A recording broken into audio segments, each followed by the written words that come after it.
Alo, alo, 1, 2, 3, 4, tém mic, tém mic, tém mic, tém mic. Hello, xin chào mọi người.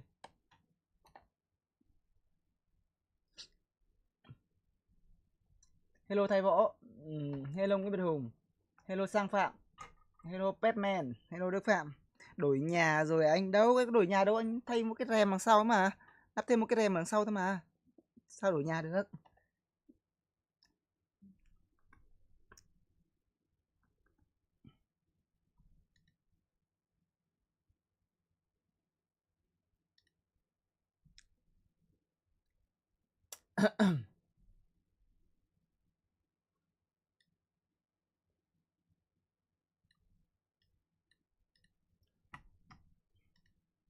Ốm gì mà kinh thế à? Ôi trời ơi, không chết là may rồi anh em ạ.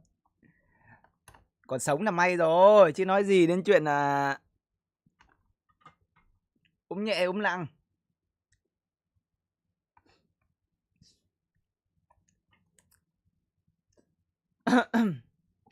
Hello Hai Ân. Hello, chào mọi người, chào em. Lâu lắm không gặp nhau nhỉ? Nghe bảo lần này có thêm game thủ StarCraft chuyển sang hả anh? Thì nó cũng đợt trước khi anh nghỉ ốm thì cũng đã có một game thủ đó là Elazer khá là mạnh từ StarCraft chuyển sang. Còn sau đó thì có thời gian mà anh không theo dõi nữa nên không biết ở thời điểm hiện tại thì còn thêm hay không. Hello Hồ Đức Quân, vẫn đẹp trai à? Vẫn đẹp trai à? Sức khỏe thì có thể yếu đi nhưng nhan sắc thì không hề lụy tàn được đúng không? Tranh thủ đọc tí pad mới trước khi vào giải không anh? Có lẽ là để lúc khác anh ạ. Anh muốn giữ cái cảm giác đó là không biết gì mà ngồi vào bình luận, không biết gì ngồi chém gió, sẽ cho nó phê, cho nó hay.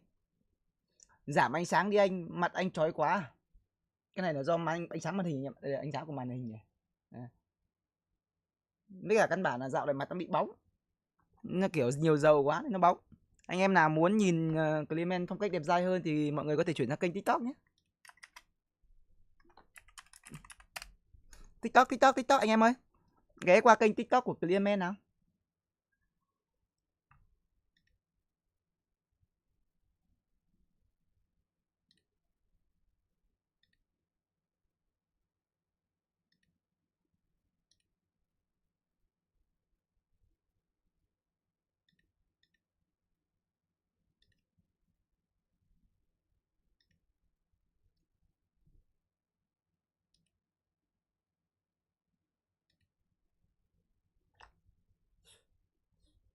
Thế anh nghỉ lâu tưởng anh vỡ lợ bán kênh chứ à?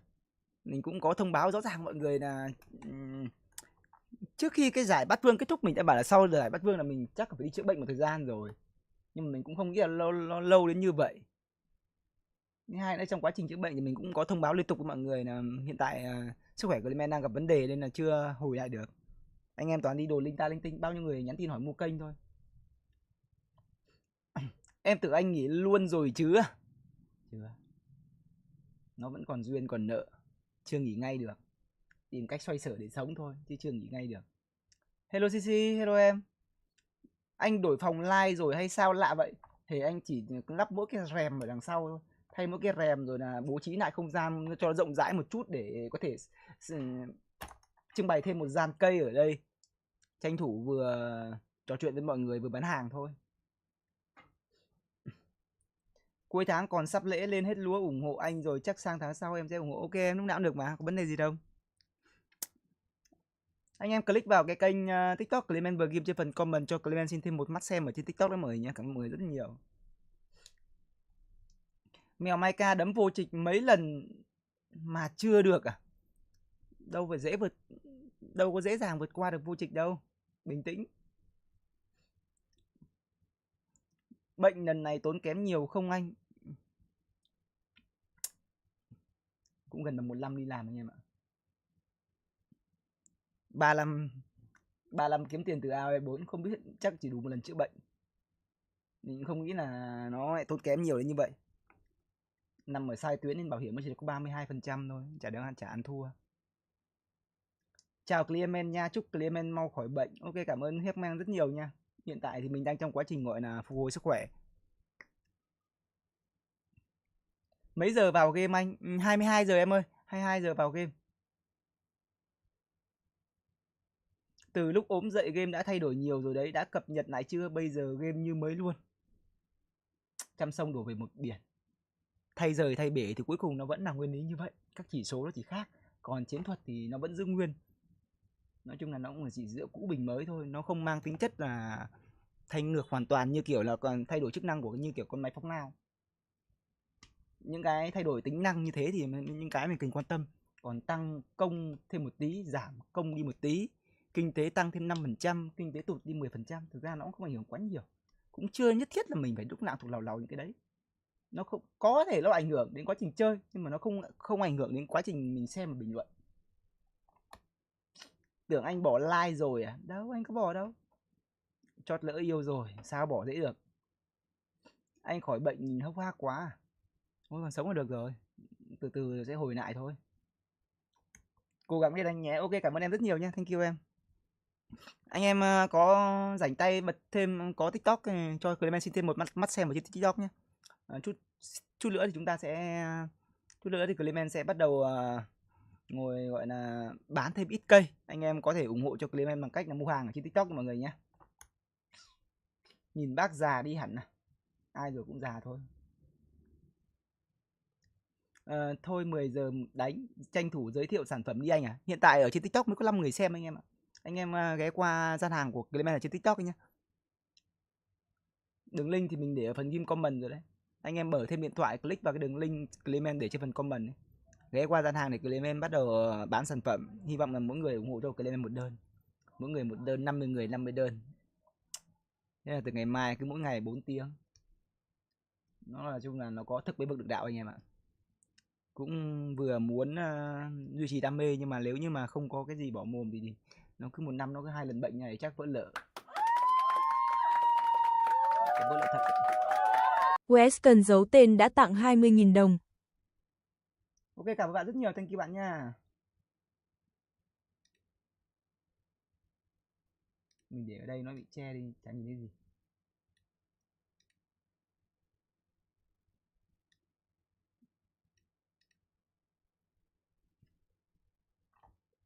Anh em nào ở bên bên nhà mình chuyển sang TikTok cho Clement chào cái xem nào. Anh em nào bên TikTok đang xem cả hai nền tảng không? Comment lên cho Clement xin chào phát nào.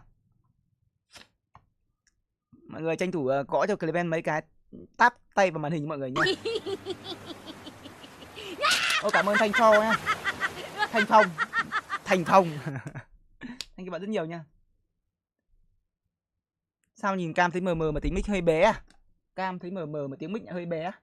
Mọi người nghe tiếng mic có bé không? Tại vì mình thấy cái âm thanh phóng, âm thanh hiển thị nó vẫn toàn lên tới gần vạch đỏ, chứng tỏ là rất to bình thường mà. Cảm ơn Võ Thanh Xuân nha. Hello Thanh Minh, nhìn anh gầy thì gầy thế à? Nhìn anh gầy à?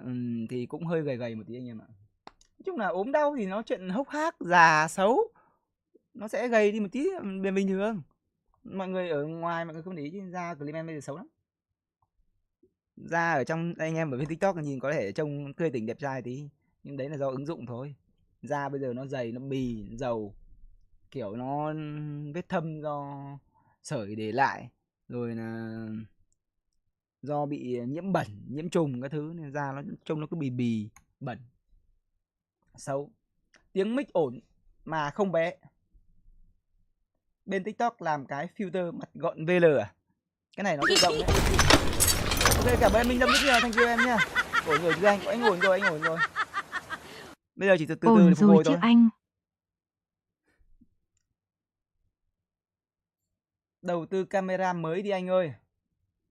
Đợt vừa rồi tổng chi phí cả hai tuyến Clement mất khoảng tầm gần 5 xịch anh em ạ. Chưa bao gồm chi phí người trông, chưa bao gồm chi phí gọi là cơ hội. Kiểu như mình không đi làm được, không kiếm tiền được, để kéo theo một người không đi làm, không kiếm tiền được với mình.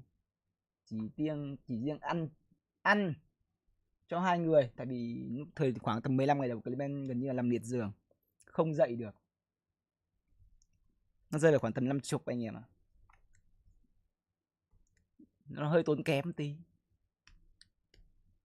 Nên là bây giờ bảo đầu tư cái gì chắc chả dám đầu tư cái gì cả. 3 năm đi làm để ra có được cần ý đâu. Dính quả nó hơi đắt. Hy vọng là sau đợt này thì bách bệnh tiêu tan. Mấy cây này để trong phòng không ánh sáng được không anh? Được chứ, có vấn đề gì đâu. Cây nội thất mà. Cây anh để trong nhà suốt mà. Đây anh toàn để trong nhà, có vấn đề gì đâu. Để trong nhà suốt. Toàn ở trong nhà thôi. Ok, ôi, thank you Sơn Long Nguyễn nhá, thank you anh.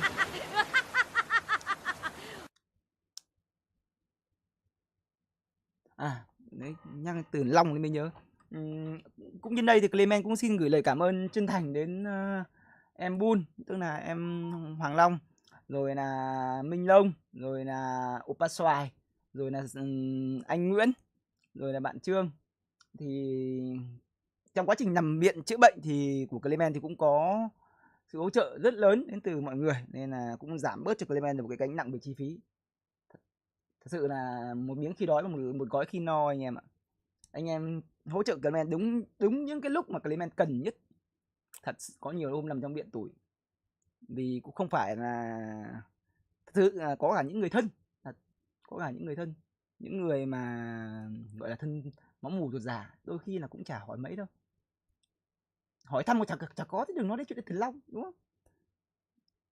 Nhưng mà những người vâng cả đời chưa bao giờ gặp mặt nhau một lần mà lại sẵn sàng ủng hộ cho Clement những số tiền rất lớn, đặc biệt là em Bun. Em Bun một mình em Bun gánh 1/5 chi phí đi viện của Clement rồi. 5 người như em Bun là Clement gọi là bảo hiểm miễn phí. Cảm ơn rất nhiều nha, thank you Bun nhá. Ồ, đã có một đơn nổ luôn rồi này. Hay quá, hay quá. Rồi, bây giờ thì cho phép Clement xin bán một chút hàng cho mọi người nhé. Clement xin phép mọi người là bây giờ là 9 giờ 13. Clement sẽ bán hàng tới 9 giờ 49, 9 giờ 59. Sau đó bắt đầu từ 10 giờ thì chúng ta sẽ đến với cả giải đấu, vòng loại của giải đấu Elite Classic Cup lần 3. Anh bán hơn sớm một tí là đẹp rồi. Em vừa bui lại phòng xong à. Thì tiếp tục mua thêm, có vấn đề gì đâu em. Anh em mua hàng thì chuyển qua TikTok giúp Clement nhá. Chúc Clement mau khỏe. Wes cần giấu tên đã nhé. tặng 40.000 đồng. Ok, cảm Chúc bạn rất nhiều. CM mau khỏe nha. Để bị bắt trên live nha. Thank you bạn rất nhiều. Anh để lại góc cam trước khi bệnh đi chứ góc này không quen à? Tại vì góc này thì anh mới có thể cho mọi người ngắm nhìn gian cây của Clement được. Còn chất lượng hình ảnh nó hơi xấu một tí thì có lẽ là do cái cam thôi. Để Clement điều chỉnh xem là làm như nào để cho nó đỡ bị xấu. Bị làm sao đấy ạ? Sếp Long em cái phổi của em nó có vấn đề nên thành ra là nằm nó hơi lâu tí. Nay trông xịn sò vậy anh trai. Xịn không? Khỏe như voi, trông quả lính thủy đánh bộ chưa? Hứa hết lễ em sẽ ủng hộ đơn hoặc donate, không có vấn đề gì đâu. Có vấn đề gì đâu, không phải đặt nặng cái vấn đề đấy mọi người ạ.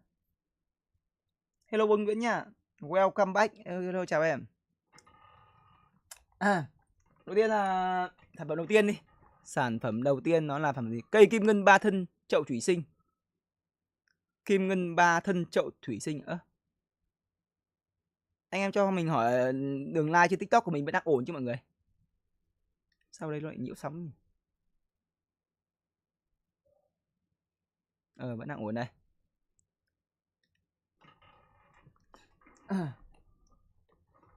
Mình vừa đọc xong là cây gì đây? Kim ngân 3 thân thủy sinh. Đây, giới thiệu với mọi người, đây là cái kim ngân này, nhảy mọi người cả hai cây như mình nhé. Đây là cái cây kim ngân 3 thân thủy sinh. Anh em ở trên kia nhìn thì có vẻ nó ánh sáng nó không được tốt nên là cái màu sắc của nó hơi nhạt nhạt một tí. Anh em có thể click vào đường link ở trên đường link TikTok ở trên phần comment mọi người nhé, để nhìn với chất lượng nó tốt hơn, chất lượng hình ảnh tốt hơn, màu sắc có chân thực hơn để mọi người có thể là quyết định mà mua hay không mua. Trên tay Clement đây là đây là chậu kim ngân 3 thân thủy sinh. Hiện tại thì trong năm nay thì cái nhà vườn ở khu vực Clement nó gần như là chuyển sang làm chậu thủy sinh rất là nhiều. Chủ yếu làm thủy sinh để cho mọi người dễ chăm sóc, dễ tươi tắn và nói chung là ai bị mắc bệnh lười. Ông nào mắc bệnh lười thì dùng hàng thủy sinh thì vứt trống vứt trơ đấy. Khi nào nước này có khi phải nửa tháng thay lần. Cây nó vẫn tươi tỉnh đẹp dai.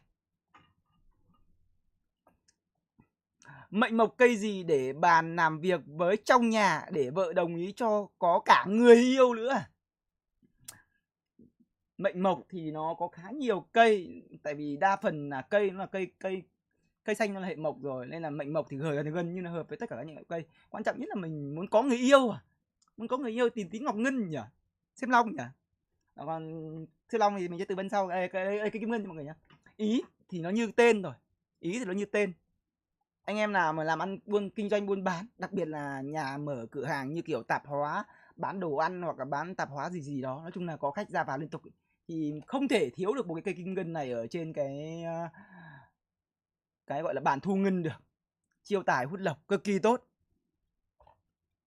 Còn anh em nào mà làm marketing chẳng hạn, chạy ADS hoặc là gì đó, làm ăn về kinh doanh chẳng hạn, thì cũng lên có một cái cây này nằm ở trên phòng kinh doanh chẳng hạn, cũng có một cái cây này ở khu vực bàn làm việc rất tốt. Tăng âm lượng được không anh à? Tăng âm lượng ở đâu em nhỉ? Anh để to hết cỡ thôi mà, Anh em nào muốn mua ủng hộ Clement thì có thể vào cái đường link mà Clement ghi ở trên phần TikTok nha mọi người nha.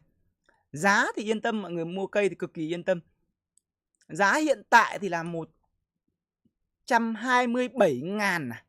Không biết là anh em ở trên TikTok thì có thấy giá đúng là 127.000 không hay còn rẻ hơn? Vì hiện tại nó đang có khá nhiều ưu đãi mà. Anh em mua thì mọi người click vào cái đường link ở trên TikTok cho mọi người nhé. Thì Clement để cái gian hàng ở trên TikTok. Và mình hy vọng rằng sau khi mọi người mua hàng ở trên TikTok thì mọi người để lại cho mình một cái feedback đánh giá 5 sao. Thật sự là tuyệt vời. Để phục vụ mục đích là sau này sẽ tập trung bán hàng nhiều hơn một chút xíu. Hello Giới Lê nha, khỏe chưa anh? Anh khỏe, anh đỡ hơn nhiều rồi. Đỡ hơn nhiều rồi thì mới dám lên live chứ. Chứ không vừa lên live vừa thở thì cũng rất là mệt mỏi. Đây mọi người ơi, mọi người ở trên TikTok mọi người có thể nhìn thấy là màu cây rất là tươi tắn. Gốc rất là to. Đấy. Đây, màu rất là xanh, cây rất là khỏe luôn. Hàng này mọi người về dùng luôn nha mọi người nhé. Đặc biệt là anh em nào mua ở trên Nai. Anh em nào mua ở trên Nai thì Clement sẽ gửi tặng cho mọi người thêm một cái nọ. Đây. Clement sẽ gửi tặng cho mọi người thêm một cái lọ này đấy mọi người nhé. Cái nọ này là cái nọ dưỡng chất để chăm sóc cây. Dưỡng chất chăm sóc cây. Nọ này mọi người mua ở thị trường nó rơi vào khoảng tầm chục nghìn. Mấy cả nó cũng không dễ mua, mua nhiều thì nó tốn. Mọi người mua 10.000 chẳng hạn nó mất khoảng tầm 20 tiền ship, nó rơi vào tính 30. Trong khi đó mọi người mua trực tiếp ở trên live, mua một cây này thì Clement sẽ tặng luôn cho mình mọi người một cái lọ này. Cái lọ này thì mọi người chỉ cần giỏ khoảng tầm chục giọt vào cái nước ở trong bình này thôi. Nó là chất dưỡng chất vô cơ anh em ạ, nó là dưỡng chất vô cơ. Nên mọi người chỉ giỏ vào đây thôi là cây nó có thể mọc được. Hoặc là nếu như mọi người muốn lá cây của mọi người xanh tươi hơn ấy, thì pha vào trong cái mọi người pha vào trong cái bình nước, sau đó xịt lên cái mặt lá cây. Như vậy lá cây nó rất là xanh, rất là xanh tốt luôn mọi người ạ. À, xếp Long à? Ai da, Nguyễn Hoàng Long. Nguyễn Hoàng Long nào đây? Xếp Long hay là của Bun đây? Tại vì có hai người ở trên kênh của Clement, đó là em Rock Bun cũng là Nguyễn Hoàng Long, mà xếp Long Nguyễn cũng là Nguyễn Hoàng Long. Hai đại ca đều là Long cả. Nên là đôi khi mà nhận được những quả donate mà nó hơi giật mình một tí thì cũng không biết là của ai luôn. Không biết là Long bé hay là Long to. Những người tên Long tuyệt vời. Đa phần là những người tên Long rất tuyệt vời. Anh lên chăm tập dưỡng sinh nó sẽ giúp cơ thể tuần hoàn tốt, lưu thông máu. Sắp tới thì anh cũng sẽ lên một cái gọi là thời khóa biểu để tập thể thao rèn luyện lại sức khỏe. Hello Nguyễn Hồng Chiến nha.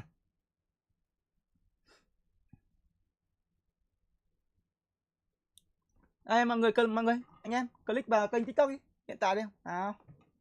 Có anh em nào ưng cái này không ạ? Đây. Đấy anh em ơi. Đây là cái kim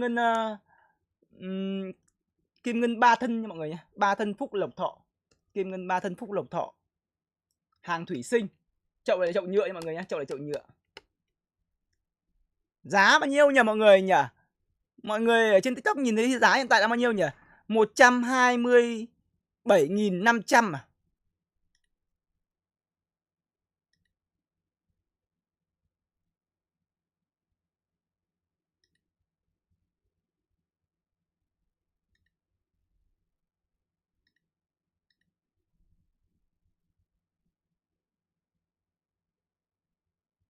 Alo các anh em nào trên TikTok cho mình hỏi là mọi người đang nhìn thấy cái giá cây kim ngân 3 thân ở trên bàn này là bao nhiêu không mọi người?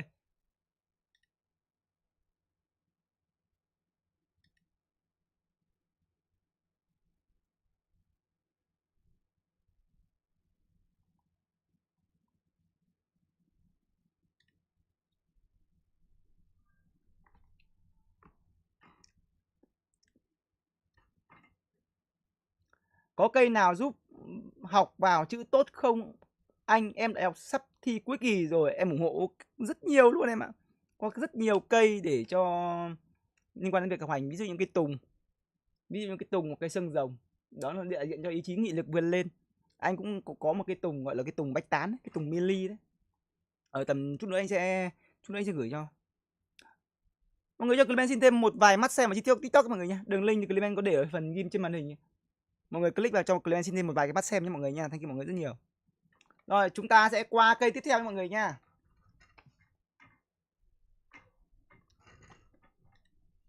Cây số 2 là cây kim ngân 3 thân. Nhưng mà chậu sứ đây, hàng này. Hàng này thì mọi người quá quen thuộc rồi. Đây là hàng chậu sứ nha mọi người nha. Chậu sứ có lót cỏ may mắn. Cũng là 3 gốc phúc lộc thọ. Đây, mọi người ở trên TikTok mọi người có thể thấy lá cây cực kỳ màu xanh. Xanh rơn luôn mọi người, như mọi người thấy này, lá cây rất là xanh, cây rất là khỏe. 3 gốc, cây cao khoảng tầm 25 cm. Chậu sứ. Đây, mọi người nhìn thấy, chậu sứ có cả đĩa đáy ở dưới nhá. Đĩa đáy để hứng nước. Anh em ghé qua kênh TikTok đặt cho Clement mọi người nhá. Anh em muốn đặt hàng thì qua kênh TikTok đặt cho mọi người nha. Ở TikTok thì nó có được cái hỗ trợ, đó là hỗ trợ thứ nhất là hỗ trợ về giá, thứ hai là nó được hỗ trợ về phí vận chuyển, nên là mọi người mua qua TikTok thì nó sẽ được lợi hơn khá là nhiều. Loại này nhỏ hơn đợt Tết em mua không anh? Không, loại này là ngang đợt Tết em ạ. Hello Fanao em 19, lâu ngày nhớ lắm đó nha. Ok. Tưởng Minh Nông sau đặt long 1, long 2 cho dễ phân biệt, long to long nhỏ. Long to long lớn. Hello anh em ở trên TikTok nhá. Anh em ở trên TikTok thì cho Clement hỏi là hiện tại mọi người đang nhìn thấy cái sản phẩm này với giá bao nhiêu đấy mọi người ơi. Giá đã ok chưa? Mọi người đang nhìn thấy sản phẩm này giá bao nhiêu nhỉ? 127.500 đúng không ạ? Mọi người đang nhìn với giá là 127.500 đúng không? Và với cái giá này thì mình nghĩ là cực kỳ hợp lý rồi. So với cả nhà vườn bán trực tiếp ở tại vườn thì cũng không đắt hơn là bao nhiêu anh em ạ. Nó chỉ so với cả mọi người đi mua trực tiếp ở tại nhà vườn với giá sỉ khoảng tầm Gửi CM hộp 15 sữa 20 ngàn bồi thôi. bổ SK nha. Ok, cảm ơn Nguyễn Quang Lâm rất nhiều. Thank you Nguyễn Quang Lâm nhá. Chúc Quang Lâm và gia đình vui vẻ hạnh phúc. Anh em muốn ủng hộ thêm cho Clement bằng cách mua hàng thì mọi người có thể click vào cái đường link TikTok Clement ghim trên phần comment cho mọi người nhé. Hello Gia Bảo, lâu rồi không thấy anh à. Anh hôm nay buổi live đầu tiên của anh mà hy vọng là mọi người có thể ủng hộ nhiều hơn bằng cách là click vào cái đường link Clement ghim trên phần comment ủng hộ cho Clement một đơn hàng. Với giá 127.000. Vâng, với giá 127.000 mọi người sẽ có được cho mình đó là cây kim ngân. Cây kim ngân 3 thân. Cây kim ngân 3 thân này thì anh em dùng để nó đại diện cho tài lộc và may mắn anh em ạ. Anh em nào làm ăn kinh doanh buôn bán thì lên có được cho mình một cái cây kim ngân này ở khu vực phòng khách, phòng làm việc hoặc là quầy thu ngân nếu như nhà anh em có cửa hàng.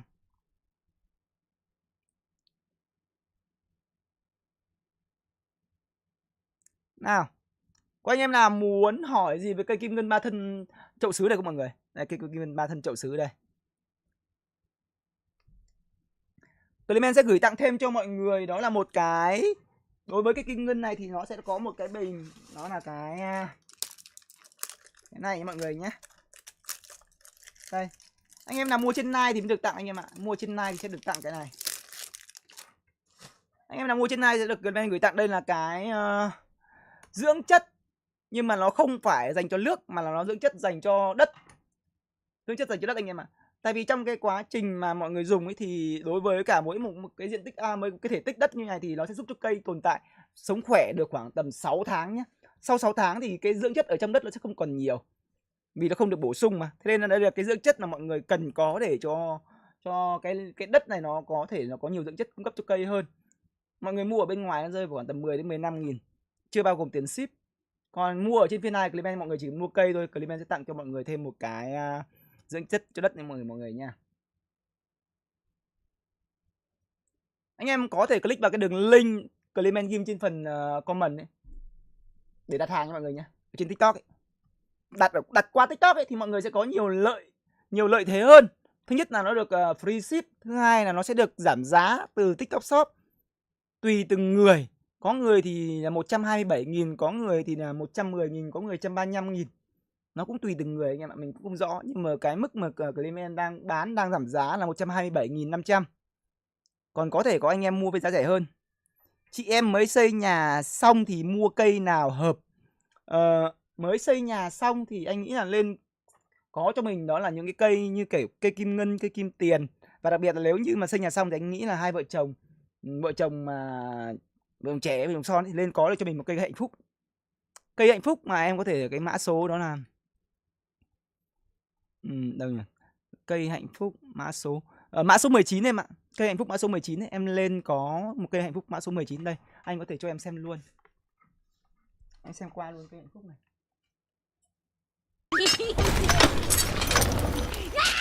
Đây là cây hạnh phúc em nhé. Nhìn màu bên kia xấu thật. Công nhận màu bên kia rất là xấu. Ô, cảm ơn Đạt Tô rất nhiều, thank you Đạt Tô nha. Hello Giza, bạn đã khỏe chưa? Mình đỡ nhiều rồi. Anh em nhìn qua cái sản phẩm ở trên TikTok này, nhìn màu sắc nó rất là tươi tắn.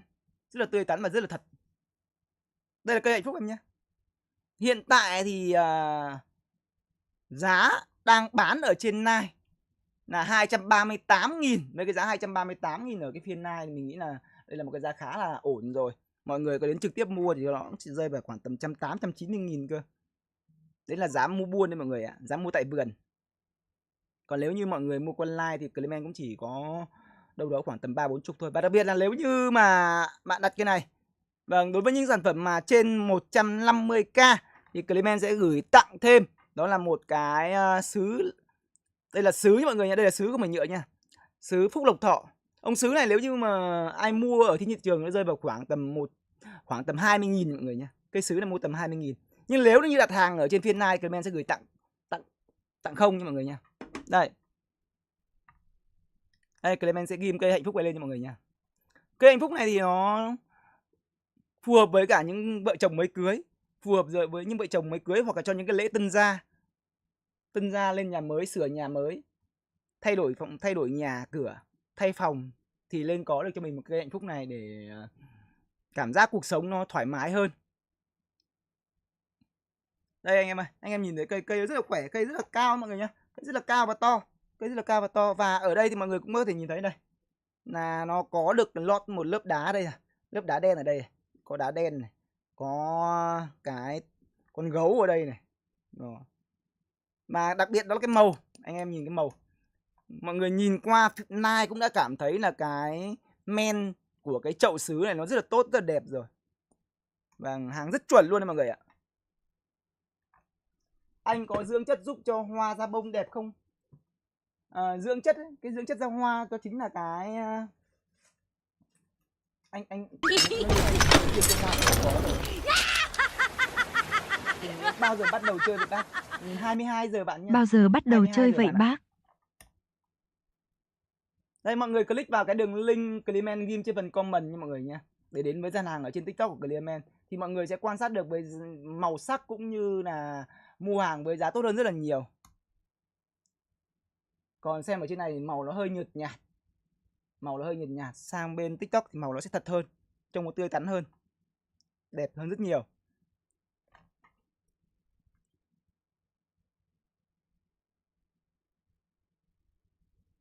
Nào đơn hàng đầu tiên cho Clement được không mọi người ơi? Cũng mất hơi nhiều nước bọt, chưa được đơn nào này. Clement sẽ để tạm cái đơn này ra, chúng ta sẽ sang sản phẩm mới nhé.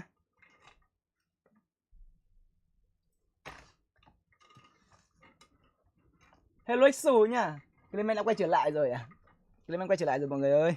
22 giờ thì chúng ta sẽ đến với cả giải đấu. Còn bây giờ thì trong thời gian chờ đợi thì Clement sẽ ngồi bán một vài sản phẩm. Đó là cây nội thất ở trong nhà.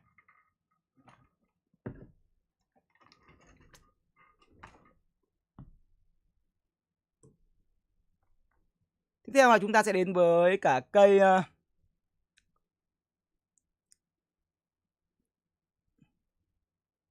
kim ngân xoắn nhá. Đây, kim ngân xoắn. Dòng kim ngân nó có nhiều kích cỡ. Anh em nào mà thích kiểu cuộc sống nó muôn màu muôn vẻ thì nó có thể lựa chọn cho mình cái kim ngân xoắn rất là nhỏ gọn, rất là xinh xắn. Cây này nó phù hợp chị em phụ nữ, anh chị em phụ nữ kiểu làm lễ tân hoặc là làm thu ngân chẳng hạn. Đặc biệt là bán hàng. Để một cái chậu này ở quầy thu ngân nó rất là đẹp, rất là xinh xắn. Đấy. Mọi người có thấy cây nó khá là nhỏ thôi.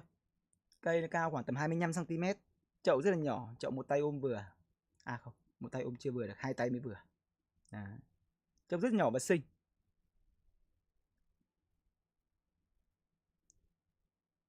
Cây kim ngân xoắn nhỉ. Đây, hiện tại giá đang là 127.000. Vâng, giá 127.000 anh em ạ. Hello Tommy. Ôi bạn còn sống à, tưởng bay màu rồi, mãi mới nổi lên à. Chưa chết được, vẫn phải cố, chưa thể chết ngay được. Anh em nào mà nhìn thấy ưng cây nhá thì mọi người click vào cái đường link mà Clement gắn trên phần kim comment ấy, sau đó là ủng hộ cho Clement một đơn hàng ở trên TikTok mọi người nhé. Clement chỉ bán duy nhất ở trên TikTok thôi. Nó sẽ hỗ trợ cho mọi người, được cái là free ship và có thêm phiếu giảm giá cho 40 sản phẩm được bán ra. Hy vọng rằng mọi người khi mua hàng thì mọi người có thể để lại cho Clement đó là một cái đánh giá 5 sao. Một cái đánh giá 5 sao. Và tất cả những sản phẩm bán hàng ở trên phiên live trong buổi live ngày hôm nay thì đều được tặng một cái sản phẩm, đó là dưỡng chất đi kèm mọi người nha. Được tặng một cái dưỡng chất đi kèm. Còn với 15 đơn hàng đầu tiên có giá trị trên 150k thì Clement sẽ gửi tặng cho thêm mọi người đó là cái con tượng Phúc Lộc Thọ. Đây, tượng Phúc Lộc Thọ đây nha này, nhìn rất là đẹp. Clement chỉ có khoảng tầm 15 cái. Cứ trên 150k, đơn hàng trên 150k thì Clement sẽ gửi tặng nha. Đấy. Đây anh em có thể nhìn đây, tượng Phúc Lộc Thọ đây. Anh em mua bên ngoài để rẻ nhất cũng phải 20.000 một con.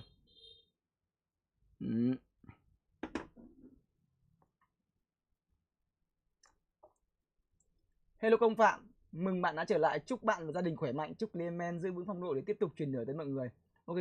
Ok, cảm ơn Công rất là nhiều nha. Anh em vừa vào phiên live thì có thể ủng hộ cho Clement thêm một mắt xem ở trên TikTok nha mọi người nha. Xem ở trên TikTok thì nó sẽ màu sắc có tươi đẹp hơn. Cái thứ hai nữa là nó có tiện đơn hàng, mọi người có thể ghé qua cái gian hàng của Clement xem có sản phẩm nào phù hợp với mình thì mua ủng hộ cho Clement một đơn. Bao lâu rồi mới thấy Clement? Chắc khoảng 11 tháng anh em ạ. Đúng 1 tháng tròn. 1 tháng tròn thì trong 1 tháng Clement có live thêm một buổi. Có live thêm một buổi thôi.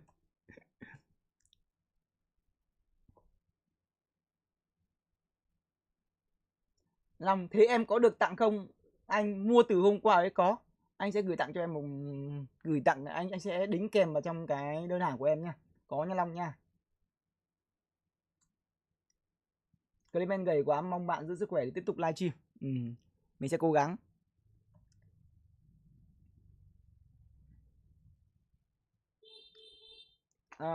Bây giờ chúng ta tiếp tục sang cây tiếp theo mọi người nhé. Mỗi một cây thì khoảng tầm 2-3 phút thôi vì có khá nhiều cây. Cây tiếp theo là chúng ta sẽ đến với cả cây hàng hot đây. Đây, cái hàng này thì hàng gọi là hàng dành cho những người khó tính. Đâu rồi? Mày đâu rồi? Hàng bonsai anh em ạ. Đây rồi, hàng bonsai anh em ơi. Hàng này thì là hàng rất là khan ở trên thị trường mọi người ạ. Hàng này hàng hiếm ở trên thị trường, không có nhiều. Vì cái hàng này nó một là nó khá khó làm. Nó không dễ để nhân giống. Hai nữa là hàng này nó cứ ra bao nhiêu là hết bấy nhiêu. Để gom được một ít hàng này để bán nó cũng hơi khó. Đây, nên mọi người thấy trong khi đó bạn bán buôn ấy, thì thường họ thích những cái sản phẩm mà nó đa dạng, nó phong phú về nguồn gốc, nó phong phú về kho hàng, có nghĩa là hàng nó phải đều, phải nhiều thì người thì đi buôn đi bán thì nó thích dùng cái hàng đó. Còn hàng này thì cũng không có, mình cũng không có nhiều. Anh em còn nếu mua thì chắc chắn nó chỉ rơi vào khoảng tầm 3 đến 5 đơn là hết thôi. Và đặc biệt là hàng này mình sẽ gửi tặng. Anh em mua cái sản phẩm này sẽ có một con đó là tượng Phúc Lộc Thọ đi cùng mọi người đây. Đây tượng Phúc Lộc Thọ đi cùng nhá. Đây tượng này mọi người, chắc chắn nó sẽ có tượng nha. Sản phẩm này thì nó ở giá thị trường mọi người mua thì không bao giờ dưới 350.000 cả mọi người ạ. Mọi người nhìn thấy Clement phải cầm 2 tay thì mới cầm được. Trọng lượng nó rơi vào khoảng tầm hơn 2 kg. Đây, cây cao khoảng tầm 25 phân. Chậu cũng cao khoảng tầm 25 phân. Ở đây thì đều đã được lót hết đá đen rồi anh em mọi người nhìn thấy này. Đều được lót hết đá rồi nhé, đá đen nhé, lót hết đá rồi. Đã được trang trí thêm con gì đây? Con đười à? Không, con Pikachu này, con mèo anh em ạ. Đang đã được trang trí thêm con mèo. Anh em muốn mua hàng thì mọi người click vào cái đường link mà Clement ghim trên phần comment mọi người nhé. Click vào cái đường link TikTok Clement ghim trên phần comment ấy. Sau đó đến với gian hàng Clement ở trên TikTok. Mua ở trên TikTok thì mọi người sẽ được hỗ trợ về giá cũng như là hỗ trợ về free ship mọi người nhá. Cũng giúp cho Clement thêm một cái mắt xem. Ngoài ra thì khi mọi người nhận được hàng thì mọi người cố gắng cho Clement xin thêm một cái đánh giá 5 sao. Đây anh em nhìn này, anh em nhìn nó có rõ chưa? Anh em nhìn kỹ chưa? Hàng này hàng cực kỳ hiếm mọi người nhá. Nó có thể là 4 thân, cũng có thể là 5 thân. 4 thân thì là tứ quý. Đấy. Thường thì nó sẽ 4 thân nhiều hơn. Còn cái cây Clement đang cầm thì nó là cây 5 thân. Hàng đây là cây kim ngân bonsai mọi người nhá. Cây này hàng cực kỳ hiếm đấy, mọi người không dễ tìm thấy trên thị trường đâu. Ship về Văn Giang, Hưng Yên đi ông. Trời ơi.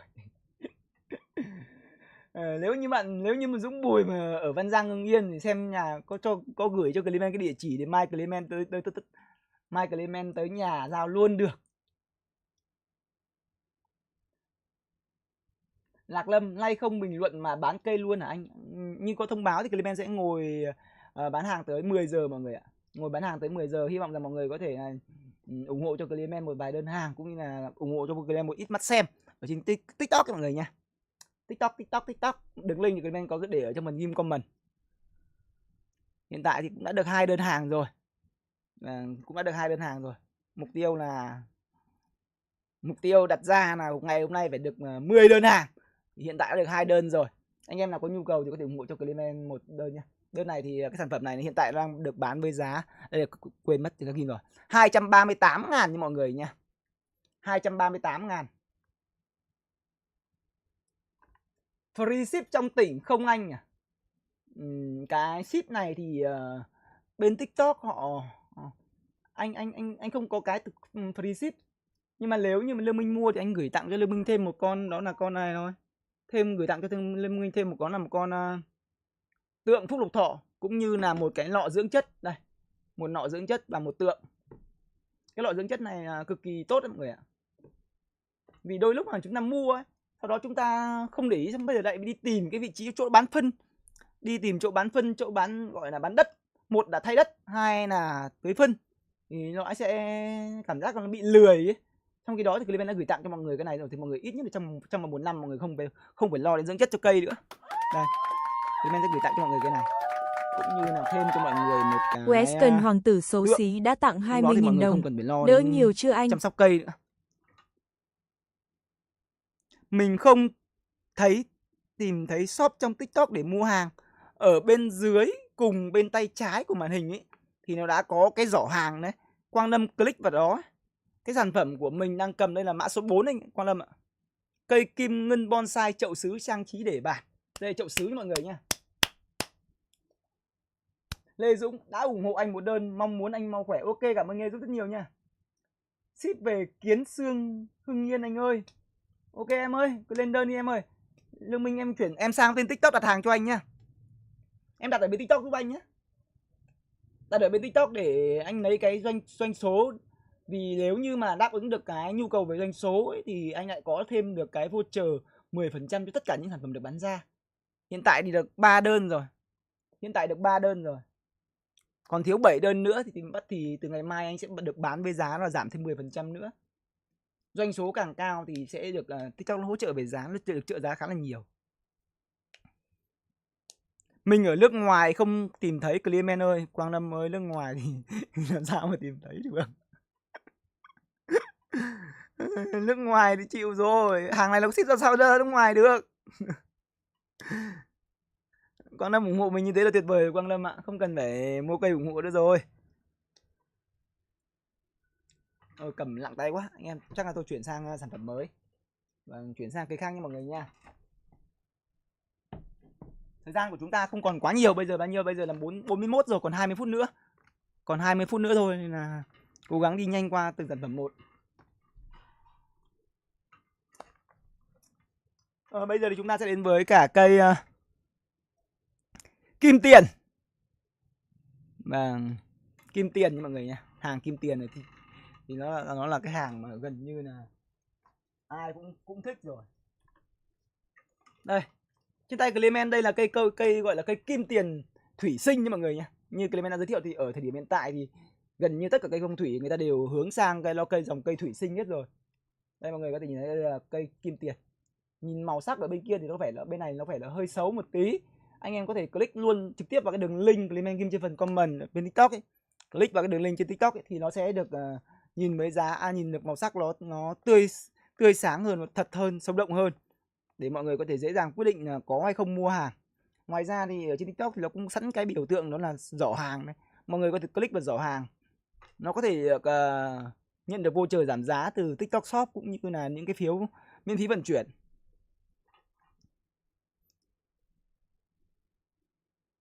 Cái kim tiền thì hiện tại Clement đang có giá là 119.000 mọi người ạ.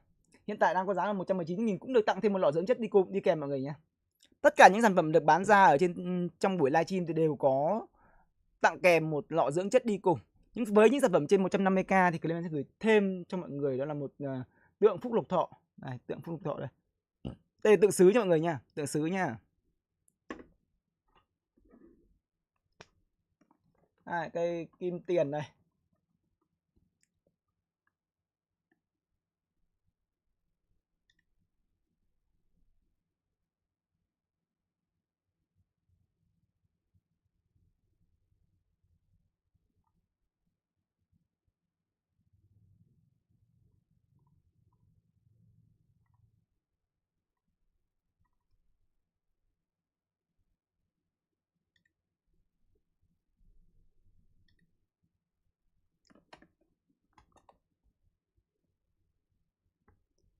Yes. Thảo là xóa đi tải lại vẫn không tìm thấy shop. Ở nước ngoài chắc là nó không có hỗ trợ bán hàng, không có hỗ trợ.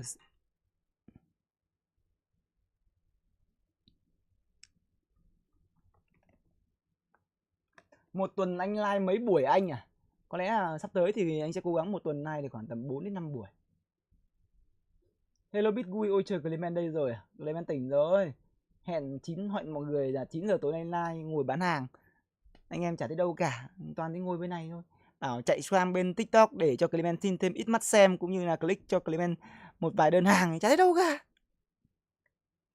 Cam dạo này mờ thế Clement. Không phải là mờ đâu, do mình thực ra cái cam ấy nó chỉ để ở một cái góc nhỏ của màn hình thôi thì nó sẽ là có giữ được độ led. Còn nếu như mà để phóng to ra cả một cái màn hình ấy thì nó yêu cầu là chất lượng cam cực kỳ tốt. Cam của Clement này chưa đáp ứng được cái nhu cầu nó để cho nó full cả màn hình. Độ phân giải nó yêu cầu rất là cao. Nó phải rơi vào khoảng tầm 50 bit gì đó thì nó mới có thể là chuẩn được cả một cái màn hình to. Chứ không thì nó chỉ được một góc nhúm thôi, chỉ trông nó mới nét. Lâu quá rồi anh. Hello Quân Nguyễn. Yên tâm, sau ngày hôm nay thì Clement sẽ bơm rút mọi người đều, bơm rất đều luôn.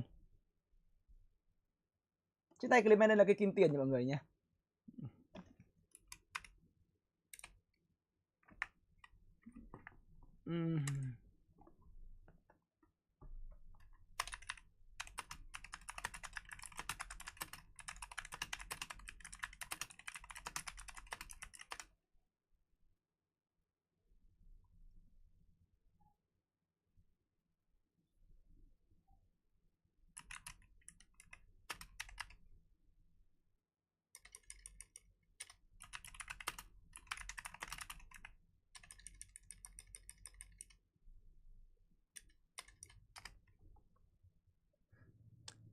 Game gì không anh à? Game đến 10 giờ anh em ơi. 10 giờ mới có game nhá.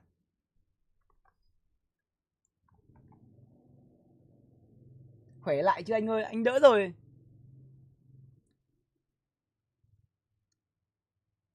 Mình không xài TikTok, ủng hộ trực tiếp qua banh là nhanh. Ok, nào cũng được mà.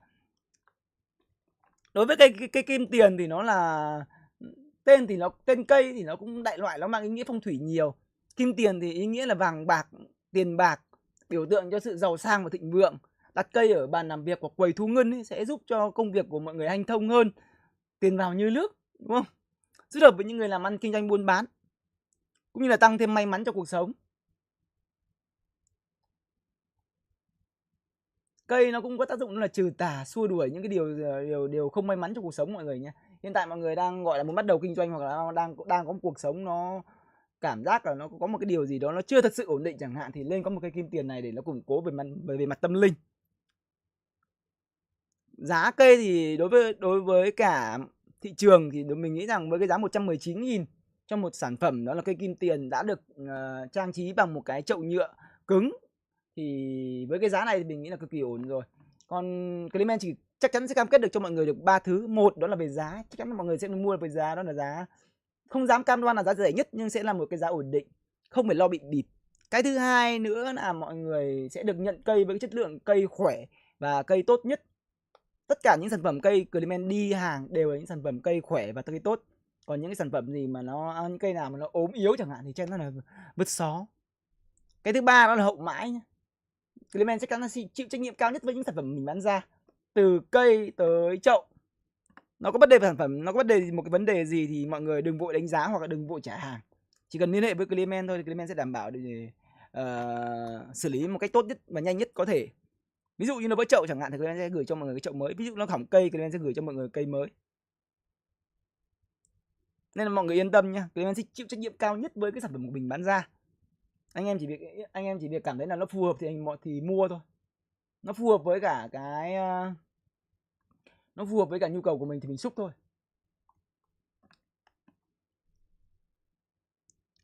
Nào, giá 119.000. Giá 119.000 được tặng kèm một cái nọ dưỡng chất thủy sinh. 4 đơn rồi mọi người ơi. Và 4 đơn rồi, còn thiếu đâu đó khoảng 6 đơn nữa thôi là sẽ vừa tròn 10 đơn. 10 đơn cho một buổi tối. Quá tuyệt vời đúng không ạ? Anh em mà xem ở trên thì nhớ ủng hộ cho Clement một phát xem ở trên TikTok mọi người nhé. Mọi người click nhẹ nhàng vào cái đường link mà Clement ghim trên phần comment. Clement ghim trên phần comment.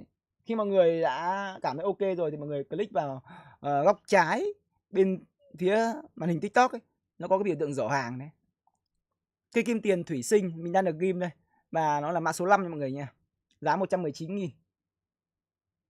Rồi chúng ta sẽ đi qua sản phẩm mới nha mọi người nha. Đi qua sản phẩm tiếp theo nha.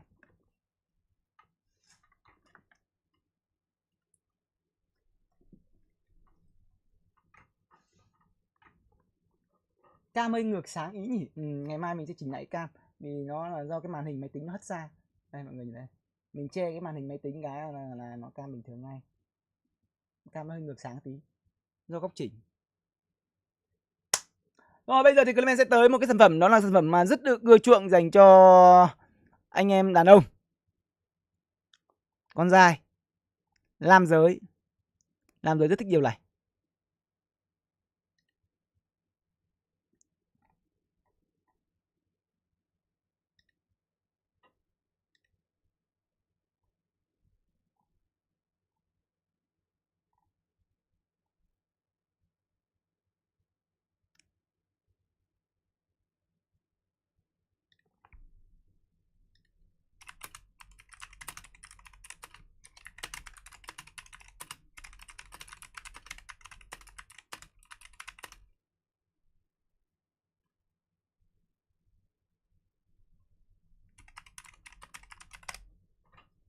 Đâu rồi?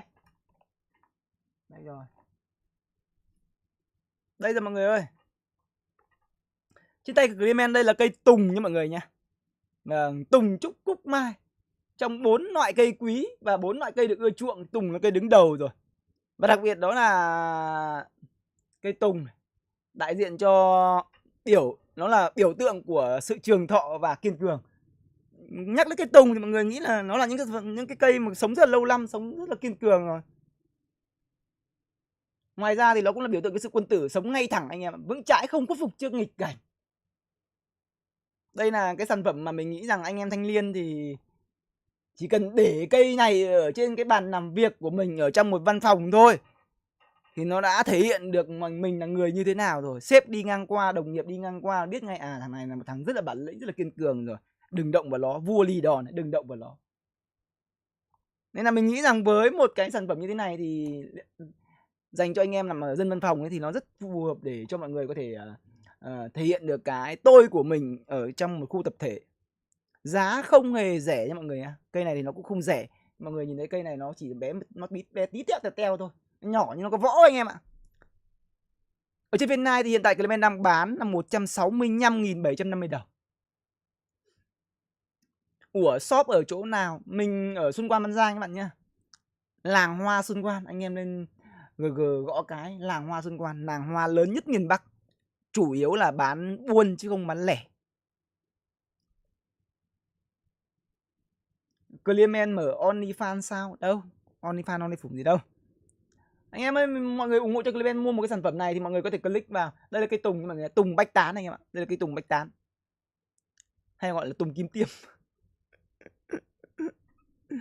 Thường nó đặt ở trong phòng khách anh em ạ, gần cửa sổ, hành lang hoặc là ở bàn làm việc hoặc là bàn làm việc hoặc bàn học tập của mọi người.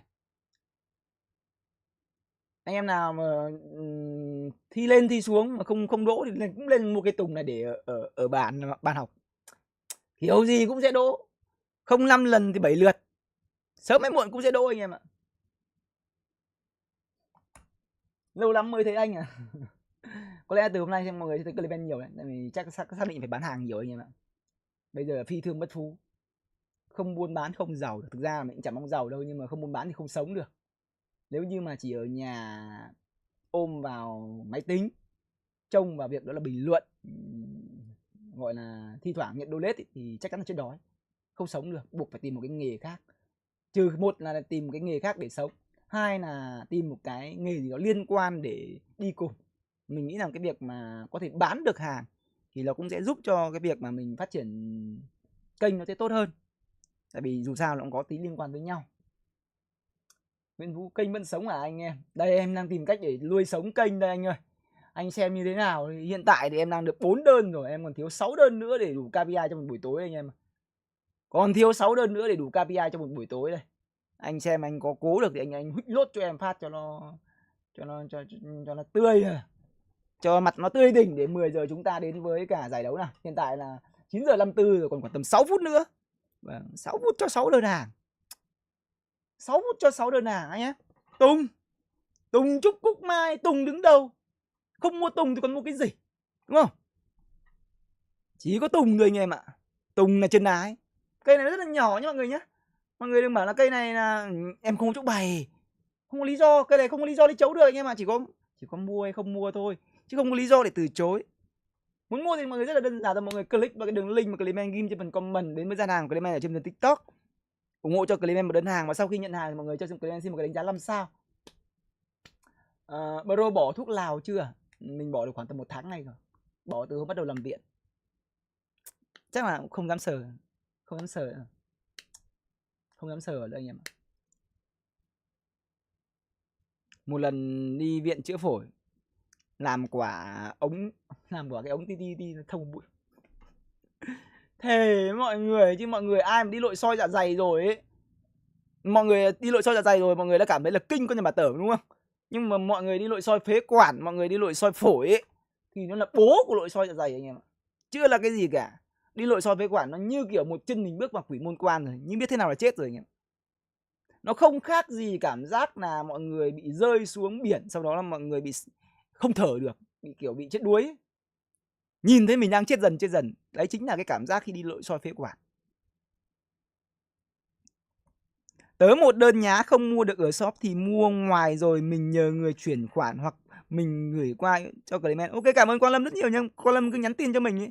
Ví dụ như là muốn mua nhưng mà không gửi qua nước ngoài nha, tại vì cây này nó đi qua sân nước ngoài thì xác định là nó không sống được. Chỉ khoảng trong 5 ngày đổ lại thôi. Từ đầu đến cuối Việt Nam trong khoảng tầm 5 ngày thôi. Chứ sang đến ngày thứ 7 chắc cây nó chết trong hòm luôn rồi. Sang đấy là chôn luôn rồi.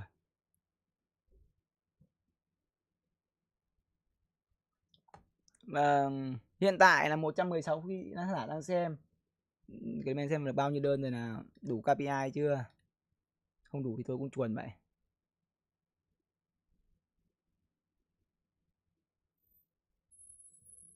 Được 3 đơn rồi anh em ạ. 4 đơn rồi. Ôi ơi. Xuôi chèo ăn mái tí hơi khó nhỉ. Đầu xuôi chắc là chưa quen. Thôi việc gì cái gì là cũng khó khăn. Cái gì là cũng khó khăn riêng, nhưng mình bán cây mình cảm giác mình chả có lỗi gì cả.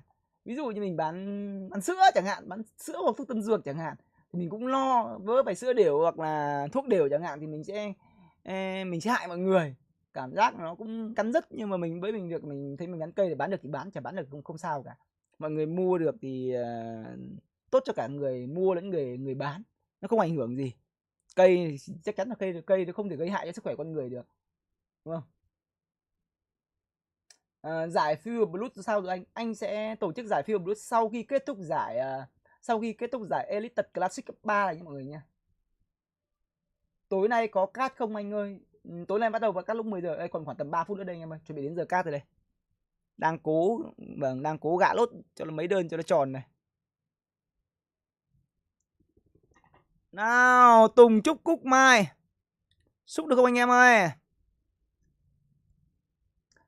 Tớ ủng hộ ở nhà mua về cho mẹ vợ chồng chơi. Ok. Mua về cho mẹ vợ chồng chơi. Ok, cứ nhắn tin cho Clement cái địa chỉ nhá. Nhắn tin cho Clement cái địa chỉ, Clement gửi cho.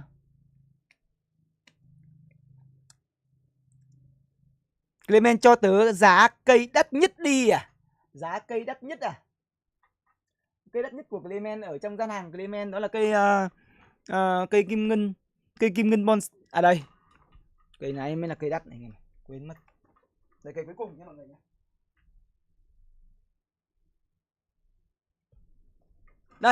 Đây là sản phẩm cuối cùng mà Clement sẽ bán trong buổi tối ngày trong phiên này. Đây là cây gọi là cây tùng xương cá nha mọi người nha. Đây mọi người thấy rất là kinh khủng. Cây tùng xương cá.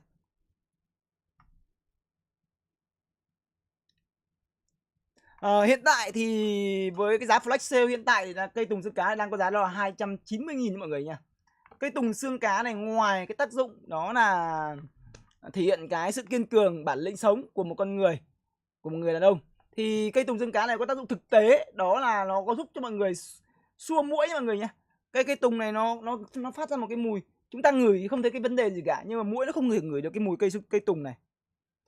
Muỗi nó không thể ngửi được cái mùi của cây tùng xương cá này nó phát ra, nên là cái cây tùng này nó đuổi muỗi cực kỳ tốt. Mọi người có thể để ở phòng khách, phòng ngủ hoặc là để ở những phòng bếp chẳng hạn, nó sẽ giúp cho mọi người là xua đuổi được muỗi rất là tốt. Đặc biệt là nhà có trẻ em thì mọi người cũng lên để một cái cây tùng này ở những khu vực mà trẻ em nó hay chơi để tránh tình trạng là nhiều muỗi chẳng hạn, phòng ngủ cũng được. Nó thực tế luôn, chứ nó cũng không cần máy hút muỗi hoặc là dưỡng chất đuổi muỗi hoặc là hương muỗi. Mọi người mua cây tùng này, ý nghĩa thực tế của nó cũng rất là tốt, vừa có ý nghĩa về mặt phong thủy, vừa có ý nghĩa thực tiễn luôn. Á không đẹp sợ mẹ vợ tớ mua bonsai gì đó. Ok. Cái kim ngân bonsai nha. Ok anh Quang Lâm nhá. Đây để Clement ghim cái cây tùng xương cá lên. Anh em nào muốn chơi thì đấy, cây tùng xương cá này xúc luôn 290k.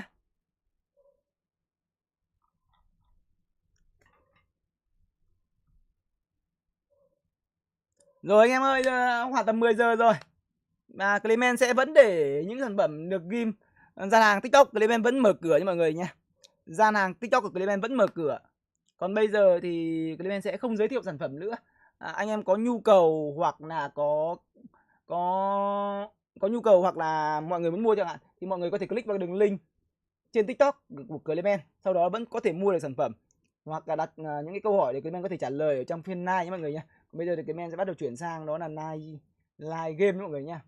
Chúng ta đến thôi. Lâm Trần, anh có những cây gì vậy anh? Em cũng đang cần tìm cây để bàn. Hiện tại thì đến giờ anh cắt game rồi. Lâm có thể click vào cái đường link anh ghim trên phần comment đến với gian hàng của anh ở trên TikTok. Sau đó tìm hiểu qua những sản phẩm anh đang ghim ở đó nha. TikTok thì anh vẫn đang mở live. Anh vẫn để like ở trên TikTok nha. Khi nào mà tắt like ở bên này thì anh sẽ tắt like bên TikTok sau. Nên là mọi người vẫn có thể mua được trên TikTok nha mọi người nha.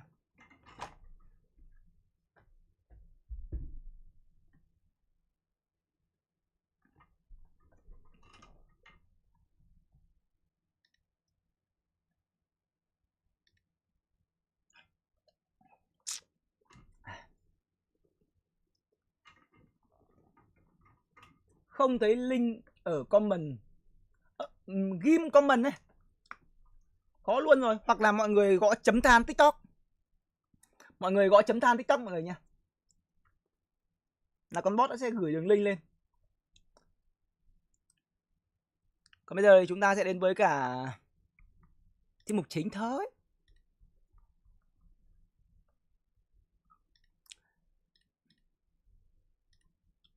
Row 1 thì Mèo Mecha, Hùng AC và Kyo sẽ không xuất hiện ở row 1. Và bắt đầu thi đấu ở row 2. Row 1 thì chỉ có Tuấn LQ thôi mọi người nha. Tớ chuyển khoản qua YouTube luôn, ITB luôn nhé. Ok, cảm ơn con Lâm rất nhiều nha. Động được mà. Lỗ được nhiều đơn chưa anh Giai? Hiện tại được 4 đơn. Thêm một đơn của Quang Lâm là 5 đơn. Nói chung là mới được một lửa anh em ạ. Đạt 50% KPI. Hơi nói từ từ thôi. Không vội được. Chắc có mọi người vẫn đang hơi sốc với cái việc bán hàng của Clearman. Chưa quen.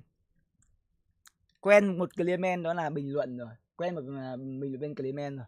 Chưa quen với một seller Clearman.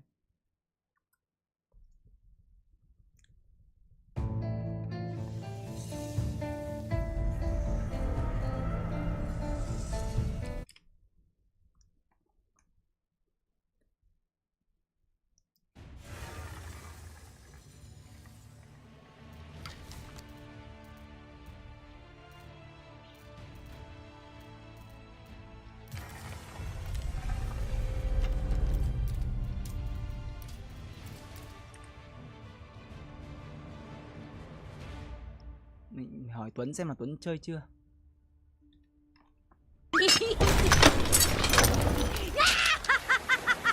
Tớ gửi Clearman tiền cây nha. Ok, cảm ơn Quang Lâm rất nhiều nha. Tớ gửi CM tiền cây nha.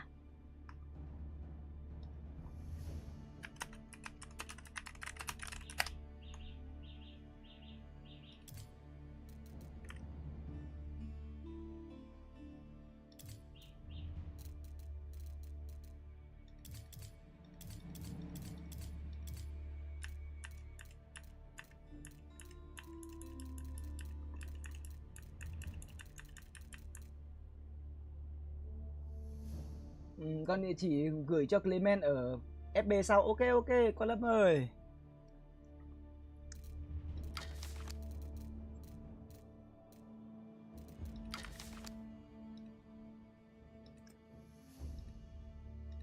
Bán pick, Tuấn đang ở trong giai đoạn bán pick anh em ơi.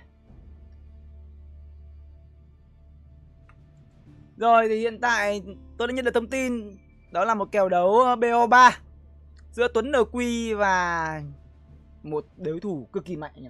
Charlotte Hoa Cúc ấy. Anh em nào mà ở trên kênh Clement lâu thì tôi nhớ là Hoa Cúc. Tên nó hơi khó đọc nên là Clement cũng gọi nhanh Hoa Cúc cho nó nhanh. Anh em nào mà hay đọc truyện gọi là chuyện tiểu thuyết Trung Quốc thì biết là Hoa Cúc đại diện cho cái gì đúng không? Tuấn và Hoa Cúc. Chúng ta hãy cùng xem Tuấn liệu rằng có thông được anh chàng đến từ hình như là Đan Mạch hay không. Có 3 map để Tuấn LQ và Hoa Cúc thi đấu với nhau. Map đấu đầu tiên đó là map Gorge hẻm núi. Map đấu thứ hai do Tuấn lựa chọn đó là map Ả Rập Khô Cằn. Và map thứ ba do Hoa Cúc lựa chọn đó là map Đầm Cá.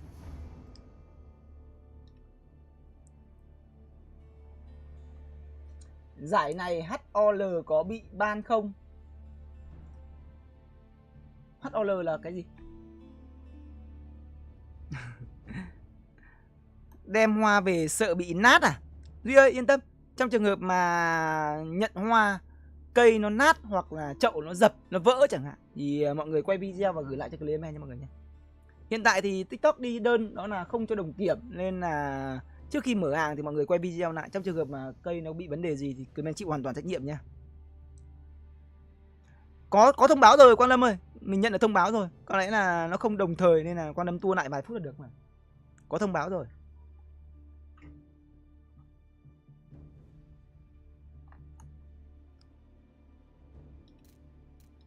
Đang chờ Tuấn NQ và Hoa Cúc làm nốt thủ tục ban pick để đến với trận đấu đầu tiên.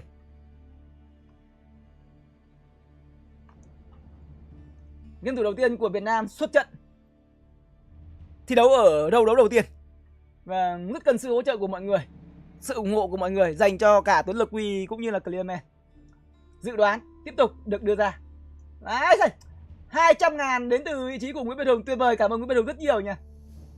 Win một trận hay là giành được chiến thắng bước vào row 2? Có lẽ là row 2 đúng không? Tuấn NQ vượt qua được row đấu đầu tiên với đối thủ đó là Hoa Cúc, một game thủ cực kỳ mạnh. Sẽ nhận được phần thưởng đó là 200.000 đồng đến từ vị trí của Nguyễn Việt Hùng.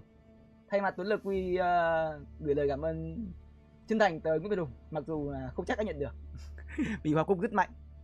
Vì Hoa Cúc có rất mạnh em ạ.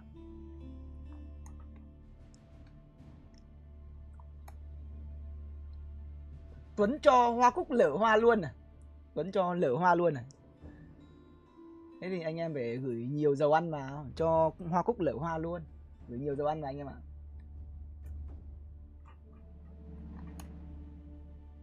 Ship mới đang sửa anh à? Có lẽ trong giải đấu này ship mới sẽ không được dùng nhiều đâu. Mình nghĩ là như vậy, tính ổn định nó không cao. Có cái ban, có cái pick để làm gì? Để chúng ta chống lại những cái ship mà nó có tính ổn định không cao, độ nguy hiểm lớn.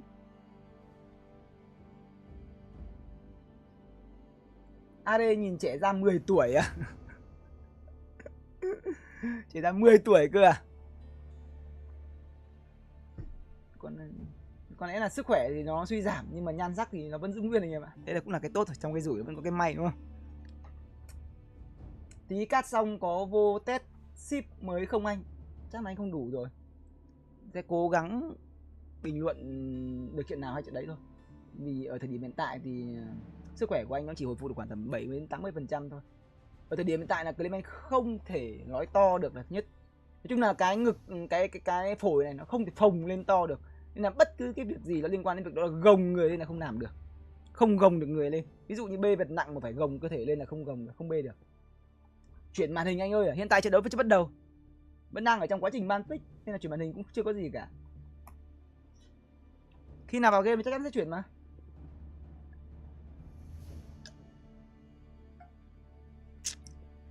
Còn bây giờ mọi người ngắm hoa của Clement cho nó quen đi.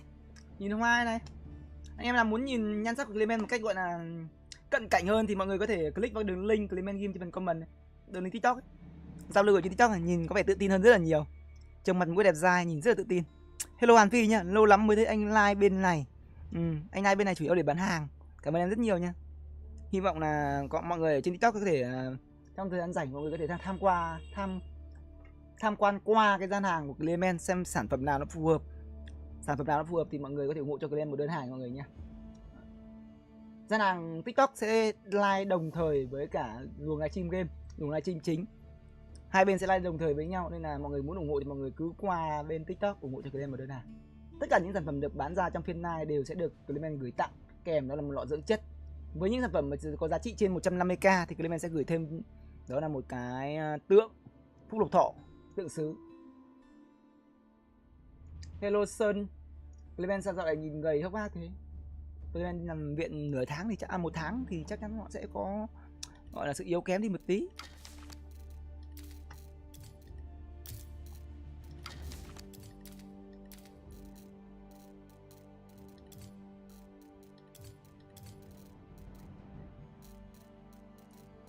Hơi lâu tí nhỉ, vẫn chưa bắt đầu anh em ạ. Có một số trận đã bắt đầu rồi, như trận đấu giữa Van der Moor, trận đấu giữa Co, rồi trận đấu giữa Cutter Bread đã được bắt đầu rồi. Còn Tuấn NQ thì vẫn chưa thấy bắt đầu, mới xong cái phần ban pick kia thôi, hơi lâu. Anh bị sao mà phải làm viện đấy à? Đợt vừa rồi anh đi chữa cái phổi của anh nó bị tổn thương nặng quá, nó kiểu như bị rỗ ấy. Không cắt trận Hùng à Clement, Hùng, Mèo Mecha và Kyo bắt đầu thi đấu ở row 2. Bắt đầu thi đấu ở row 2. Chỉ có một mình game thủ Tuấn NQ bắt đầu thi đấu ở row 1. Row 1 sẽ khởi đầu vào lúc 10 giờ. Không sợ hai báo con quấy nữa anh. Hôm nay cả hai cu nó đều ở dưới bà ngoại chơi. Thật vui khi thấy Clement trở lại, rất mong Clement khỏe lại 100% nhé. Những cái bệnh mà nó liên quan tới nội tạng thì nó sẽ hơi lâu, hơi mất thời gian để có thể hồi phục lại. Nó cần một quá trình khoảng tầm từ 6 tháng đến 1 năm với cái yêu cầu khá là cao về đường ăn uống sinh hoạt. Nên là chắc phải tầm nửa năm nữa thì Clement có thể lấy lại được phong độ cao nhất. Còn bây giờ thì sẽ bình luận theo kiểu bình tĩnh hơn thôi, không gào hét được. Nhưng mà mình hỏi tí, mình chuyển khoản thế Clement có bị trừ phần trăm không? Trừ thì chắc nó sẽ bị trừ rồi, nhưng mà đủ rồi Quan Tâm ạ. Thoải mái thôi, không vấn đề gì đâu. Mình còn quan hệ với nhau lâu dài mà. Đủ nha Quan Tâm nhá. Có mấy lão từ SC2 qua đánh giải này không anh? Hình như là không có. Anh vừa check qua cái danh sách giải thì không thấy. Elazer không thấy. Mà nhà Clement ở làng cây cảnh Phù Đổng à? Bé giờ tôi mới nhận được cái thông tin đó là làng cây cảnh Phù Đổng. Clement làng ở làng Hoa Xuân Quan anh em nhé. Anh em nào muốn biết thì thêm chi tiết thì có thể gõ cái làng Hoa Xuân Quan, nó là một địa danh khá nổi tiếng, nó là một làng nghề. Hiện tại nó làm được công nhận là một làng nghề mọi người nhé. Làng hoa lớn nhất miền Bắc. Ở trong cả nước thì nó thua khu vực đó là Đà Lạt, Lâm Đồng.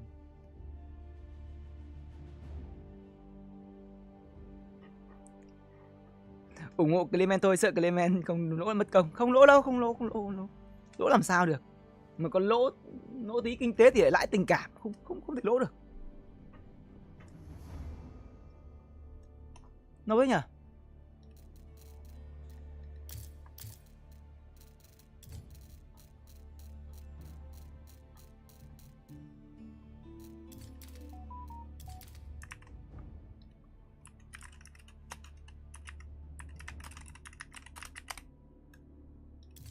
Đây, Clement vẫn đang rình đây.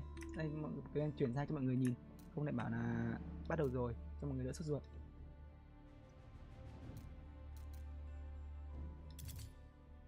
Đây, trận đấu nó vẫn chưa bắt đầu đây. Chưa thấy trận đấu đâu cả anh em ạ. Đây là trận đấu giữa Co này, Bret này, Myret này,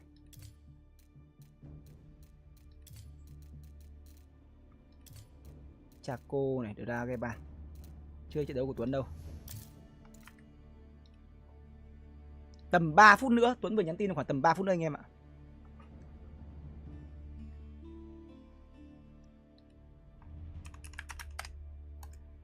Bây giờ mới đến ban pick quân. Bây giờ mới ban pick quân xong. Đang bắt đầu trong quá trình ban pick quân anh em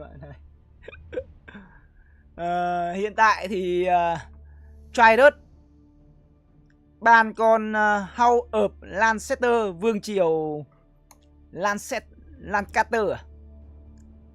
Sau đó là ban con Clyde Templar, kỵ sĩ dòng đền à? Ban con Chu Hy. Và cuối cùng là ban con gì? Và ban con Đức đến từ vị trí của Hoa Cúc. Ban 2 ship mới, một con Chu Hy và một con Đức.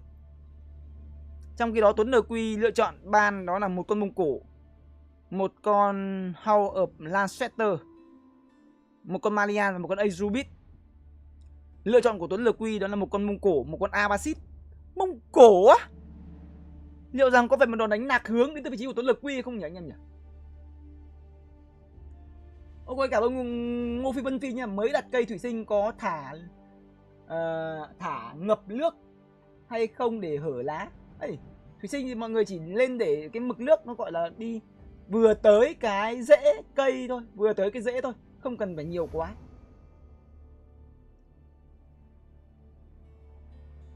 Mình biết mỗi làng hoa ở chỗ đê Phù Đổng, đền Gióng qua đấy cũng lắm cây, nhất là hoa giấy à. Đúng rồi, ở Phù Đổng chỉ hoa giấy thôi. Chuẩn đấy, ở Phù Đổng có rất là nhiều hoa giấy. Nó chỉ có một hai mặt hàng hoa thôi. Còn khi mọi người đến với cả làng Hoa Xuân Quan thì mọi người thấy rằng hàng ti tỉ cái loại hoa.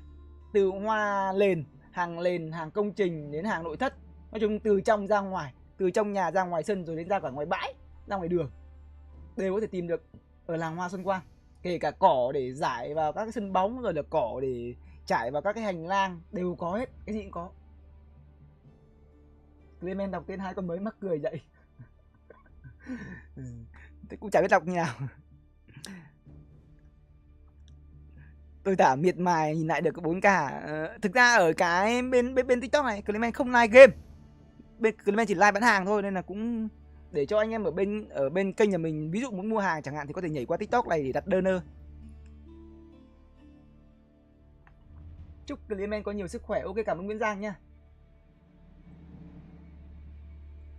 Cố gắng lên nhé ông vì cộng đồng ai bốn. Ok, cảm ơn Họa Tâm rất là nhiều nhé.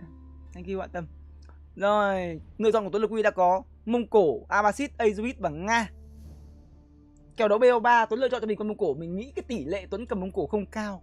Có thể là một cái đòn đánh lạc hướng để cho Tryhard nó khó cảm giác là có một cái điều gì đó đánh lạc hướng thôi, chứ mình nghĩ là Tuấn cầm Mông Cổ không cao nhé. Trong cái đó thì Hoa Cúc cầm cho mình đó là một con Knight Templar, một con Anh, một con Bia Tin và một con Long Binh. Những cái chất quân mà khá là phổ biến. Knight Templar đó là kỵ sĩ dòng đền đúng không mọi người nhỉ? Ủa, ở làng Clearman bán hàng đắt không à? Mọi người đến với cả làng cây của làng hoa Xuân Quan ấy, thì 100% mọi người đều mua được với giá gần như là giá gốc. Gần như là mọi người được mua với giá sỉ. Nếu có chăng ấy, chỉ đắt hơn một tí tẹo so với giá sỉ thôi. Vì chủ yếu làng Clement là bán sỉ, không bán lẻ. Nên là khách mua buôn hoặc là khách mua lẻ về cũng chỉ giá đấy thôi. Ví dụ như mọi người mua cái cây gọi là cây trúc rồi đi. Mọi người mua cây trúc này ở một cái shop nào đấy ở trên mặt đường ở khu vực khác chẳng hạn, thì nó sẽ rơi vào khoảng tầm 180 đến 200 nghìn chẳng hạn. Nhưng mọi người mua ở Xuân Quan thì nó chỉ rơi vào khoảng tầm 100. Đây, như Clement bán thì rơi vào tầm 101, 120. Đấy, nó chỉ đến vậy thôi. Anh em nào mua nhiều thì khoảng tầm 90, 95 nghìn. Còn nếu như mọi người mua một cây hoặc 2 cây thì nó rơi vào khoảng tầm 100, 101. Nó chênh lệch nhau không nhiều. Còn mọi người xác định là mọi người mua ở quán hoặc là mọi người mua online thì rơi vào khoảng tầm 170, 180.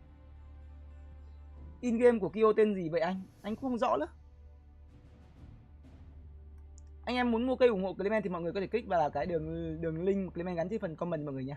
Mỗi người lên click vào một phát, sau đó là em thấy mọi người click vào một phát, sau đó là tham khảo qua cái giỏ hàng Clement xem có cái cây nào phù hợp thì ủng hộ cho Clement một đơn. Hello Phạm Tuấn Anh, mới ra tù à? Tóc ngành thế à? Tóc này tóc ngành nhá. Thủy quân đục túi mà. Ra quán cắt tóc bảo là cho em quả đầu thủy quân lính thủy đánh bộ. Đây, đúng quả lính thủy cánh đánh bộ. Anh em nhìn kiểu gì mà lại bảo tóc ngành. Giờ thất. Mua cây có tặng dầu gội không à? Mua cây tặng dầu gội à? Không. Mua cây cứ đừng tặng tình yêu của Clement thôi.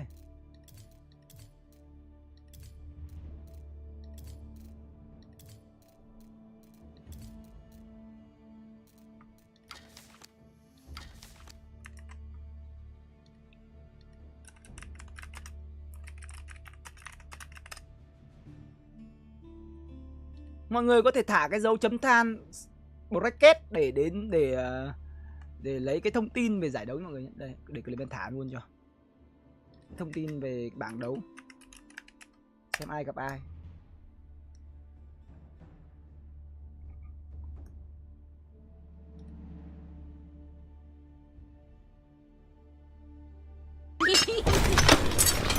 Cảm ơn mày Hải Đường nhé, thank you mày Hải Đường nha. Mèo Maika. Chúng ta đã có trận đấu đầu tiên giữa mèo Maika rồi. Tuấn Được Quy cũng đã bắt đầu rồi này. Mèo Maika đối đầu với cả Hêu gì đây? Na Hêu Bêu anh em ạ.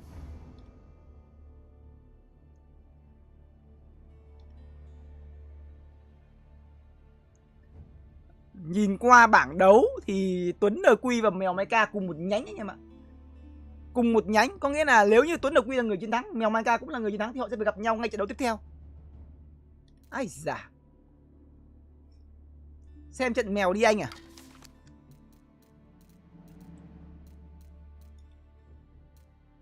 Đây chúng ta tàu nhanh trận đấu của mèo Maika nha. Clement nghĩ hàng nào ngon bán đi chứ bán cây dao xa hay hư lắm á. Clement nghĩ rằng là ở làng Clement cái lợi thế lớn nhất đó là kho hàng lớn, cái lượng cây nó rất là lớn, chất lượng lớn, giá thành lớn, giá thành rẻ, nên là nếu như mình còn không bán được thì với cái lợi thế như thế mình còn không bán được thì còn bán được cái gì?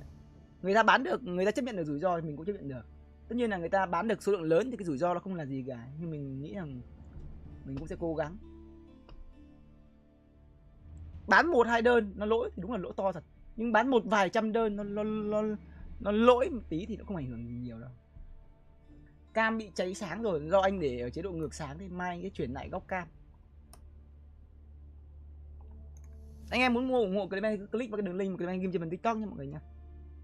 Đường link TikTok ấy. Đấy. Chúng ta sẽ đến với trận đấu đầu tiên nào. Rồi, chúng ta sẽ có được 2 chất quân. Mèo Mecha cầm cho mình con Mông Cổ, còn ở phía bên kia La Hellbell cầm cho mình đó là con Bia-tin. Vậy là hai cái ship gọi là hai ship gọi là cổ thôi. Không liên quan đến ship mới, không liên quan đến cái bản DLC, nên là Clement sẽ không cảm thấy ngượng mồm ở trong trận đầu tiên. Map đấu đầu tiên là map gì đây? Ai là Phucan này? Map đấu đầu tiên đó là map Ba Lan nha mọi người nha. Clement sửa lại cái tên map cho nó chuyên nghiệp đây.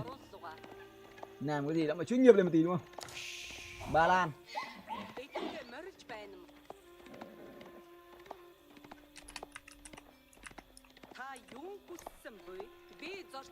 Map đấu Ba Lan, kèo đấu là BO3. Mèo Mecha cầm cho mình con Mông Cổ đối đầu với cả La Hellbell, người cầm cho mình con Bia-tin. Và đây là con Mông Cổ đến từ vị trí của game thủ Mèo Mecha, một cái nhà chính đẩy gần vào khu vực cánh rừng mỏ đá ở rất xa. Ô, cảm ơn bạn đường nha, gửi em phở. Ok, cảm ơn em rất nhiều, thank you em nha. Mọi người có thể thấy là cái bãi đá của Clement ở vị trí rất xa. Sau đó bãi vàng cũng ở vị trí rất xa. Đây là một thế nhà cực kỳ xấu dành cho game thủ Mèo Mecha. Và với cái lượng dân khai thác gỗ đang khá nhiều như vậy thì Mèo Mecha sẽ có cho mình cái gì đây? Và một cái nhà lính đến từ vị trí của game thủ Mèo Mecha. Như mình thường nói, đó là cái đáng sợ nhất của con Bia-tin khi đối đầu với Mông Cổ, đó là bị một cái tròi canh. Và một cái tròi canh dí luôn vào khu vực đó là bãi quả. Dí vào đây là cực kỳ đau anh em ạ. Cái trò canh mà nó dí vào đây thì sẽ bị mất một cánh rừng và mất cho mình đó là cái nhà máy rượu vàng. Vâng, con hãng đến từ vị trí của Mèo Mecha liệu rằng ấy quay đầu là bờ rồi. Một tình huống Mèo Mecha lao thẳng con hãng của mình vào nhà chính thì thôi. Đi tong 8 con cừu này, Mèo Mecha lấy được cho mình khá nhiều cừu nha. Map đấu Ba Lan nó có một điểm đặc biệt đó là cái những cái cánh rừng quanh nhà nó vừa xa nhà chính, mọi người thấy là cái phạm vi bảo vệ của nhà chính này. Phạm vi bảo vệ nhà chính nó chỉ có tí teo thôi. Ngoài ra thì nó rất là mỏng, rất là nhỏ, rất là ít.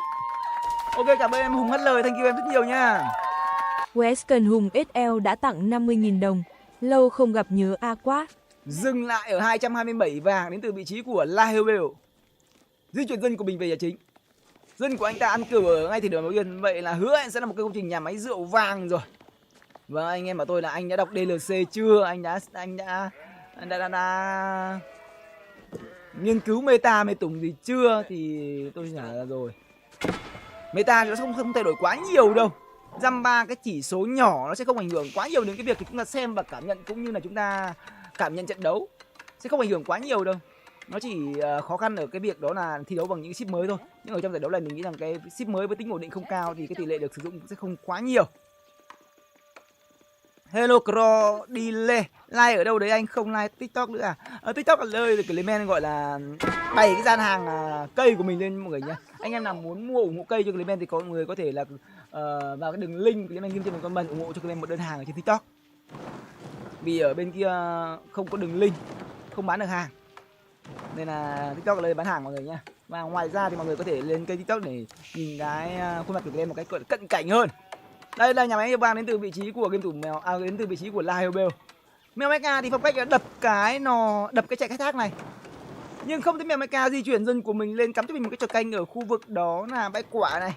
Mèo Mecha phong cách này phong cách Mông Cổ gần như là 90% thôi, 100% luôn. Tôi chưa thấy Mèo Mecha đi dâng cho mình cái trò canh cả. Không dâng chỏi. Và đây là một tình huống mà đưa dân của mình ra đến từ vị trí của game thủ La Hellbell để giữ lại cho mình đó là cái chạy khai thác, không cho Mèo Mecha lấy cho mình là 50 tài nguyên. Khi Mông Cổ phá hủy một công trình khiến cho công trình đó bốc cháy sẽ lấy được cho mình 25 thực và 25 vàng. Trước thời điểm anh ta nâng cấp công nghệ ở trong cái ụ thiêng. Ở nhà của mình thì Mèo Mecha lên được một công trình đó là đá hươu. 6 con dân đang thiết kế cho mình công trình đá hươu đã được khoảng tầm 30%. Ở bên kia thì La Hellbell cũng đã lên được đời 2 thành công với công trình nhà máy rượu vàng. Anh ta để lại cho mình đó là 5 con dân khai thác quả. Ở đây thì anh ta đang dồn rất nhiều dân của mình ra khai thác gỗ và có cho mình một cái gì trường bắn đầu tiên đến từ vị trí của La Hellbell. Một cái trường bắn tăng dân ăn thực của mình lên con số đó là 10 con. Thường thì con Bia-tin nó sẽ để cho mình khoảng tầm 10 con dân khai thác quả. Và khi Mèo Mecha có được cho mình những đơn vị quân đầu tiên mà tổ chức tấn công vào khu vực đó là bãi quả đến từ vị trí của La Hellbell, thì với 10 con dân này có lẽ rằng bãi quả này cũng chỉ còn lại 1-2 cây thôi. Lúc đó thì Mèo Mecha sẽ làm gì? Mèo Mecha sẽ đưa về một thế trận đó là nhảy 3 sớm, hay sẽ là một thế trận mà anh ta châu quân đẩy thẳng ở đời 2. Vâng, có cho mình một cái nhà lính rồi. Lượng dân khai thác gỗ đang chỉ có cho mình đó là 2 con, lượng gỗ đang có cho mình là 30. Không có ý đồ đó là xây thêm cho mình một cái nhà quân mới đến từ vị trí của game thủ Mecha sau khi lên 2. Không có trường bắn, không có chuồng ngựa. Với lên lời xong khoảng tầm 50 gỗ này thì làm gì có gì đúng không? Rồi, tiếp tục là cầm con hãn của mình và đang là những tình huống gãy ngứa đến từ vị trí của game thủ Mecha để cù. Đối với con mông cổ thì nó có một cái điểm đó là gì, không muốn ra quân chẳng hạn thì chịu khó cầm con hãn này sang cù tí rất đau mọi người nhá. Con hãn sau khi lên được 2 bắn khá là rát mọi người đấy, 50% máu đã mất đến từ vị trí của game thủ Lahebel rồi. Vác một con cung ra bắn nhau với ở một con hãn cung lỗ, vì mọi người thấy là con hãn này nó có thể hồi được máu, trong khi đó con cung thì không, nên là trong tình huống này bắn là lỗ nha. Và nhà Mecha gì ấy, bắn luôn con cừu đến từ vị trí của Lahebel ạ. Không, đây con cừu của mình của Mecha thì phải. Anh ta phải sử dụng con Scout của mình để đuổi con hãn của game thủ Mecha đi. Scout đấm vào hãn khá là đau, buộc con hãn phải chạy nha.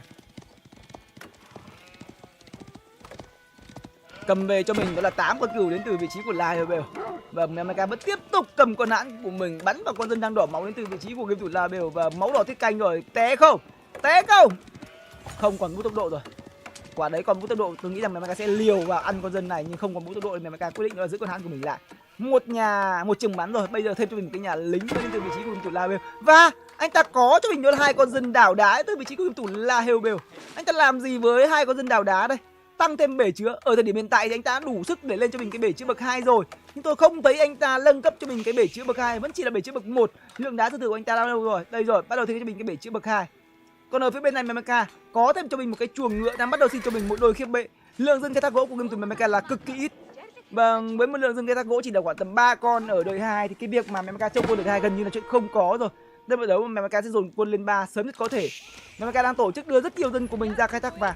Anh ta đang cố gắng đào một lượng vàng lớn để trong trường hợp mà Lahebel đủ quân tổ chức phản công thì lúc đó Mecha đã đủ lượng vàng để lên 3, sau đó thì tổ chức đó là cho dân tập trung vào việc lo khai thác để lên 3 thôi. 570 vàng đã có rồi, 600 vàng đã có rồi. Dừng lại luôn không? Còn ở phía bên này thì đang bắt đầu nâng cấp cho mình đó là công nghệ giáo đời 2 đến từ vị trí của game thủ Lahebel, sẵn sàng cho một cuộc phản công. Chúng ta cùng nhìn qua xem cái nhà lính thuê đấy, đang thiết kế cho mình cái nhà lính thuê đây. Và chúng ta hãy cùng chờ xem anh ta sẽ nâng cấp cho mình đó là theo cánh gì? Phương Đông, phương Tây hay là tơ lụa? Phương Tây. Anh ta đang thiếu kỵ nhưng tôi nghĩ là anh ta không đánh kỵ. Anh ta tập trung vào việc đó là đánh bộ binh. Phương Tây. Tôi nghĩ là như vậy. Và con đường tơ lụa đến từ vị trí của Lahebel. Con đường tơ lụa sẽ giúp anh ta có được cho mình những đơn vị đó là lém lao. Giáo của BT là một trong đơn vị giáo cực kỳ mạnh. Bây giờ thì những con cung lẻ đến từ vị trí của game thủ Lahebel đang phải đối đầu với cả những con khiếp bệ đến từ vị trí của thủ mèo Mecha. Trong khi đó thì cái đơn vị quân bổ trợ mà anh ta lựa chọn ở trong công trình nhà lính đánh thuê mua bằng dầu ô liu đó là những đơn vị lém nào không thể cao tơ được những con khiếp bệ này. Và ở thời điểm hiện tại thì lượng giáo đến từ vị trí của game thủ Lahebel đang có cho mình là 5 con. Muốn tổ chức tấn công game thủ mèo Mecha với 5 con giáo này chưa đủ an toàn. Vì với mèo Mecha tôi nghĩ rằng mèo Mecha sẽ có được cho mình đâu đó khoảng tầm 6 con khiếp bệ, sau đó tập trung thực vào việc lên 3. Lúc đó thì cái việc mà di chuyển quân đến từ vị trí game thủ Lahebel trở nên khó khăn hơn. Nhưng không có nghĩa là khi mèo Mecha lên 3 xong là mèo Mecha có thể ăn tươi nuốt sống game thủ Lahebel để ngay lập tức. Vì đơn giản mèo Mecha lên 3 xong thì mèo Mecha cần phải gom được cho mình một cái lượng đó là lượng Meram đủ đông để có thể đẩy chết được game thủ Lahebel. Thì anh ta cần cho mình khoảng tầm 10 con Meram. Lahebel xác định ở thời điểm hiện tại thì anh ta chỉ có thể ra quân đến dãy nhà của mình thôi. Hãn đã bị tiêu diệt, mèo Mecha đã mất con mình con hãn. Lém nào kết hợp với lính giáo. Giáo vẫn đang được xin đều. Bắt đầu đưa dân của mình ra để kê khu vực bãi vàng đến từ vị trí của game thủ Lahebel. Mèo Mecha 4 con khiếp bệ đang bắt đầu lên 3 với công trình nó đồn nẻ trên thảo nguyên nha. Đồn nẻ trên thảo nguyên. Vâng, phong cách thiết kế xây nhà lên đời đến từ vị trí game thủ mèo Mecha chưa bao giờ làm người xem phải thất vọng. Vẫn là như vậy thôi. Có bao nhiêu dân thì cho hết bấy nhiêu ra, tập trung thiết kế cho mình cái công trình landmark đời 3. Đồn nẻ trên thảo nguyên nhận thêm 50% lượng vàng. Hack vàng. Ở nhà chính của mình thì sao đây? Vâng, cừu đã hết rồi. Đã sẵn sàng di chuyển cái lều tròn của mình ra ăn bãi quả. Bãi quả này cũng chỉ còn cho mình 4 cây thôi. Tài nguyên thực của game thủ mèo Mecha không có nhiều, nhưng với góc bách của game thủ mèo Mecha, vâng, ăn hết bãi vàng là thắng. Lấy vàng đổi từ vàng sang, vâng, đổi từ vàng sang thực, đổi vàng sang tứa lưa để có thể là ép quân đến từ vị trí game thủ mèo Mecha. Nhưng như tôi đã nói là mèo Mecha lên 3 thì có cái lợi thế về mặt đó là kinh tế. Còn về mặt quân sự để có thể đẩy được con bia team đến từ vị trí của game thủ Lahebel là không hề dễ nha. Phút thứ 10. 9 phút 40. Laibêu có được cho mình 22 đơn vị quân, 8 con ném nào, 10 con giáo. Vâng, với 8 con ném nào, 10 con giáo này thì mọi người nghĩ là kỵ là không thể ăn được rồi. Chắc chắn là kỵ binh đến từ vị trí của game thủ nhà Mecha với 4 kỵ là không thể sờ được vào quân đến từ vị trí của game thủ Laibêu. Nhà Mecha buộc phải tích Merata. Một vài con cũng không đẩy được, phải là 10 con. Khi mèo Mecha tích được 10 con Merata thì cái việc mà Laibêu có lên 3 nó có thể xảy ra với cái lượng cừu mà anh ta đang giữ là rất nhiều. Mèo Mecha buộc phải sử dụng tốt những con kỵ của mình để khiến cho Laibêu gặp khó khăn hơn trong cái việc là cân đối tài nguyên để lên 3. Tấn công vào khu vực bãi vàng, tấn công vào khu vực bãi lương, khiến cho Laibêu chậm được lên 3. Và đây là công trình nhả lính đến từ vị trí của game thủ mèo Mecha, mất đi cái nhả lính rồi. Chúc Clement mau khỏe. Ok các bạn rất nhiều Weston nha. giấu tên đã tặng 20.000 đồng. Chúc CM mau khỏe. Metatam đã có được cho mình đó là một đôi đến từ vị trí game thủ mèo Mecha nhưng chưa đủ. Và đây là đang là những tình huống cấu rỉa đến từ vị trí của game thủ Laibêu với lính giáo của Bietin và với những đơn vị lém nào đam nó khá là to anh em ạ. Mặc dù Metatam có được cho mình một lớp giáp chống tên đó là cộng 4 nhưng lém nào đây đang có được cho mình cái sát thương tay đó là 8. Và mở lại 8 bao nhiêu? 8 và 6 con ném nào. Nên là sát thương nó gây ra cho những con Metatam đến từ vị trí của game thủ Mecha vẫn là rất lớn nha. Mèo Mecha còn cho mình đó là một con kỵ. Không thể sử dụng kỵ binh của mình để gây ra một cái khó chịu về mặt kinh tế đến từ vị trí của game thủ Laibêu. Mọi thứ vẫn đang nằm trong tầm kiểm soát. Mèo Mecha có được cho mình 39 con dân đang ở đời 3. Trong khi đó thì Laibêu đang có cho mình 33 con dân vẫn đang ở đời 2. Lượng vàng của anh ta cũng đã gom được kha khá, lượng thực của anh ta cũng gom được kha khá. Trong khi đó thì bãi vàng của game thủ mèo Mecha đang ăn vàng. Chợ có chưa? Mèo Mecha đã có chợ rồi, tăng thêm cho mình 3 cái chuồng ngựa đến từ vị trí của game thủ mèo Mecha. 3 cái chuồng ngựa hơi bất ngờ.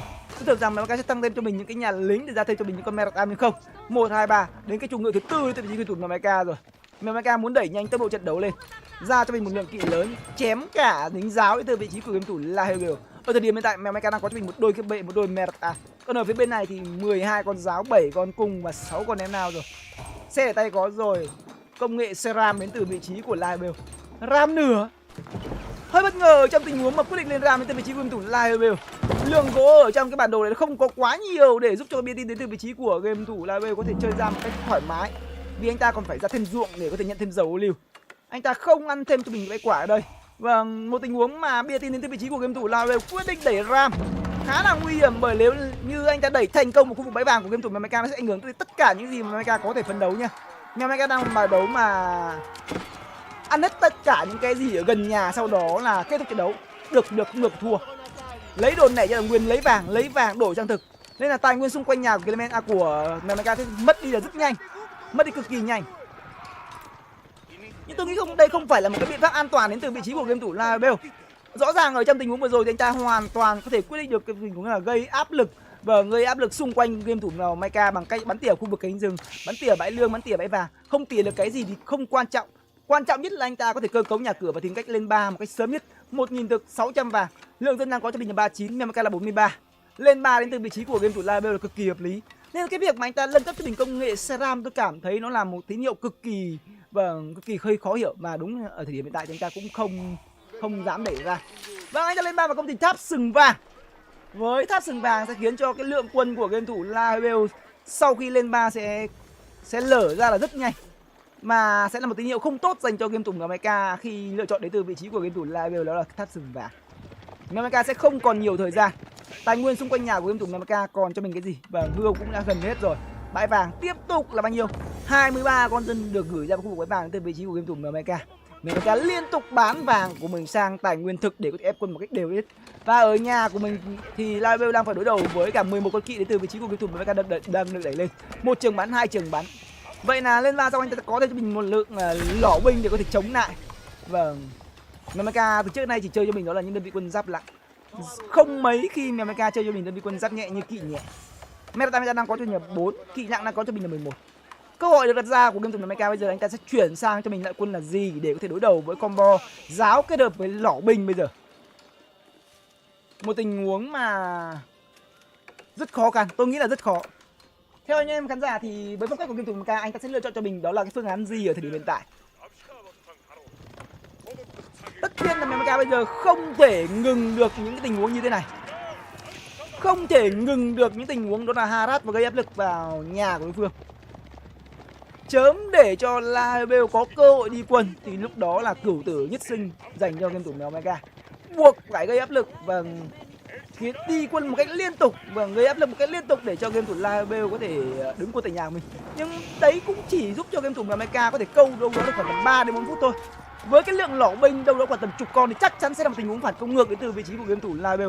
Mà ở thời điểm hiện tại tôi cũng chưa biết rằng mèo Mecha sẽ làm cách nào để có thể chuẩn bị chờ đón một pha phản công ngược đến từ vị trí của game thủ La Hebel.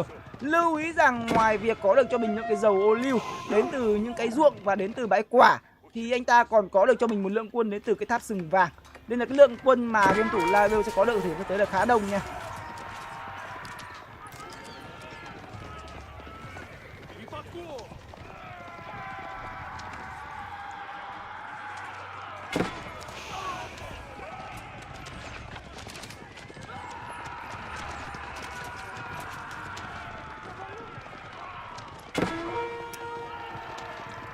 Combat được mở ra ở thời điểm này thì chắc chắn là thiệt thòi sẽ dành cho game thủ mèo Mecha.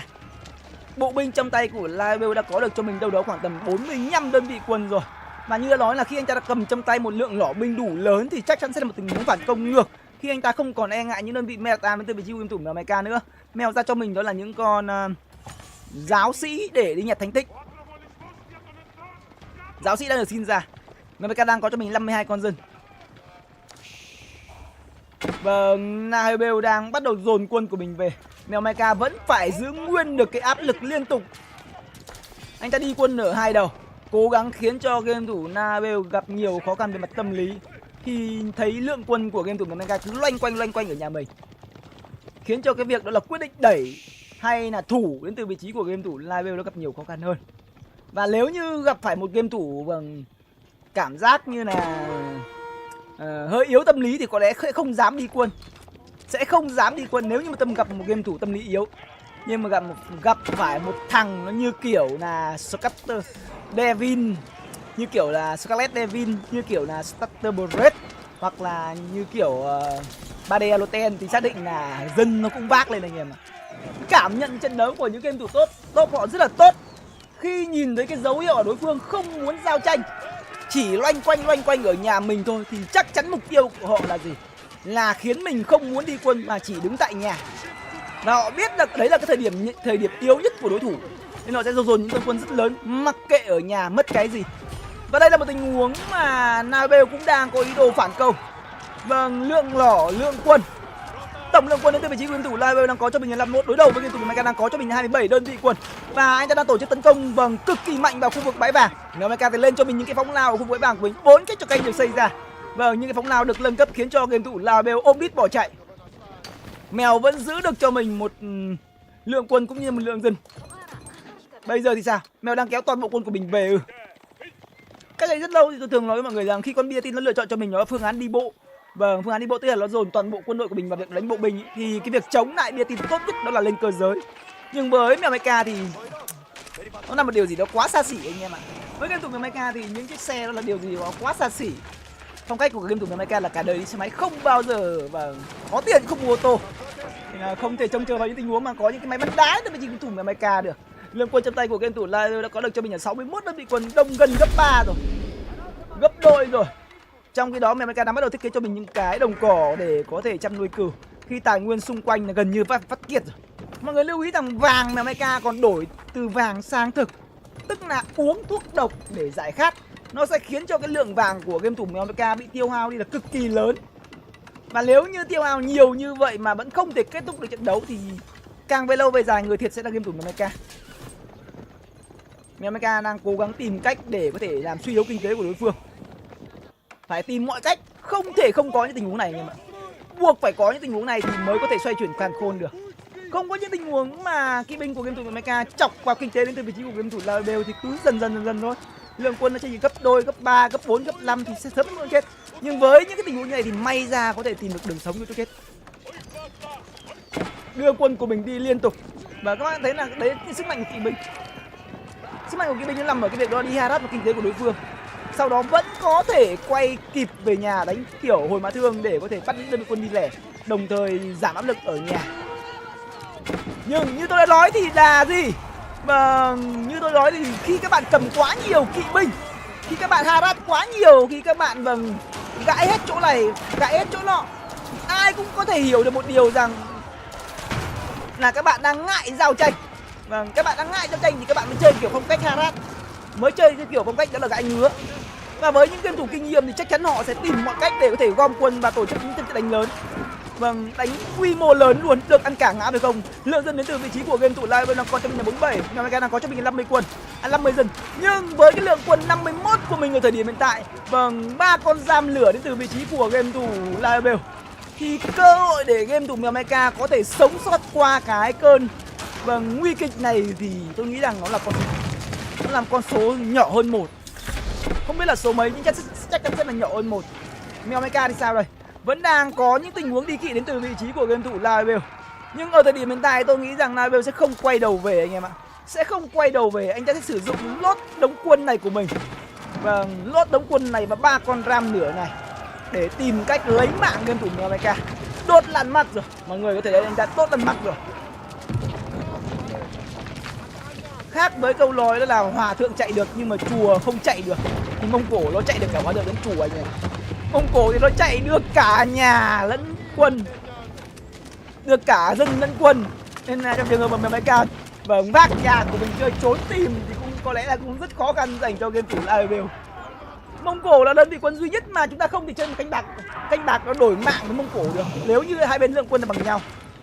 Hai bên lượng quân bằng nhau chơi với Mông Cổ kiểu đổi mạng là khốn khổ khốn nạn với Mông Cổ anh em ạ. Vẫn phải giữ dân, Live buộc phải giữ dân nhưng không phải đơn giản đâu nhá. Mèo Mecha vẫn cầm cho mình một tốt kỵ đi xung quanh nhà của game thủ Live. Nhưng ở thời điểm hiện tại thì Live đã ra cho mình đơn vị lính giáo kết hợp với cả đặc kiếm đứng tại nhà. Anh ta có được cho mình 40 dân. Lượng dân của game thủ Live là nhiều hơn so với game thủ Mèo Mecha rồi. Mèo Mecha mất cho mình đó là 3 cái tròi canh có 15 quân dân ở bên trong. Những đơn vị quân đến từ vị trí của game thủ Live đang mất tay, không có cái vị trí đứng tốt nhất. 3 con xe ram vẫn đang đứng ở đây. Vì đơn giản anh ta đang mất tay. Vì anh ta nghĩ rằng anh ta bắt được những con khiếp bệ này đến từ vị trí của game thủ Mèo Mecha là anh ta sẽ có được cho mình một chiến thắng. Anh ta không quan tâm đến những đơn vị quân đi công của mình. Đang có dấu hiệu mà hơi chủ quan đến từ vị trí game thủ Live. Anh ta không chăm chút, anh ta đang tập trung vào những tình tiết nhỏ. Và bây giờ thì sao đây? Bây giờ thì sao? Đang bắt đầu kéo quân về đến từ vị trí của game thủ Live. Tôi nghĩ rằng về để làm gì? Ở nhà anh ta đã có cho mình những đơn vị lính giáo, có được cho mình những cái lạc đặc kiếm rồi thì tại sao kéo quân về? 3 con xe ram, lưu ý rằng ram của bia tin nó cực kỳ đắt đỏ nha. Mất một con ram thôi là cực kỳ tốn kém.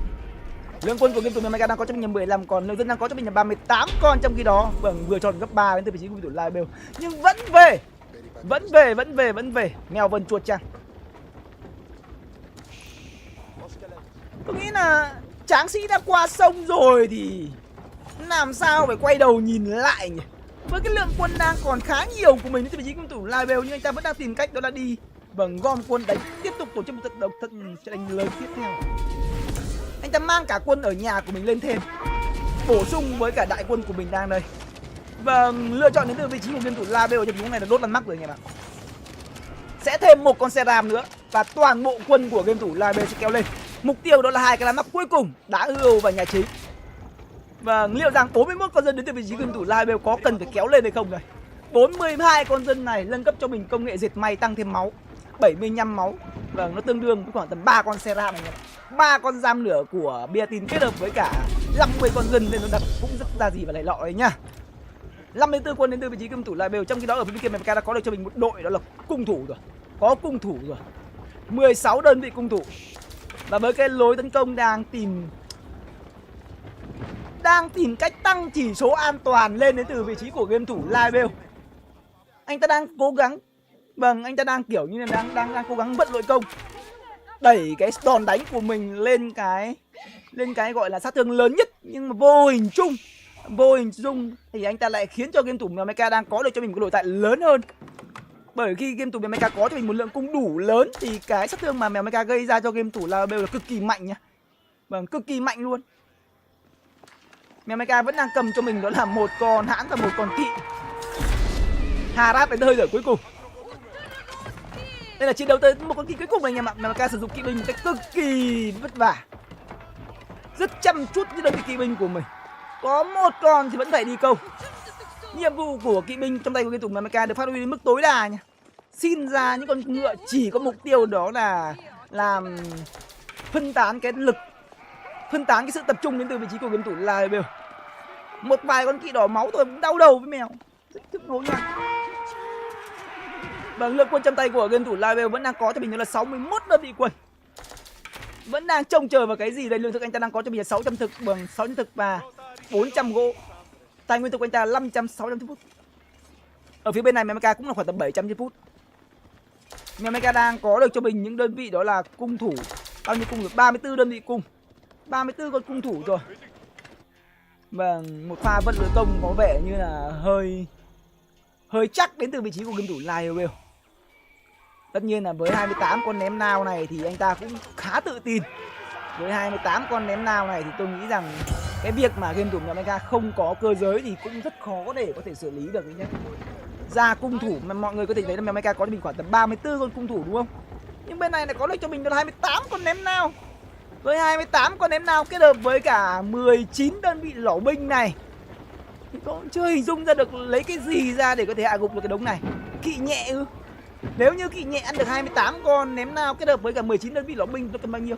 Tôi nghĩ nó cũng cần khoảng tầm 50 con kỵ nhẹ. Không 50 thì nó cũng phải 4 xịch.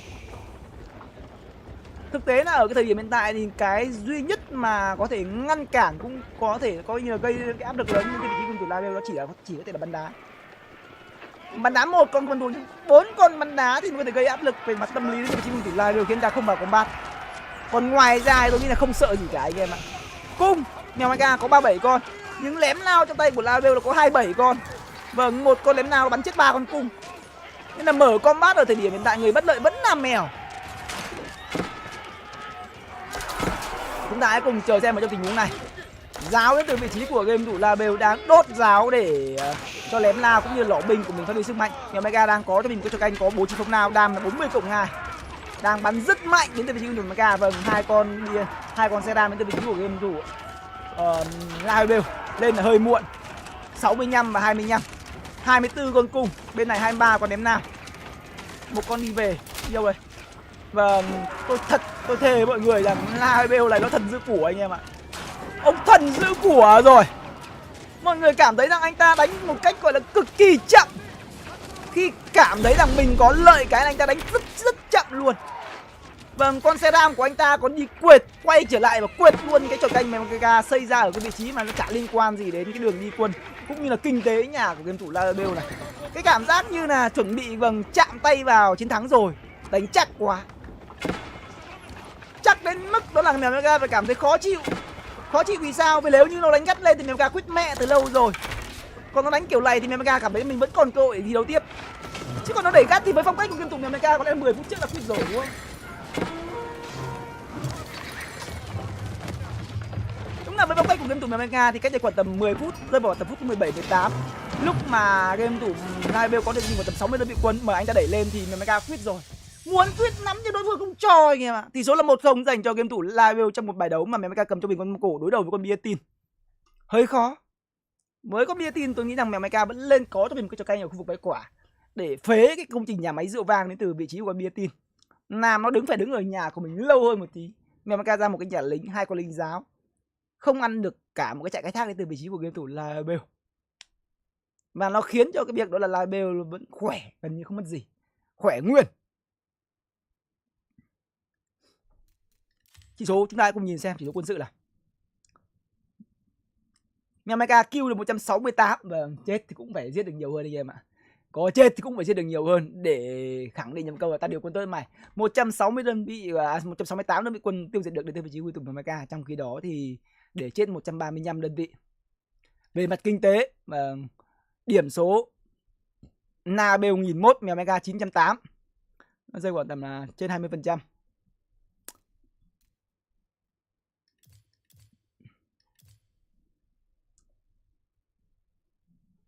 Thời gian lên đời, Mecha lên 3 ở thời điểm phút thứ 9.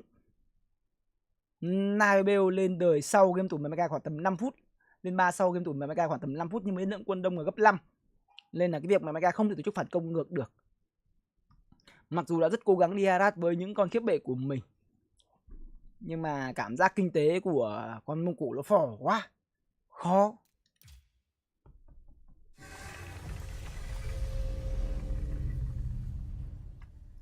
1-0 dành cho Live và chúng ta cùng đến với trận đấu thứ hai. Lưu ý rằng đây là row 2 và mỗi người chỉ có được cho mình đó là 2 cơ hội thôi. Ngày hôm nay và ngày mai. Ngày hôm nay sẩy chân thì chúng ta sẽ còn ngày mai. Và trong một cái kèo đấu BO3 thì mọi người lên chắc chiêu cơ hội của mình. Đây chính là lý do vì sao mà Live đánh rất chắc chiêu ở trận đầu tiên, khi anh ta cảm thấy mình có lợi thế. Vì anh ta muốn nắm chắc, anh ta muốn có chắc cho mình một trận đấu đầu tiên trong một cái kèo đấu BO3. Mở màn với một chiến thắng 1-0 trước game thủ Mecha, và một game thủ Mecha cũng bắt đầu có tí tên tí tuổi ở trong thời điểm hiện tại chứ không phải là yếu. Map đầu thứ hai là map vách đá.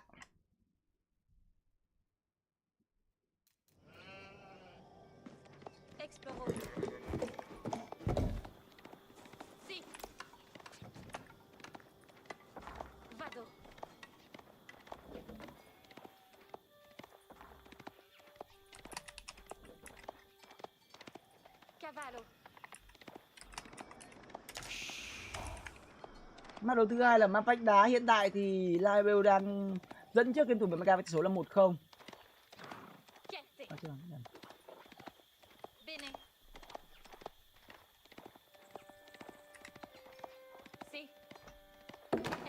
Và trong trận đấu thứ hai thì Mecha cầm cho mình đó là con Jinak, trong khi đó ở phía bên kia Live cầm cho mình đó là con Anh. Map vách đá. Nó vẫn là một cái câu chuyện ở cái map vách đá này, đó là quân gì mạnh nhất. Đối với tôi thì ở cái map vách đá này nó vẫn là con Anh và con Nga. Hai đơn vị quân nó cực kỳ mạnh ở cái map vách đá này, và chúng ta hãy cùng chờ xem. Nabel có vẻ như là một game thủ mà trung thành với những cách chơi cổ điển, thiên về thủ nhiều hơn, mà tận dụng chất quân cũng như là map đấu tốt hơn. Nhưng mà phong cách cầm zin của game thủ Mecha cũng cực kỳ khó chịu với những bài đấu mà ép kỵ và lên 3 sớm nha. Nhưng để các bạn thấy là để có thể chặn được đường đi quân đến từ vị trí của quân Anh ở cái map vách đá này, nó là một điều gì đó cực kỳ khó khăn và ngặt nghèo. Rất khó để có thể chặn được đường đi quân của con Anh ở cái map vách đá này mọi người. Cái đường đi quân của nó có một đoạn thôi, sang tới nhà. Bãi vàng của game thủ Mecha lại làm chia ngay ra cái hướng đi quân đến từ vị trí của game thủ Live. Và chúng ta hãy cùng trông chờ vào khả năng điều khiển đến từ vị trí của game thủ Mecha. 2 dân khai thác vàng. Thường thì họ hay lựa chọn cho một bài đấu mà 2 TC với cái bài đấu mà 2 dân khai thác vàng. Chúng ta hãy cùng chờ xem Nibel liệu định làm gì với con Anh của mình. Một con Anh vua 2 TC sau đó là tìm cách thủ để lên 3, hay là một con Anh cổ điển ở cái map vách đá này, đó là gì? Phòng ngội đồng, sau đó là tất tay. Vâng, kéo dần. Vâng, là một con Anh vua 2 TC rồi anh em ơi. Là một con Anh vua 2 TC. Vâng, mèo Mecha đối đầu với cả một con Anh vua 2 TC, tôi nghĩ rằng cửa cực kỳ sáng là khác, chứ không phải là cửa chứ không chỉ đơn giản là có cửa nha mọi người nha. Vâng, quá liều lĩnh đến từ vị trí của game thủ Live với một bài đấu Anh vua 2 TC ở cái map vách đá này. Không coi mèo Mecha ra cái gì, mà anh ta nghĩ rằng lấy được một trận đấu đầu tiên, vâng, có của để giành rồi, thắng được một trận rồi, cảm giác là tưởng mèo Mecha thế nào. Vâng, đây là một tình huống mà cực kỳ chủ quan khi đến vị trí game thủ Live nha. Không có bất kỳ một cái lý do là bào chữa gì cho game thủ Live với cái việc đó là lựa chọn cho mình con Anh vua 2 TC. Tôi khẳng định với mọi người một điều là không có lý do là bảo chữa nha. Anh em đừng cố gắng tìm cách là con Anh vua nó như thế này, con Anh vua 2 TC nó như thế này, con Anh vua 2 TC nó như thế kia.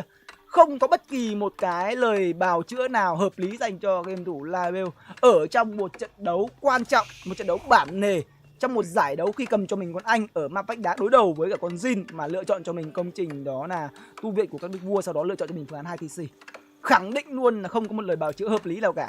Đây là một tình huống mà tôi nghĩ rằng Live đang hơi tự tin với chiến thắng đầu tay của mình, nên anh ta đang muốn thử kiểu như là thắng 1-0 rồi, sau đó là muốn đánh ở thế gọi là ở nhà cho tay vào quần, sau đó gãi. Biết đâu đấy mèo Mecha tự lăn đùng ngã ngửa ra. Bài này thì chắc chắn mèo Mecha sẽ tích kỵ và nhảy thẳng 3 rồi. Tích kỵ nhảy thẳng 3 vụt rồi. Vâng, gì đây? Các bạn thấy làm cái gì đây? Một cái lớp rào đến từ vị trí game thủ Live được căng ra, chia đôi bản đồ, không cho game thủ Mecha có thể đẩy quân của mình lên nhanh nhất. Nhưng tôi bảo rồi, với cái bài này thì game thủ Mecha sẽ lên thẳng 3. Mèo Mecha sẽ lên thẳng 3 với khoảng tầm, tôi nghĩ đâu đó khoảng tầm 6 con kỵ. 6 con kỵ cộng với một con Jin. Nhiều đó là đủ gây áp lực cho game thủ Live. Thi thoảng bài này Mèo Mecha lựa chọn cho mình đó là phương án Jin cung là hợp nha mọi người nha. Lấy con Jin cung. Con Jin cung để tỉa được anh em ạ. Tại vì nó không có giáo. Ví dụ như đối phương chơi nhiều giáo, chúng ta lên con Jin kiếm để có thể quẹt giáo đối phương. Nhưng trong một trường hợp mà đối phương không có nhiều quân, chúng ta cần một Jin cung để đi tỉa dân. Dăm 3 con kỵ, một con Jin cung tỉa dân của đối phương. Làm 2 con dân thôi là ngon rồi. Làm 2 con dân sau đó ở nhà nhảy thằng 3 là tuyệt vời. Trước khi đối phương đóng được cho mình cái tòa tắc trắng, ôm cho mình khoảng tầm 10 con kỵ đời 3. 10 con kỵ Jin đời 3. Nào vào, một pha hồi máu của con Jin. Nhiều đó thôi là đủ quét sạch. Hello, chào anh Tuấn nha. Anh em muốn mua cây ủng hộ cho Clement thì mọi người có thể click vào cái đường link TikTok và mà Clement ghim trên phần comment, sau đó ghé qua cái cửa hàng của Clement ở trên TikTok để ủng hộ cho Clement một đơn hàng mọi người nha.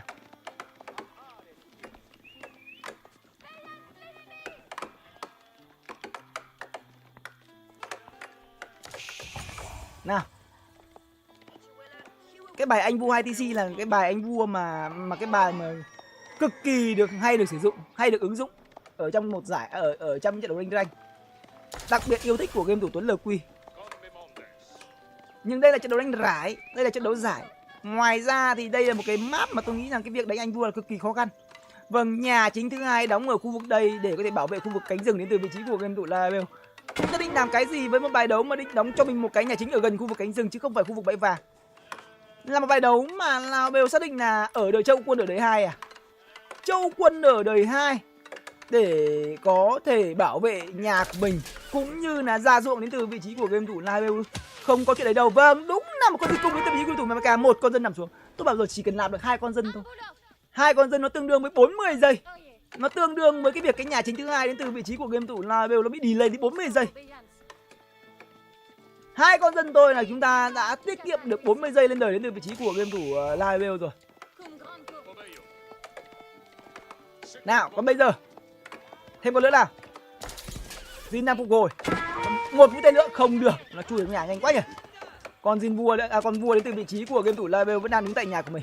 Lưu ý rằng con Jin đến từ vị trí của game thủ Mecha chuẩn bị có được cho mình công nghệ phục hồi linh thiêng để hồi máu cho con kỵ của mình trên đường chạy về nhà. Hy vọng là con Jin không chết, mà có lẽ cũng không thể chết được. Đường về nhà là cũng không phải là quá xa. Nếu như mà con vua tập trung chém con Jin thì con kỵ sẽ quay lại. Nghe Mecha điên lượn lòi đâu đây? Đây rồi. Và bổ chết con lợn lòi đến từ vị trí của game thủ Mecha, 3 con kỵ và xin kỵ ra tích cho mình bao nhiêu 6 con. Có làm tí kỵ để lùa cho hươu nó tập trung vào một chỗ để có thể ăn được một con hươu lợn lòi. Mẹ Mecha tôi nghĩ là không tỉ mỉ đến mức độ đấy anh em ạ. Gặp người khác là khả năng cao là 6 con kỵ này đi chỉ ăn lùa hươu.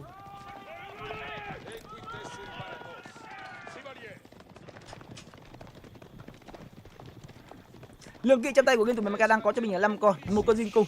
Đang chuẩn bị mua cho mình cái gì? Tăng nhà quân không? Không, đối với tôi nghĩ là tầm 6 con kỵ đủ để cho game thủ Mecha lên 3 rồi. 6 con kỵ đủ để lên 3 rồi, không cần thiết là phải lên thêm cho mình cái chuồng ngựa nữa. Dân gỗ đâu à? Không cần dân gỗ luôn. Muốn bắt được con Jin vua lại hơi khó, muốn bắt được con vua đến từ vị trí của game thủ là cũng hơi khó anh em ạ. Hơi khó để bắt đấy nha. Sau khi đưa dân của mình ra lợn lòi thì cái lượng thực của mình tăng lên là rất nhanh, tăng cực kỳ nhanh luôn anh em ạ. Gửi anh bắt phở. Ok, cảm ơn em rất nhiều, thank you em nha. West cần giấu tên đã tặng 50.000 đồng. Gui Abet for. Đây là con Jin cung, đây là con Jin cung đến từ vị trí của mình. Chúng ta cùng chờ xem liệu rằng có con lần thứ hai không. Một con rồi. Tôi bảo rồi chỉ cần ăn 2 con thôi. Không cần nhiều. Có con thứ hai không? Không. Vâng, con dân đến từ vị trí của Live đã chui. Xít chết anh em ạ. Xít chết. Thời gian phục hồi đó là khoảng tầm 2 phút nha. Và Mecha cần phải căn. Con Jin này cả lắm hẹo rồi anh em ạ. Hẹo. Nhưng và một pha hẹo Jin nhưng hẹo thêm cho mình đó là cả 2 con kỵ và vượt pha và lấy Jin làm mồi nhử đến từ vị trí của game thủ Mecha.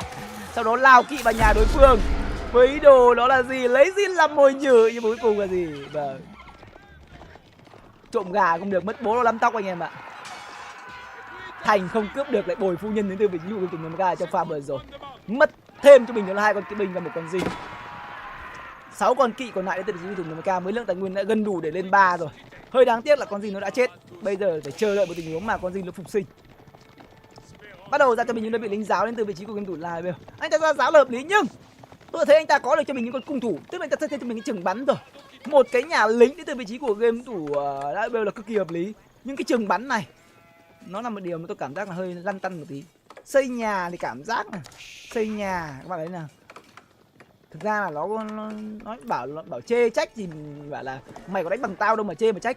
Nhưng nếu như là một người chơi Anh, nếu như là một người chơi Anh thường xuyên và một người nghiên cứu sâu và nghiên cứu con Anh này, thì với những cái nhà sân được xây như thế này là cực kỳ lỗi rồi. Gần như tất cả những cái vị trí đẹp xung quanh cái nhà chính đều là cái vị trí để cho các anh đóng ruộng. Nên là những cái công trình như nhà dân, nhà quân chẳng hạn thì nó xây ở một cái vị trí khác, xa xa ra một tí. Giáo trong tay của game thủ Live đang có cho mình là 6 con. Mà đang bắt đầu lên bàn với công trình cho học viện Hoàng gia. Câu chuyện đó là châu quân đời 2 để mở rộng kinh tế bằng ruộng đến từ vị trí của game thủ Live đang bắt đầu. Và Navel đang kể một câu chuyện cổ tích giữa đời thường. Chúng ta hãy cùng chờ xem Mèo Mecha với một con Jin lên 3 sớm. Một con Jin lên 3 sớm liệu rằng có hạ gục được Navel trước thời điểm mà anh ta đóng cho mình cái tòa tạp trắng hay không.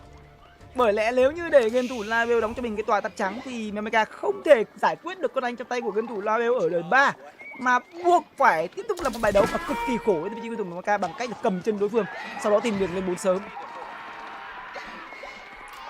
Nào chúng ta hãy cùng chờ xem. Lên 3 thành công, Jin đã quay trở lại rồi, Jin đã sống lại rồi. Lượng gỗ đến từ vị trí game thủ Mèo Mecha đang có mình 36 gỗ. Chưa đủ để đóng thêm cho mình một cái chuồng ngựa thứ hai, đang nâng cấp cho mình công nghệ đó là kỵ binh đời 3. Giáo 8 con, cung 7 con. Anh ta ra thêm cả cung để bắt Jin. Vì muốn bắt được con Jin cầm trong tay khoảng tầm 15 đến 20 con cung chẳng hạn. Bắt con Jin đời 2 rất dễ. Đây là một tình huống mà Jin chúng ta được kỵ trong tay của game thủ Mecha, đó là kỵ đời 3 rồi. Kỵ đời 3 rồi nó khác lắm. Và cái điểm đặc biệt đến từ vị trí của con Jin, nó có kỵ của Jin và kỵ của Pháp là gì? Là nó gần chết nhưng mà nếu như nó không chết thì nó lại hồi đầy máu. Vâng. Cái điểm khác biệt giữa thực tế và game đó chính là cái khả năng chiến đấu của những đơn vị quân. Ở ngoài thực tế nếu như anh em bị thương chẳng hạn thì sức chiến đấu của chúng ta bị giảm rất nhiều. Nhưng ở trong game thì máu nó còn có một giọt đi chăng nữa thì sức chiến đấu của nó vẫn vậy.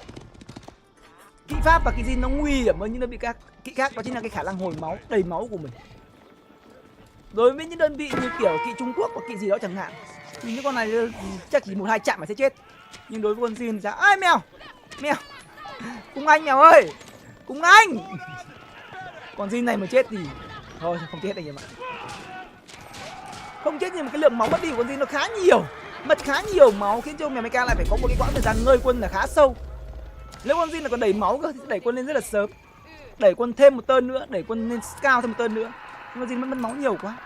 Trong khi đối phương còn khá nhiều cung, 700 thực và 400 vàng đến từ vị trí của game thủ Live rồi. Mèo Mecha vẫn đang tiếp tục đào vàng. Lượng thực của Mèo Mecha đang tích được cho mình đó là gì 800-900 thực, vàng đang có 200. Jin chuẩn bị hồi máu chưa? Vâng, 15 giây nữa, 15 giây nữa, 15 giây nữa. Tuần này chết rồi. Đủ rồi, ta hồi máu nào. Và cả dần bắt con vua đến từ vị trí của game thủ Mèo Mecha và quay tròn con vua lại và thít nó. 900, 1000 thực đến từ vị trí của game thủ Live, 1000 thực, 600 vàng. Và được ăn cả ngã thì ăn cứt tên này rồi anh em ạ. Chỉ cần Navel đóng cho mình cái tòa tháp trắng thôi mà Mèo Mecha không sổ vào đúng cái thời điểm đó thì cuộc chơi kết thúc đây nhỉ. Tòa tháp trắng đang bắt đầu được dựng đến từ vị trí của game thủ Live. Tôi chết tôi rồi. Tòa tháp trắng đóng ở đâu đây? Cái gì đây? Một tòa tháp trắng đóng để bảo vệ ruộng đến từ vị trí của game thủ Live. 3 khoanh ruộng an toàn đến từ vị trí của game thủ Live. Tôi hỏng anh em ơi. Tòa tháp trắng bắt đầu đóng rồi. Tính bằng dây rồi anh em ạ. Bây giờ mà đối phương đóng tòa tháp trắng rồi, Mèo Mecha có mỗi một cái chiêu đó là gì, đánh vòng quanh sau đó tìm đường nhảy 4 sớm. Không thể giết được với cái lượng quân mà không lớn hơn đối phương ở đời 3. Mèo Mecha còn khoảng tầm chục đơn vị quân bao gồm cả con Jin. Trong cái đối phương lên bằng tòa tháp trắng, lượng quân thì có một nhà lính, 2 trường bắn, và 2 nhà lính, 2 trường bắn, cộng thêm cái tòa tháp trắng có thể sinh quân rất nhanh. Mèo Mecha muốn nhanh thì cũng không nhanh được, muốn nhanh không nhanh được. Bây giờ câu chuyện như thế nào đây? Lên 400.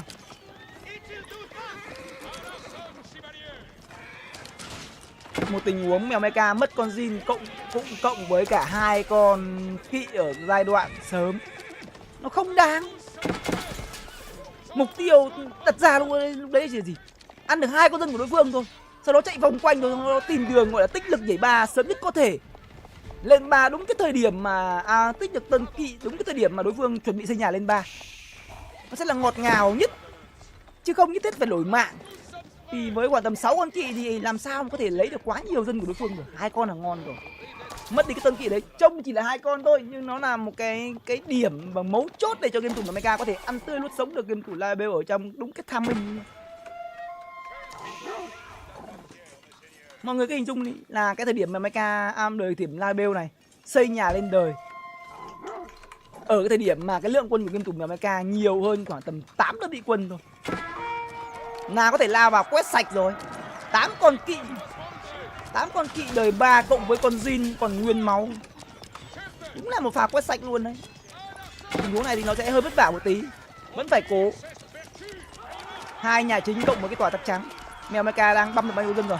9 con rồi, cố lên. Lượng kỵ trong tay của game thủ Mecha đang có cho mình đó là 16 con, không 12 con. Đang cố gắng điều kỵ đến từ vị trí của game thủ Mecha. Mecha buộc phải chơi hay, buộc phải điều quân hay nha. Kinh tế của game thủ Mecha không khỏe, Mecha buộc phải sử dụng kỵ của mình một cách tốt nhất. Và bình thường đánh hay thì bây giờ phải cực kỳ hay thì mới có thể khiến cho Mecha giữ được cái thế trận này. Khi lượng dân đến từ vị trí game thủ Live đang có cho mình 67 dân, Mecha đang có cho mình 48 con dân. Đang cố gắng đi nhặt thêm cho mình những cái đánh tích để bù lại cái lượng kinh tế thua thiệt hơn so với con anh trong tay của game thủ Live. Cầm cả con Jin của mình đi lấy thánh địa nữa. Hươu cũng đang bắt đầu bú sang bãi thứ 2 chưa? Bãi thứ 2 đứng trước cửa nhà sẽ bua nha bạn. 1 trường bắn, 2 trường bắn, 3 trường bắn. Trường bắn thứ 3 đến từ vị trí của game thủ Mecha được đóng ra. Lõ binh hay là cung thủ? Tôi nghĩ khả năng cao là cung thủ thôi. Lõ binh không giải quyết được cái vấn đề gì ở thời điểm hiện tại cả. 15 con kỵ, tích được nhiều kỵ tích nhỉ? Nhưng mà tích được khá nhiều kỵ nhá. 1.200 thực đến từ vị trí của game thủ Live. Mọi người thấy cái lượng thực của anh ấy rồi lên cực kỳ kinh khủng.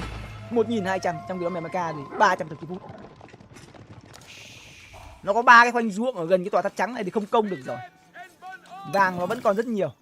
Nhưng với cái phong cách của game thủ Live đó thì đánh rất chậm, nên là tôi nghĩ rằng Mecha ở thời điểm hiện tại thì vẫn có đủ khả năng, đủ thời gian để tích cho được từng quân to. Mọi người lưu ý rằng cái tòa tháp trắng đến từ vị trí của game thủ Live nó đóng ở cái vị trí là bảo vệ ruộng, nó đóng ở rất sâu trong nhà. Trong trường hợp mà đại quân của game thủ Mecha đứng ở đây thì Mecha có thể slow ball đến cái thành trì cuối cùng nha. Thường thì những cái công trình quan trọng chúng ta sẽ đóng ở phía bên ngoài. Ví dụ như đây là cái tòa trắng chẳng hạn, anh ta đóng ở vị trí này thì cái việc mà Mecha tổ chức những trận đánh lớn sẽ rất là khó khăn, buộc phải tìm cách đi vòng và tấn công vào khu vực hậu phương của và lưng của đối phương. Nhưng với cái việc mà tòa tháp trắng đóng ở cái mé này mà Mecha lại có được cho mình lượng quân lớn thì anh ta hoàn toàn có thể xé nhỏ game thủ Live ra để ăn dần. Đủ lớn, tầm khoảng tầm 30 con cung bây giờ có thể Odin được, nhưng đang cho dân để có thể ăn gỗ nhiều hơn để Odin này. Thánh địa liên tục được lấy và liên tục bị vô hiệu. Thánh tích có được cho mình cái thứ 3. Cái thứ 3 đến từ vị trí của game thủ Mecha rồi. Nào đều tôi không biết ông nào anh em ạ. Không biết ông thần nào mà đánh khá là ghê gớm, cảm giác không hề có một tí nào cóng tay trước game thủ Mecha, không cóng. Bây giờ mà anh ta nhổ được 3 cái trường bắn này đến từ vị trí của game thủ Mecha là hết là toang đấy. Nhổ được 3 cái trường bắn này là nhức đầu rồi anh em ạ. Mecha không đẩy nhanh, Mecha không đẩy gọi là đẩy, không đưa trận đấu về thế kết thúc sớm ấy. Đến một cái thời điểm mà con anh này cái lượng thực của nó quá nhiều rồi thì nó có thể lên 4 được. Vâng, Jin trong tay game thủ Mecha đã lên được level 3, hoàn thành những cái nhiệm vụ của mình rồi. Bây giờ thì anh ta không còn sợ những đơn vị cung thủ và lõ binh nữa. Một pha phục hồi linh thiêng trước, dùng mẹ rồi. Mèo ơi, kỵ sĩ sẵn sàng nào, gọi 3 con đấy rồi, 3 con kỵ nhẹ. Một tình huống mà Mecha đang có cho mình lượng quân đủ để có thể luốt được tân quân này đến từ vị trí của game thủ Live. Đủ để luốt được cho mọi người nha. Trông vậy thôi nhưng luốt được. Luốt sạch tân quân này đến từ vị trí của game thủ Live. Sau đó xô vào ăn gà hay không đây. Nhưng mà sau khi luốt xong thì cái lượng máu của game thủ Mecha còn lại không nhiều. Toàn kỵ binh đỏ máu. Vâng, toàn thương binh hạng 3/4. Công nghệ phục hồi linh thiêng vừa dùng rồi. Còn 46 giây nữa. Đưa được quân đến trước cửa nhà đối phương, gãi một tí sau đó là phục hồi linh thiêng. Công trình phòng thủ mạnh nhất của game thủ Live nằm ở phía sau. Phía trước gần như là không có gì đảm bảo. Với một cái nhà chính phủ ở thời điểm chúng ta ít quân, chúng ta có sợ Nhưng với một lượng quân lớn thì cái nhà chính phủ này nó cũng chả khác gì cái tròi canh, chả có tác dụng gì nhiều. Kinh tế đến từ vị trí của game thủ Live đẩy hết về phía sau. Lượng quân của anh ta còn lại 1400 km, MK đang có cho mình 33 đơn vị quân. Jin level 3 và chuẩn bị có được cho mình công nghệ hồi máu. Và MK đang lao thẳng vào bên trong. Tòa tháp trắng ở bên trong bằng xây rất nhiều ruộng đến từ vị trí của game thủ Live. Anh ta đang có mình 1200 tộc chiến phúc nhưng vẫn tiếp tục đóng thêm ruộng. Anh ta thiếu rất nhiều, anh ta thiếu rất nhiều nhà quân ở thời điểm hiện tại. Anh ta đang thừa thực thừa thực. Thực ra thì anh ta cũng chả thừa thực đâu, nhưng mà với việc cơ cấu nhiều ruộng như vậy để làm cái gì? Đối với con anh khoảng tầm 30 cái ruộng, 30 cái ruộng rồi đã đủ thoải mái để có thể chỉ ăn với xây dựng quân rồi. Một tình huống mà đẩy quân lên đến từ vị trí của game thủ Live đang kiến tạo cơ hội cho game thủ Mèo Mecha. Mất đi khoảng tầm 30 đơn vị quân trước cửa nhà của game thủ Mèo Mecha và giúp cho Mèo Mecha có được cho mình một cái cơ sở để thực hiện một cái quả cầu tuyết, lăn quả cầu tuyết. Nhưng đúng như tôi nói là gì? Là khi mà Mecha có được cho mình một lượng quân lớn thì anh ta cứ đứng ở đây thôi, xé nhỏ game thủ Live ra bằng cách là bắn vào hai khu vực cánh rừng. Cứ bắn vào hai khu vực cánh rừng mà cắn dần thôi. Đây chính là slow ball. Tòa tháp trắng đóng ở đây cơ thì nó mới có điều đáng sợ. Lúc đó Mecha sẽ phải đi quân nhiều hơn vào khu vực phía sau. Nhưng tòa tháp trắng đóng ở sau mông. Vâng, đến từ vị trí của game thủ Live nó sẽ giúp cho game thủ Mecha tích được quân trước cửa nhà của đối phương, gây ra một cái áp lực cực kỳ lớn. Bắt đầu phải ra cho mình những cái vũ khí hạng nặng đến từ vị trí của game thủ Live với những con bắn đá. Nhưng lính cover của anh ta ở thời điểm hiện tại là gì? 4 nỏ binh, 4 linh giáo. Thiếu rất nhiều lính cover đến từ vị trí của game thủ Live. Nhưng vẫn chưa phải là một cái chưa phải là một cái thiết an toàn dành cho game thủ Mecha ở thời điểm hiện tại nha. Một bài đấu mà Mecha vẫn đang 100% nó lòng hoang hóa. Mà tài nguyên hoang hóa thì tất nhiên là sẽ bị hao dần theo thời gian rồi. Trong khi đó kinh tế đến từ vị trí của game thủ Live ở thời điểm hiện tại chỉ cần nhà quân thôi. Với cái lượng ruộng như thế này là đúng là chỉ cần nhà quân thôi nhỉ. Chỉ cần xây nhà quân ra và đi công thôi. Mecha có ý đồ lên 4 hay không? Tôi nghĩ là không lên 4 được đến từ vị trí của Mecha khi hươu hết rồi. Hươu hết rồi, lợn lói hết rồi, bãi quả đang còn không nhiều. Chứ lượng bãi quả còn lại không nhiều. Mà tài nguyên xung quanh thì có một con hươu ở xa. Xanh chẻ nhẽ xanh là đối phương ăn quả bắn hươu thì nó hơi vô lý đúng không?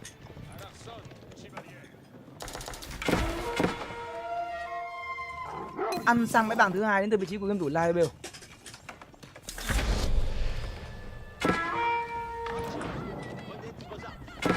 Có một con bắn đá không nhiều, một con đá lọ binh rất nhiều đến từ vị trí của Live. Ở thời điểm hiện tại mà tôi không hiểu lý do vì sao mà Live còn không tập trung vào việc ra quân. 700 thực bằng 900 gỗ, 500 vàng, nhà quân không tăng lên để dành gỗ để ra cho mình những con bắn đá đến từ vị trí của game thủ Live. Anh ta ra thêm cả cho mình những đơn vị kỹ năng. Ở thời điểm hiện tại chả cần làm thêm cái gì cả, cứ tăng nhà quân, cứ giáo với lỏ bầm lên. Thực và gỗ, anh thực gỗ vàng cái gì anh ta rất nhiều. Vâng, anh ta ôm tài nguyên xuống mồ chẳng. Thời gian dành cho game thủ Live không có nhiều, nhưng Mecha đang chuẩn bị tích cho mình một cú đấm thép rồi. Chuẩn bị là một cú đấm máu cho vị trí của Mecha đấy nhá. Đánh với một con anh 2TC thì không bao giờ đánh theo kiểu dài lâu đâu được. Đấm được là phải đấm, đủ quân là phải vào. Mecha vẫn giữ được cho mình cái thế của đứng quân ở trước cửa nhà của game thủ Live. Vâng, tầm này chỉ ăn mới xây nhà quân đến vị trí game thủ Live thôi. Có bao nhiêu gỗ xây hết đấy bấy nhiêu nhà quân. Nhưng tôi cảm giác là Live vẫn đang vừa đái vừa dòm anh em ạ. Vẫn đang vừa đái vừa dòm. Bạn nhìn thấy cái lượng thực và lượng gỗ, lượng vàng đến vị trí của Live nó rất là dồi dào. Kỵ nặng. Mecha 43 đơn vị cùng 11 con kỵ.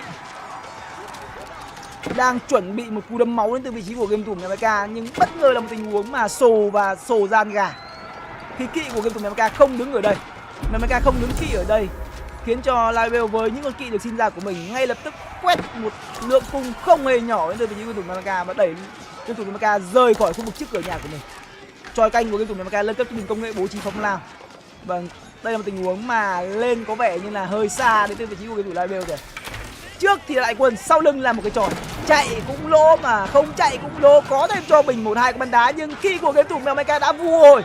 Vâng, kỵ đã quay trở lại rồi và trước những gọi là sát thương của những con kỵ đến từ vị trí của Mecha thì hai cái bắn đá nó gần như là đồ chơi trẻ con. Gần như là đồ chơi trẻ con. Con gì đến từ vị trí của Mecha vâng, máu đầy bình. Jin bao nhiêu phần trăm mọi người có thể con gì đến từ vị trí của Mecha đã có được cho mình là 90%. Vâng, 90% kinh nghiệm để lên được con Jin lên level 4 rồi. Và nghĩ gì khi game thủ Mecha có thể gọi được cho mình đó là một khẩu đại bác nhỉ? Vâng, còn lại cho mình 210 giây lên level 4 xong gọi cho mình đó là một con đại bác đến từ vị trí của game thủ Mecha thì đó là câu chuyện kết thúc. Tài nguyên thực, tài nguyên gỗ, tài nguyên vàng đến từ vị trí của game thủ Live vẫn đang còn rất dồi dào. vẫn đang rất dồi dào. Các bạn lưu ý khi cầm quân Anh này các bạn chỉ cần không mua quân đều thôi, thì kinh tế của quân Anh nó sẽ có một lượng thặng dư cực kỳ lớn. Đối với quân Anh thì nhà quân bao nhiêu cũng là ít. Vâng, 10 cái vẫn ít, 20 cái vẫn ít. Xây đến khi nào cảm giác không bao giờ có thực thừa cơ. Cung của game thủ Mèo đang lao bên trong, nhưng khi game thủ Mèo đang đứng ở bên ngoài, Mèo sẽ cầm cung của mình bắn trước bắn đá này không. Mèo quyết định lùi ra bên ngoài, tỉa như con linh giáo, tỉa như con Mèo bên vị trí của game thủ là đều. Kỵ của game thủ Mèo còn lại cho bây giờ 10 con thì nó đang ở đâu? Vâng, Kỵ cứ đứng ở bên ngoài rồi, cho cung của bên trong bịp tật. Mang cung vào để gọi giáo ra. Còn bắn đá lên từ vị trí game thủ là đều vẫn đang cố gắng đẩy ra bên ngoài. Anh ta đang có cho mình 2.100 thực trên phút, vàng vẫn đang rất dồi dào. Ở thời điểm hiện tại nếu như mà anh ta có nhiều nhà quân hơn, combo lọ binh kết hợp với Meratam chạm ra bên ngoài là Mega cực kỳ có thở. Meratam kết hợp với cái lọ binh thì khiến cho Mega cực kỳ có thở ở đây. Cái vấn đề ở đây là anh ta không có quá nhiều nhà quân, 10 con Meratam nhưng số lượng nhà lính đến từ vị trí cung thủ Lai nó chỉ khoảng tầm bao nhiêu nhà? 5 nhà lính thôi. Mèo Mega đang chờ đợi điều gì? Mèo Mega đang chờ đợi một tình huống mà nâng cấp cho mình công nghệ, đó là mũi tiêu ngựa, và đã là có được cho mình là cái gì? 99% và một con liên tục bắn mũi tên. Ăn con bắn đá nào? Mũi tên. Mèo Mega đang có một tỉa máu. Vâng, căn làm sao để khi bắn cái mũi tên này là con bắn đá phải chết. Vẫn còn khá nhiều máu, mũi tên có bậc bắn ra thì cũng chưa chết. Đang cố gắng kéo đối phương vào gần cái chòi phóng lao của mình. Vâng, di chuyển con hãn của mình, hạ gục con bắn đá này. Bao nhiêu rồi? Khoảng tầm 80% máu là có thể dùng mũi tên tiêu diệt con bắn đá nhá. Con Mèo Mega lại ăn có dân này nhỉ? Không, cho Kỵ lao vào rồi. Bắn đá đã nằm xuống, Jin đủ level chưa? 99,99 rồi. Jin level 4. Và còn Jin level 4 gọi một khẩu đại bác ra nào. Rồi, một pha hồi máu thần thánh đến từ vị trí của game thủ Mèo Mega với lượng quân siêu to khổng lồ của mình, và Jin đã lên được level 4 rồi. Jin của game thủ Mèo Mega đã là Jin level 4, vâng, cầm cho mình một khẩu súng cối đến từ vị trí của game thủ Mèo Mega. Vâng, bắn tất cả những gì mình nhìn thấy. Các bạn có thể thấy con Jin level 4 đến từ vị trí của Mèo Mega rất kinh khủng. Vâng, đang ở đời 3, đang ở trong trạng thái đó là không còn nhiều quân đến từ vị trí của game thủ Label. Nhìn thấy một con Jin level 4, vâng, chân đập tìm dùng, và anh ta gọi Mèo Mega không sử dụng đó là một con Jin thuốc súng, mà dùng một con Jin để gọi một con lính, một con lính bằng nhiều máu anh em ạ, chứ không lên bằng con Jin gọi đại bác. Con Jin này nó có cho mình công nghệ là gì? Sức mạnh thiên đàng. Ôi, 7 kỵ sĩ về phía mình. Còn bao nhiêu giây nữa? 43 giây nữa. Sao Mèo Mega không lên cái con Jin để gọi đại bác nhỉ? Lên con Jin gọi đại bác thì có phải là cầm con đại bác bắn nhà cho nó sướng không? Jin lên level 4 rồi, vẫn bình tĩnh thôi, 39 đơn vị quân và 27 đơn vị quân. Đối phương vẫn đang dậy, mà vẫn đang rất khỏe nhá. Dây vẫn khỏe đấy, tôi bảo rồi, con anh là một cái đơn vị quân mà chúng ta không thể đánh theo kiểu đó là cò cưa kéo xẻ với nó. Oánh rắn và oánh dập đầu. Cảm giác khi ăn được con anh là phải nuốt sống nó ngay. Chứ còn ăn được một vài con rừng nó sau đó là cảm thấy là yếu rồi, mình nhại lùi ra bên ngoài một lúc sau, bằng nó như là kiểu cỏ ấy. Chúng ta có giày xéo nó như thế nào đi chăng nữa, nhưng sau một cơn mưa nó lại mọc tùm như cũ. Đang bắt đầu tăng nhà quân một cách gọi là vô tội vạ đến từ vị trí của game thủ Label với những cái nhà lính và với những cái trường bắn của mình, một cách vô tội vạ. Lượng quân trong tay của game thủ Label lên số là 50 đơn vị quân rồi. Lương thực của anh, lưu ý là lương thực của anh ta đang có cho mình đó là 2.200 thực phút nha. Mèo Mega muốn lên 4. Một cái cung điện đỏ đến từ vị trí của game thủ Mèo Mega. Đúng như dự đoán từ thời điểm ban đầu. Đó là gì? Sau khi đối đầu với một con anh mà không ăn được nó ở đời 3, để cho nó đóng cái tòa tắt trắng cái là phải cò cưa kéo xẻ để một cái cung điện đỏ ngay. Nào, bây giờ đấu quân thì nào đều lỗ, không đấu quân thì ăn cái cung điện đỏ này. Bài toán game thủ Mèo Mega đưa ra khiến cho game thủ Label quá khó giải. Làm cái gì bây giờ đây? Đấu quân thì lỗ quá. Đấu quân ở trong cái tình huống này thì cảm giác là cũng hơi lỗ. Nhưng không đấu thì để cho đối phương đóng cái cung điện đỏ này cũng chết. Lượng quân đang là cân bằng nhau. Con Jin đến từ vị trí của game thủ Mega đã là Jin level 4 từ lâu rồi. Kỵ nhẹ có. Bây giờ mà anh ta đưa quân của mình bắn vào dân thì chắc chắn là anh ta bị tổn thất quân rất lớn khi quân của game thủ Mega target vào quân của mình. Nếu như anh ta target vào quân thì cái cung điện đỏ đều xây xong. Vâng, xây xong rồi. Xây xong được cái cung điện đỏ đến từ vị trí của game thủ Mega ở trước cửa nhà đối phương. Cung điện đỏ của con Pháp và con Jin nó là một cái điều đó rất nhức nhối anh em ạ. Rất nhức nhối. Tòa tháp trắng trong tay của game thủ Label có thể giúp anh ta có được cho mình đó là những cái xe lăng đá một cách cực kỳ nhanh chóng. Một con. đang xin cho mình những con lăng đá. Thời gian mua đó là 17 giây một con thôi. Muốn ăn được cái công trình cung điện đỏ này thì anh ta cần cho mình khoảng tầm 3 con lăng đá thôi là đủ rồi. Vàng đến từ vị trí của game thủ Live. Vâng, còn lại duy nhất bãi vàng ở bên trong không hết mẹ vàng rồi. Hết sạch rồi. Hết vàng đến từ vị trí của game thủ Live. Còn lại cho mình đó chỉ là 300 vàng thôi. Còn gì đến từ vị trí của game thủ Mameka, nó cảm giác như là một con trâu. Vâng, như chỗ không người luôn. Một con Jin level 4 nó cực kỳ gọi, level 3 nó khó chịu rồi, level 4 thì đừng hỏi. Đừng hỏi vì sao, và đừng hỏi vì sao nó đi láo đến như vậy. Mang quân đi đâu đây? Mang quân đi đâu đây ạ Bêu ơi? Là Heo Bêu với một con lăng đá, với một đống lính rác của mình đang muốn tấn công vào cái cung điện đỏ đến từ vị trí của game thủ Mameka, một trong những công trình vâng mạnh nhất ở đời 4. Những đơn vị quân của game thủ Mameka được lúc vào trong công trình cung điện đỏ, đưa toàn bộ dân của mình ra sửa đó là cái cung điện đỏ, không cho lăng đá đến từ vị trí game thủ Label có thể ăn được của mình. Tiếp tục muốn nhồi quân vào bên trong. Kỵ đã được nâng cấp kênh công nghệ kỵ đời 4 rồi. Lượng quân của Mameka đang nhiều hơn một chút xíu, nhưng cái trò canh đến từ vị trí của game thủ Label đang khiến cho anh ta cảm thấy hơi khó chịu một tí. Lưu ý rằng Label không ăn được vàng nha, nhưng vẫn có vàng này. Chắc bán à? Chợ à? Chắc chợ đâu rồi? Xây cái chợ đổi từ thịt sang vàng. Tôi thấy là anh ta có ăn được vàng đâu. À đây, ăn trộm. Chết không mới chơi lị. Ôi mèo ơi, một tình huống mà rất nhiều dân đến từ vị trí game thủ Live đang ăn trộm vàng ở đây. Không để ý là có thể nguy hiểm nha. Không để ý thì cần phải giải quyết nhanh anh em ạ. Cần phải giải quyết nhanh. Nhà Mega đang cố gắng chờ đợi công nghệ cung để 4 nữa.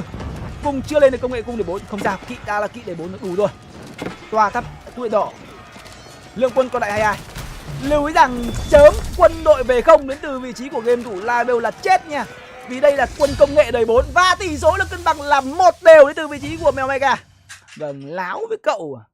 Anh vua 2TC ở map đấu vách đá, không một cái một cái lời giải thích nào, không một cái lời giải thích nào là hợp lý dành cho game thủ Live ở trong cái trận đấu này. Tôi mà là ông bầu của Live chắc chắn là ra đây ta bảo 3 vả anh em ạ, 3 vả, chắc chắn là phải 3 vả. Không có cái lý do gì mà con anh vua, một con anh ở cái map vách đá mẹ lựa chọn cho mình đó là cái chiến thuật hai nhà chính. Láo với cậu à. Mèo Mega nếu như chăm chút những con kỵ của mình ở thời điểm đầu tiên hơn, ở thời điểm đầu tiên ấy, thì với cái thăm minh lên 3 sớm hơn khoảng tầm 2 phút thì tôi nghĩ rằng cái việc mà kết thúc trận đấu nó sẽ dễ dàng hơn. Mọi người đừng nghĩ rằng hai anh kỵ nó chả là cái gì nha. Hai anh kỵ lúc ở thời điểm đấy nó rất là quý, cực kỳ quý. Nó sẽ giúp cho game thủ Mameka mạnh hơn về mặt quân sự và giảm được cái thời gian tích đồ nhảy ba.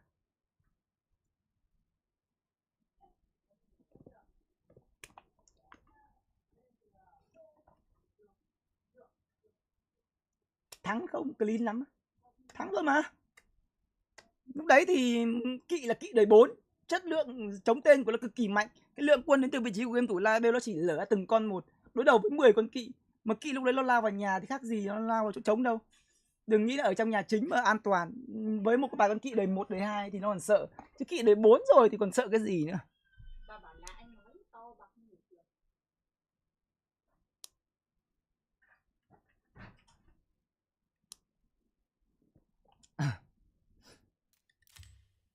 Mèo Mega thắng trận đấu vừa rồi là cũng hơi khó, hơi khổ một tí. Tại vì nếu như mà gặp một thằng có đánh chắc thêm tí nữa thì khả năng cũng đi đấy em ạ. Gặp Tuấn NQ quả đấy là Mèo Mega đi, tỷ lệ đi là cực kỳ cao. Vì nó sẽ tăng nhà quân rất là nhiều. Sẽ tăng thêm khoảng tầm vài cái nhà quân ở đời 3. Sau khi lên 3 xong chỉ ăn tăng nhà quân thôi. Với khoảng tầm 4 khoanh ruộng của con anh rồi, lên 3 xong chỉ ăn tăng nhà quân, chả tăng cái mẹ. Thích thì đóng thêm cho mình cái đền thờ, không thích thì thôi. Tăng nhà quân, tăng nò rèn. Sau đó là ốp ngược. Chứ làm gì có cái chuyện là mẹ đóng thêm cho mình tầm 50 ruộng. Tổ sư đóng 50 ruộng lên 4 á.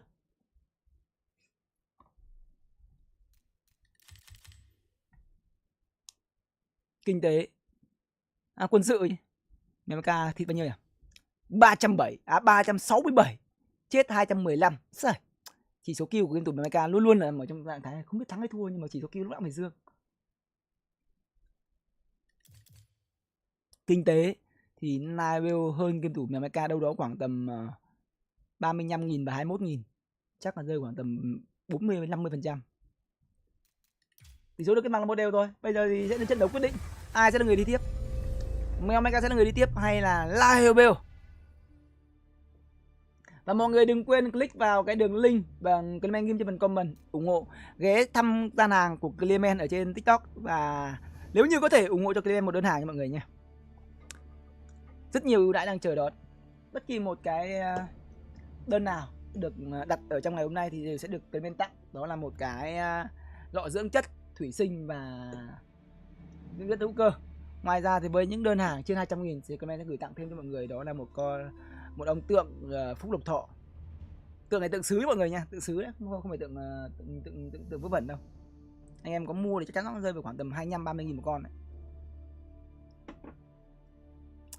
Cố gắng để cho Clement đạt đủ cái KPI trong một buổi tối 10 đơn. Hiện tại được 6 đơn rồi anh em ạ, còn thiếu 4 đơn nữa thôi.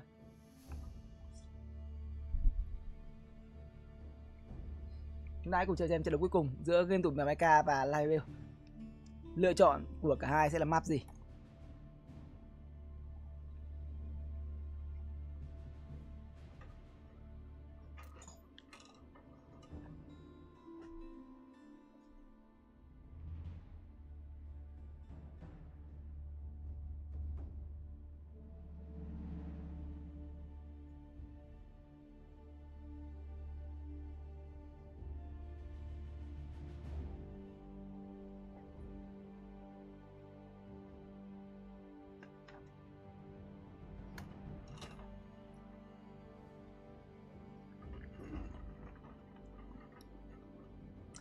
Vào mua 4 đơn xong bom.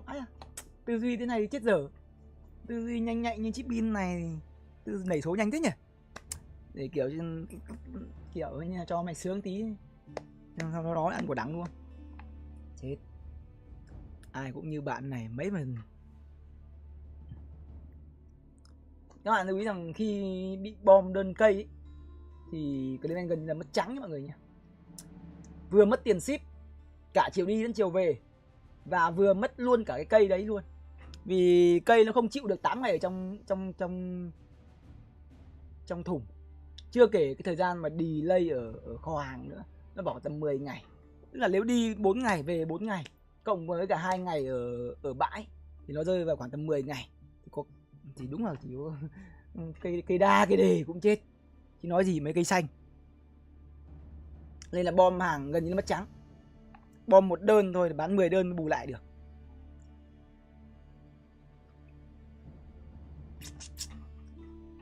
Nên là trong trường hợp mọi người gặp vấn đề gì khi nhận hàng thì mọi người cứ trước khi mở hàng ở TikTok, mọi người mua trên TikTok thì sẽ không có cái đồng kiểm. Nên là mọi người khi mở hàng mọi người cứ quay video lại nha mọi người nha. Tất cả những cái trường hợp mà cây nó bị vấn đề gì hoặc chậu nó vấn đề gì, Clement sẽ bảo hành lại nhá.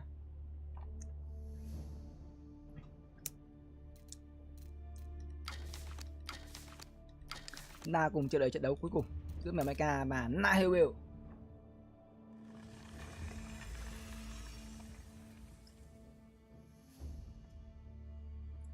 Không có vấn đề gì quá em ơi. Chip pin treo ấy mà. Có bình nào để được ô tô không anh? Có một bình duy nhất thì có thể để trên ô tô, đó là cây tùng này em ạ. Pháp Hoa Tịnh Tâm. Đây này, cây tùng này. Đây là tùng bách tán này. Cây này rất là nhỏ thôi này. Cả từ gốc lên ngọn nó chỉ rơi vào tầm 20 cm. Đây, vừa chọn một bàn tay luôn. Tùng bách tán em.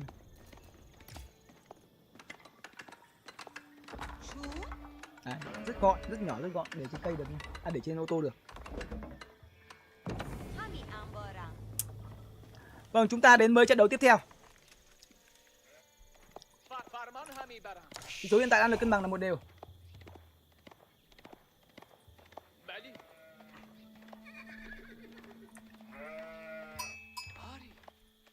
Map này tôi mình không nhầm thì là map Ả Rập Khô Cần.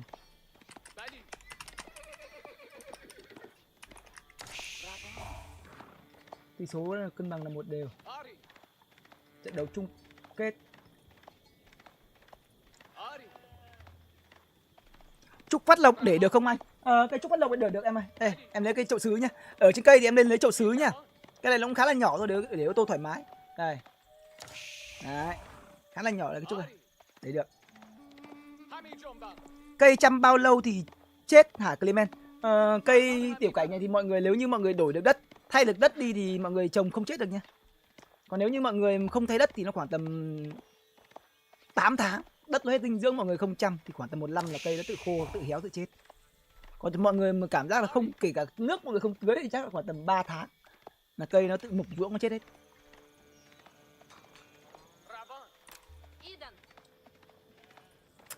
Trận đấu chung cuộc, Nabel người cầm cho mình con Nga đối đầu với game thủ Mecha là người cầm cho mình con Ấn Độ thi đấu ở map Ả Rập Occan. Tỷ số hiện tại đang là 1 đều. Trận đấu thứ 3 cũng là trận đấu chung kết để quyết định tấm vé đi tiếp. Vâng, bước vào round 3. Nabel sẽ là người đi vào round 3 hay là game thủ Mecha đây?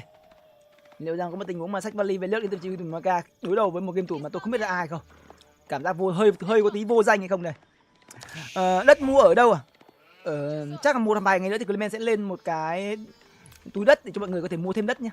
Đất là đất dinh dưỡng anh em ạ. Ngày mai Clement sẽ thêm cái sản phẩm đất vào cho mọi người có thể mua thêm. Chứ còn mọi người đi mua đất thì hơi khó tìm chỗ để mua tí.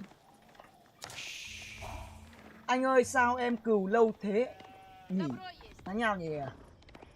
Như thế nào nhỉ? Vũ Đình Thương nhỉ? Anh tính 25% phí thuế chưa? Anh chưa. Làm gì đến 25%? 25% thì vỡ mồm. Chắc thì rơi khoảng tầm 10% phí sàn chứ.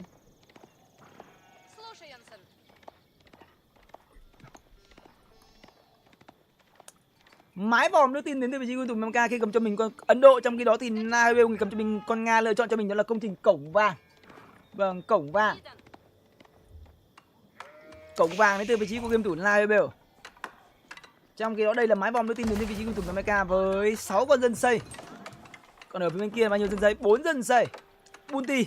À bây giờ con Nga nó có cho mình hiển thị Bunty luôn này. 84 đến từ vị trí của Nabel. Bậc 1 yêu cầu là 100 Bunty, 100 vàng từ việc khai thác động vật. Bậc 2 là 400 vàng, bậc 3 là 1000. Solo này thì khó có thể lên được 1000 vàng được. 400 vàng tôi nghĩ là phải ăn hươu, ăn lợn nòi. May ra mới đủ 400 vàng. Còn bậc 1 thì chắc chắn rồi, ăn cừu cũng đủ.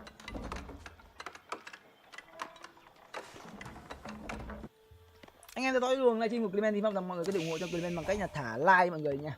Những nút like sẽ giúp cho Clement lấy lại được tương tác trên kênh một cách rất nhanh.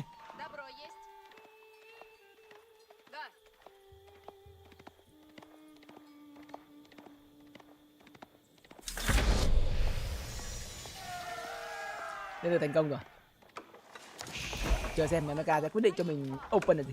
Đối với con Ấn Độ thì từ trước đến nay Clement vẫn tin rằng đó là việc open bằng cái công trình đó là chuồng ngựa sẽ là một cái điều kiện lý tưởng nhất dành cho con Ấn Độ. Nhưng vấn đề ở phía bên này thì con Nga đến từ vị trí của game thủ Nabel không có một cái điểm để cho game thủ Mecha có thể tì vào với những con kỵ của mình.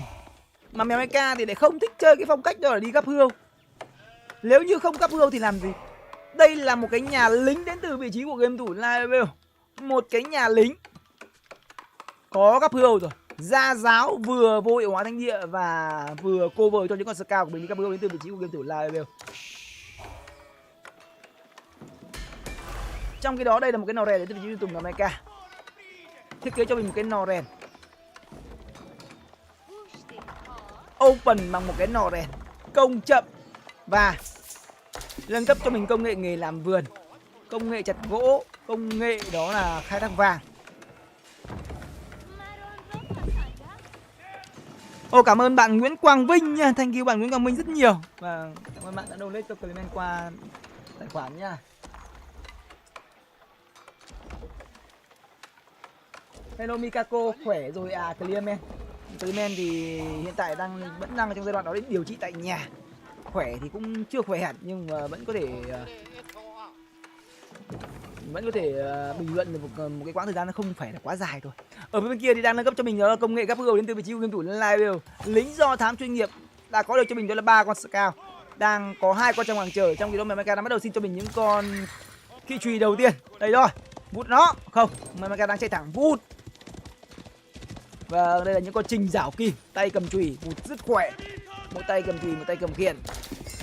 Trong khi đó ở phía bên này thì sao đây? Vâng, đây một cái nhà lính nữa. Đóng từ hôm qua rồi hôm nay vẫn thấy cái nhà lính. Thật. Bao lâu rồi vẫn thấy cái nhà lính ở đây đến từ vị trí của game thủ Nabel bịp. Lính cho toán chuẩn bị lên cấp xong. Nào các bạn hãy cùng chơi xem. Đây, các bạn thấy sơ cao đây. 1 con này, 2 con này, đang bị em trộm đấy. Và 3 con này. Đi ăn hươu xa trước đến từ vị trí của game thủ Live nha. Chúng ta hãy cùng chờ xem là Mecha liệu rằng có đây là tình huống mà chuẩn bị đi săn bắt cướp đến từ vị trí của game thủ Mecha. Đi bắt những con sờ cao gấp đôi của đối phương. Sau đó đẩy học giả của mình ra thánh địa luôn. Thấy cho một cái cabin đến từ vị trí của game thủ Live đóng ở một vị trí không an toàn, nhưng vấn đề đó là đối phương đã có cho mình cái nhà lính rồi. Vâng, thêm một chuồng ngựa nữa đến từ vị trí của game thủ Live có kỹ năng à? Ra cả kỹ năng để kiểm soát khu vực ăn hoang đến từ vị trí của game thủ Live sẽ khiến cho game thủ Mecha rất khó để có thể nhảy ba sớm nha. Nếu như một vài đấu mà con ngà đến từ vị trí của game thủ Live chỉ ra những đơn vị lính giáo thôi thì Mecha sẽ tôi nghĩ là vẫn có cái cửa để thở.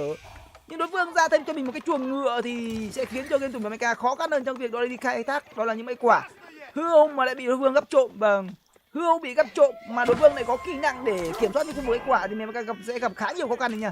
Kỳ truy trong tay của game thủ Mecha đã ăn được con giáo thứ hai rồi, 2 giáo đến từ vị trí của game thủ Live đã phải nằm xuống. Vâng, học giả đã bắt đầu đưa ra khu vực thánh địa đến từ vị trí của mèo.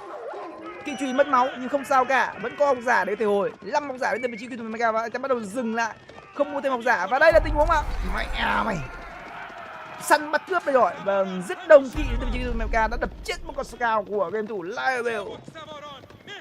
Trong khi đó thì 3 con học giả đã chiếm cả 3 thánh địa rồi. Vâng, đồng thời chiếm cả 3 thánh địa đến từ vị trí của game thủ Mecha. Kỵ truy còn bơm công vẫn tiếp tục bơm kỵ truy với 9 con kỵ truy đang có trong tay đến từ vị trí của game thủ Mecha. Trong khi đó bên này là gì? 2 giáo có kỵ nhẹ, cầm kỵ nhẹ đi vô hiệu thánh địa.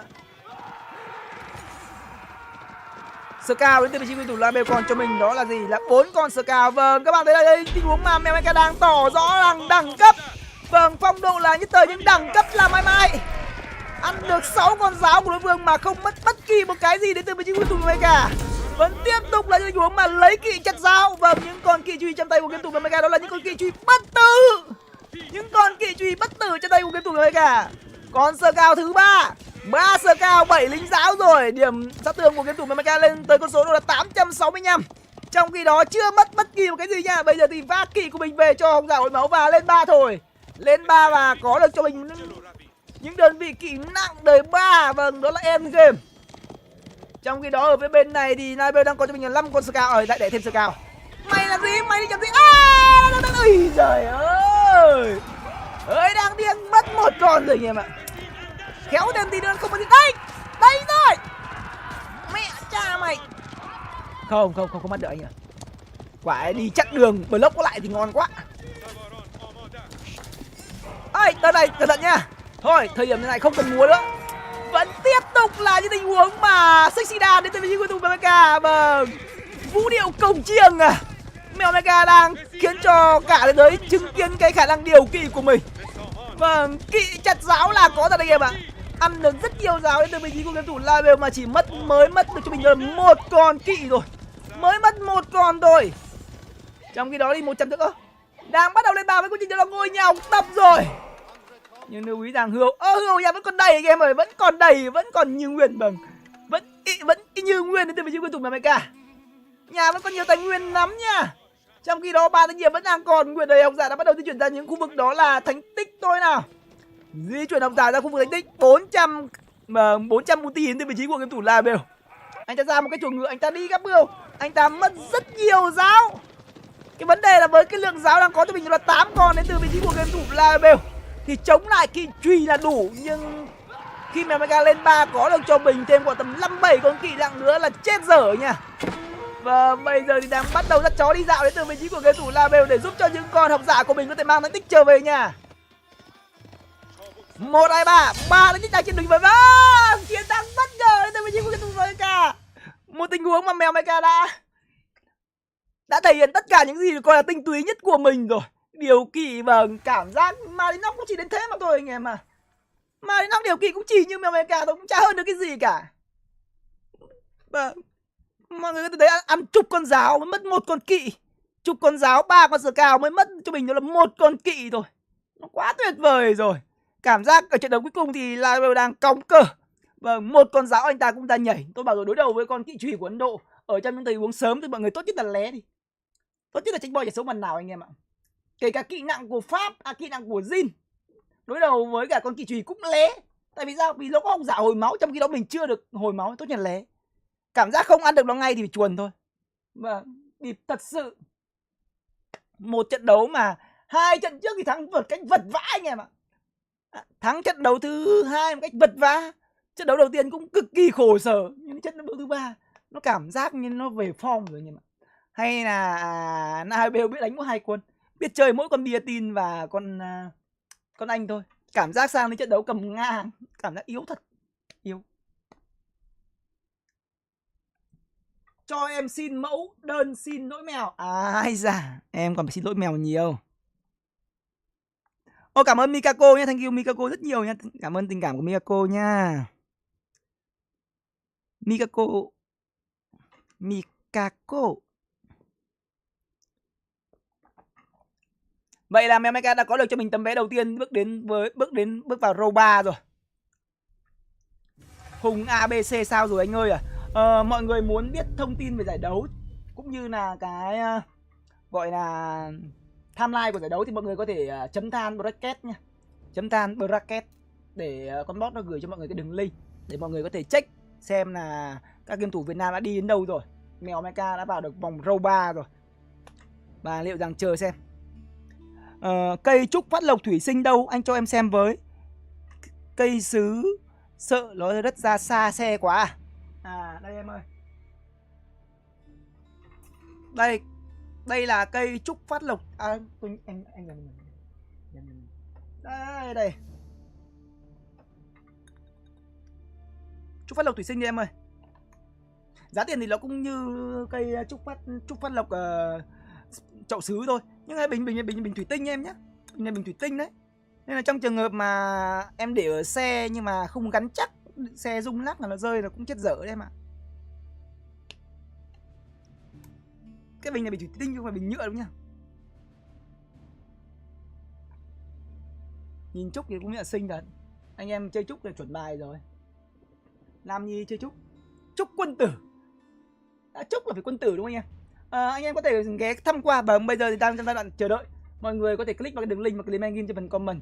Ghé thăm qua ra đàng TikTok của Clement và ở trên TikTok. Sau đó mọi người vào cái danh sách sản phẩm, ngắm nghía qua xem có cái sản phẩm nào nó phù hợp với túi tiền, với nhu cầu thì có thể ủng hộ cho Clement một đơn hàng cho mọi người nhé. Ok anh chốt chậu. Ok, cảm ơn Pháp Hoa Tĩnh Tâm nhá. Nghe tên của em là thấy hay rồi. Tuyệt vời em ơi. Vâng, 7 đơn rồi. 7 đơn rồi anh em ơi, còn 3 đơn nữa thôi. Link mua ở đâu anh? Em ơi, ở trên TikTok anh ghim ở phần con ghim comment kìa. Phần ghim comment đấy. Anh ơi cho em hỏi tại sao A1 không có góc nhìn thượng đế với anh? Vì 25 năm trước thì người ta chưa nghĩ đến cái góc nhìn đấy. A1 đã phát hành cách đây 25 năm rồi. Tuấn NQ bị hoãn hay sao chưa đánh vậy? Thực ra là đánh rồi, nhưng cái vấn đề đó là gì? Hai game thủ chưa cập nhật thông tin lên ban tổ chức giải đấu chưa cập nhật được thôi. Hình như cảnh công cũng không đánh giải này các bro.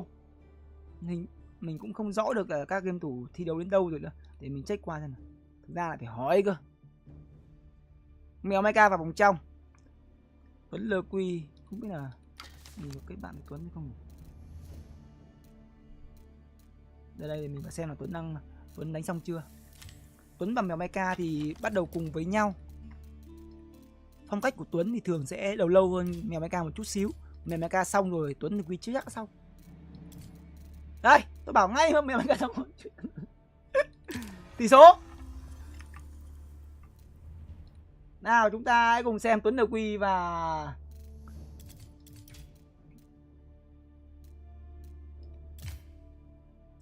Hoa Cúc nào.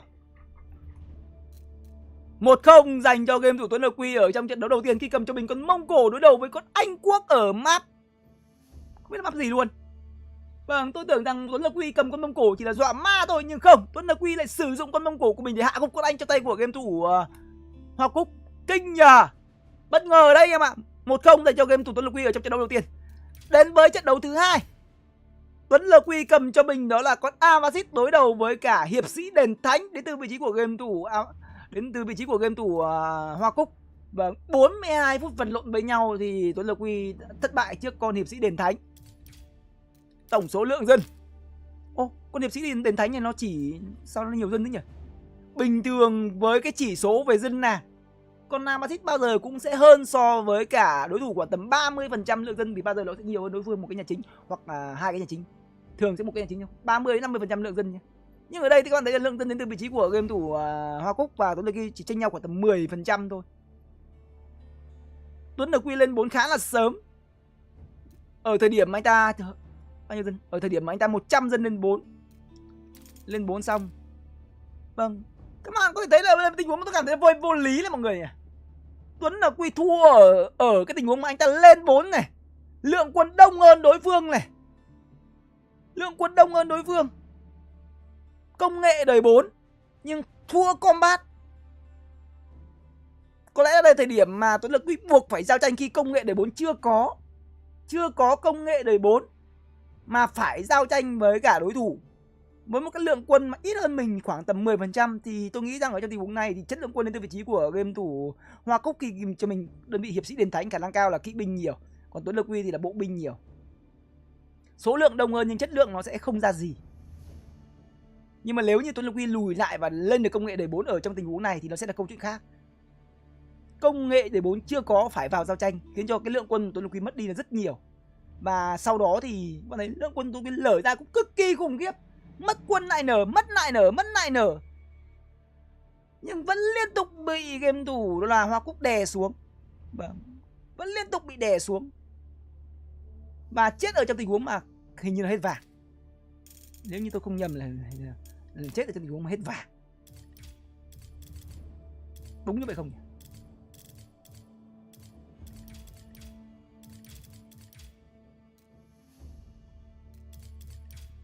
Đâu nhỉ? Đúng là chết ở trong tình huống hết vàng. Không có tí vàng mà luôn.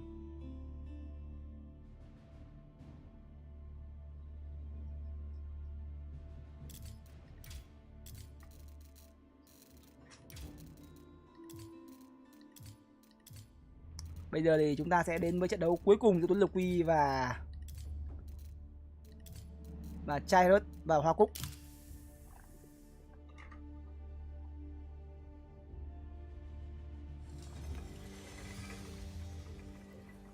Tỷ số hiện tại đang là 1-1 mọi người nha.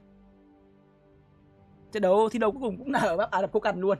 Trong kẻ đấu BO3, Tuấn Lực Quy cầm cho mình con Azubit đối đầu với Hoa Cúc cầm cho mình con Biatin. Và Tuấn Lực Quy và Hoa Cúc đang thi đấu ở row 2 nha.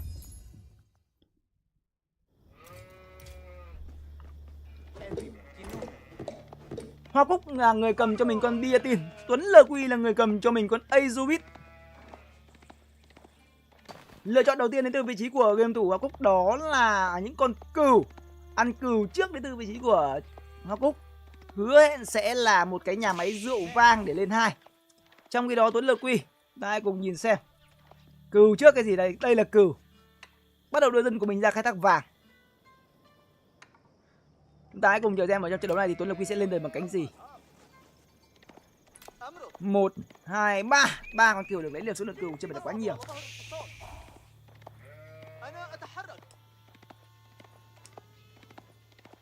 Lõ binh đặc biệt của dòng đền khá mất dạy, khắc bộ binh à? À thế à? Hay quá gì nữa. May quá trận đấu Clement bình luận từ bấy giờ là không có cái bọn dòng đền hay là bọn vương triều La Kenter nên cùng gì cả. Chủ yếu là toàn những ship cũ thôi. Bình luận vẫn khá là trôi chảy, chưa gặp một cái vấn đề gì trở ngại quá lớn cả.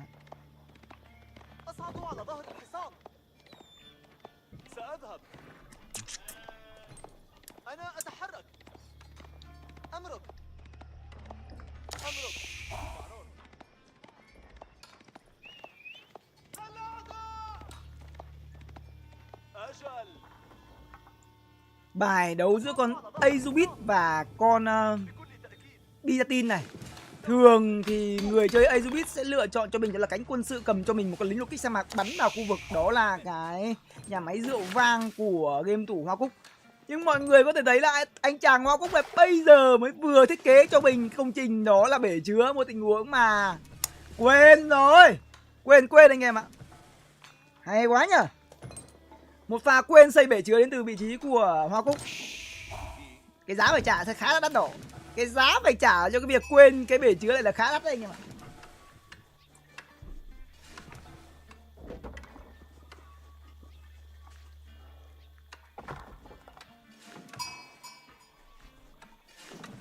Clearman cũng bị out meta à? Meta gì hả anh em?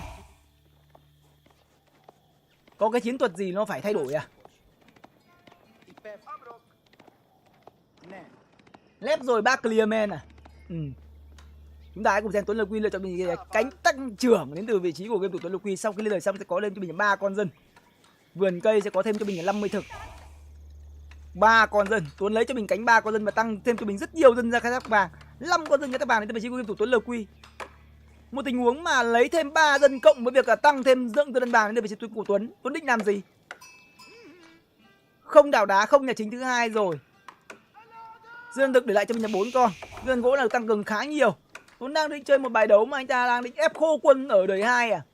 Chất lượng quân của con Azubit ở đời 2 nó không phải là một chất đơn vị quân có chất lượng quân quá tốt khi đối đầu với cả con Azubit, nhưng có thể là tiền công bằng hậu thủ lên ép quân cách gọi là dọa đối phương thôi, sau đó là tìm cách nhảy ba sớm với cánh văn hóa của mình.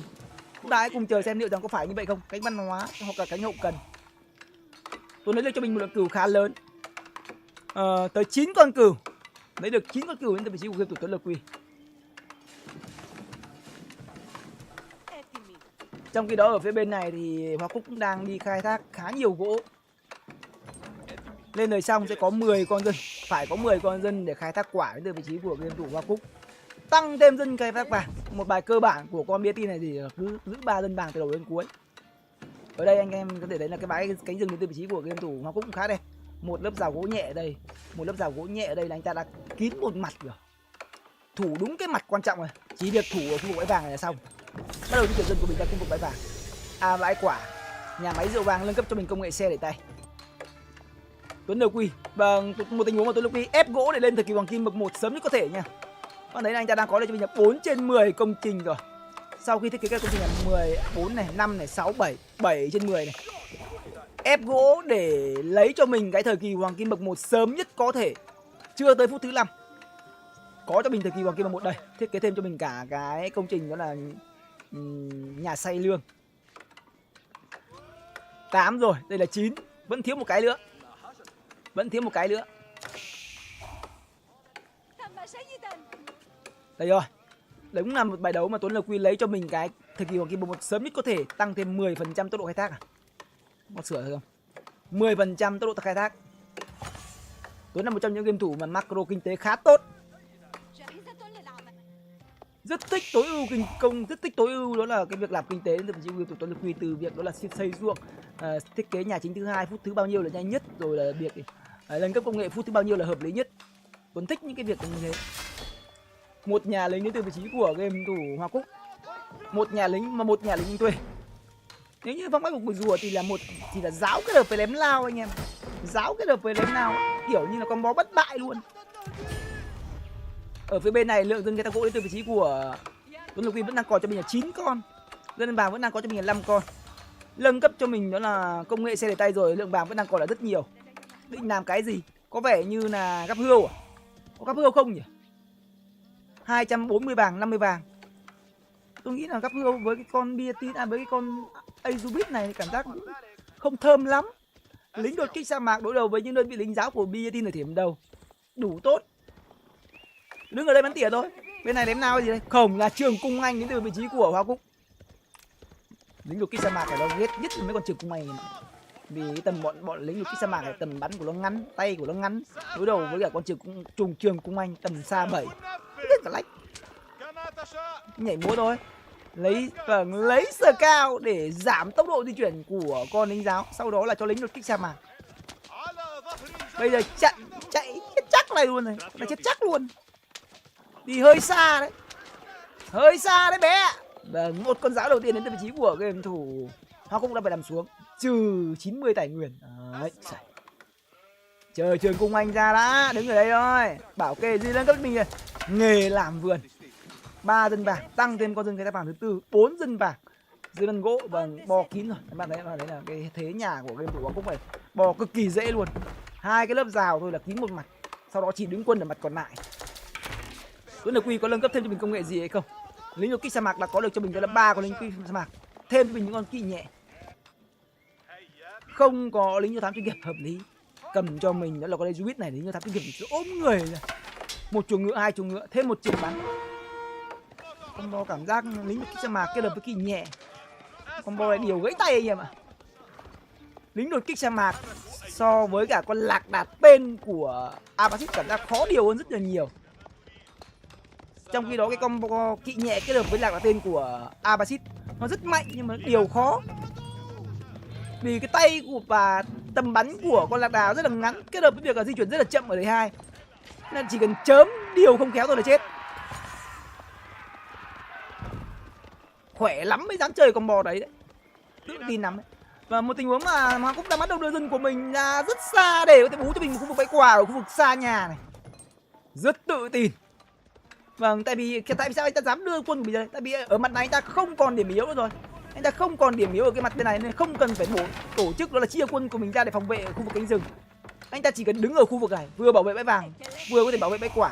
Nên là cái vị trí đứng quân của game thủ cũng phải cực kỳ đẹp. Đây là một bài đấu mà thủ toàn tập đến từ vị trí của để tận dụng địa hình của map để lên 3 nha. Vâng, đi công luôn này. Một tình huống mà thì 3 con giáo kết hợp với cả 5 con trường cùng anh đi công đến từ vị trí của game thủ cũng đâm. Tôi đã thần kinh mất. Thường thì Viettin không đi ra khỏi nhà khi không có được cho mình đó là 2 tên. Vâng, 2 tên lính anh thuê. Vâng, một pha mà game thủ Hoàng Cúc đang phải trả một cái giá cực kỳ đắt đỏ. Mất đi cho mình một nhóm lính thuê đầu tiên 5 con trường cùng anh. Không lấy được gì nhiều. Không lấy được gì nhiều và bây giờ anh ta bắt đầu sẽ phải trả giá cho hành động đi quân của mình. Vì đơn giản anh ta sẽ không có cung hỗ trợ ở thời điểm sắp tới. Trường cung anh không phải là cứ có tiền là mua được, mà phải chờ, mà phải tích dầu lưu mới có thể mua được cái từ vị trí của game thủ Hoa Cúc. Một cái giá khá đắt dành cho game thủ Hoa Cúc. Bây giờ Tuấn Lộc Huy có cho mình 2 sự lựa chọn, một là đi công giật dẹo, 2 là lên 3 thẳng. Tôi nghĩ là lên 3 thẳng sẽ hợp lý hơn. Cầm vài con quân đi công giật dẹo thôi, vài con kỵ nhẹ công giật dẹo là đối phương, sau đó lên 3 thẳng sẽ hợp lý hơn. Còn bây giờ với việc là mất đi cho mình một tân cung đầu tiên thì cái việc đẩy đến từ vị trí của game thủ Hoa Cúc sẽ hơi khó. Nhưng cảm giác gấu nhá. Thằng này nó vừa chắc là trước khi chơi làm cháy mất ca rồi kìa bạn. Cầm 5 con cung 10 con dao cũng đi công à.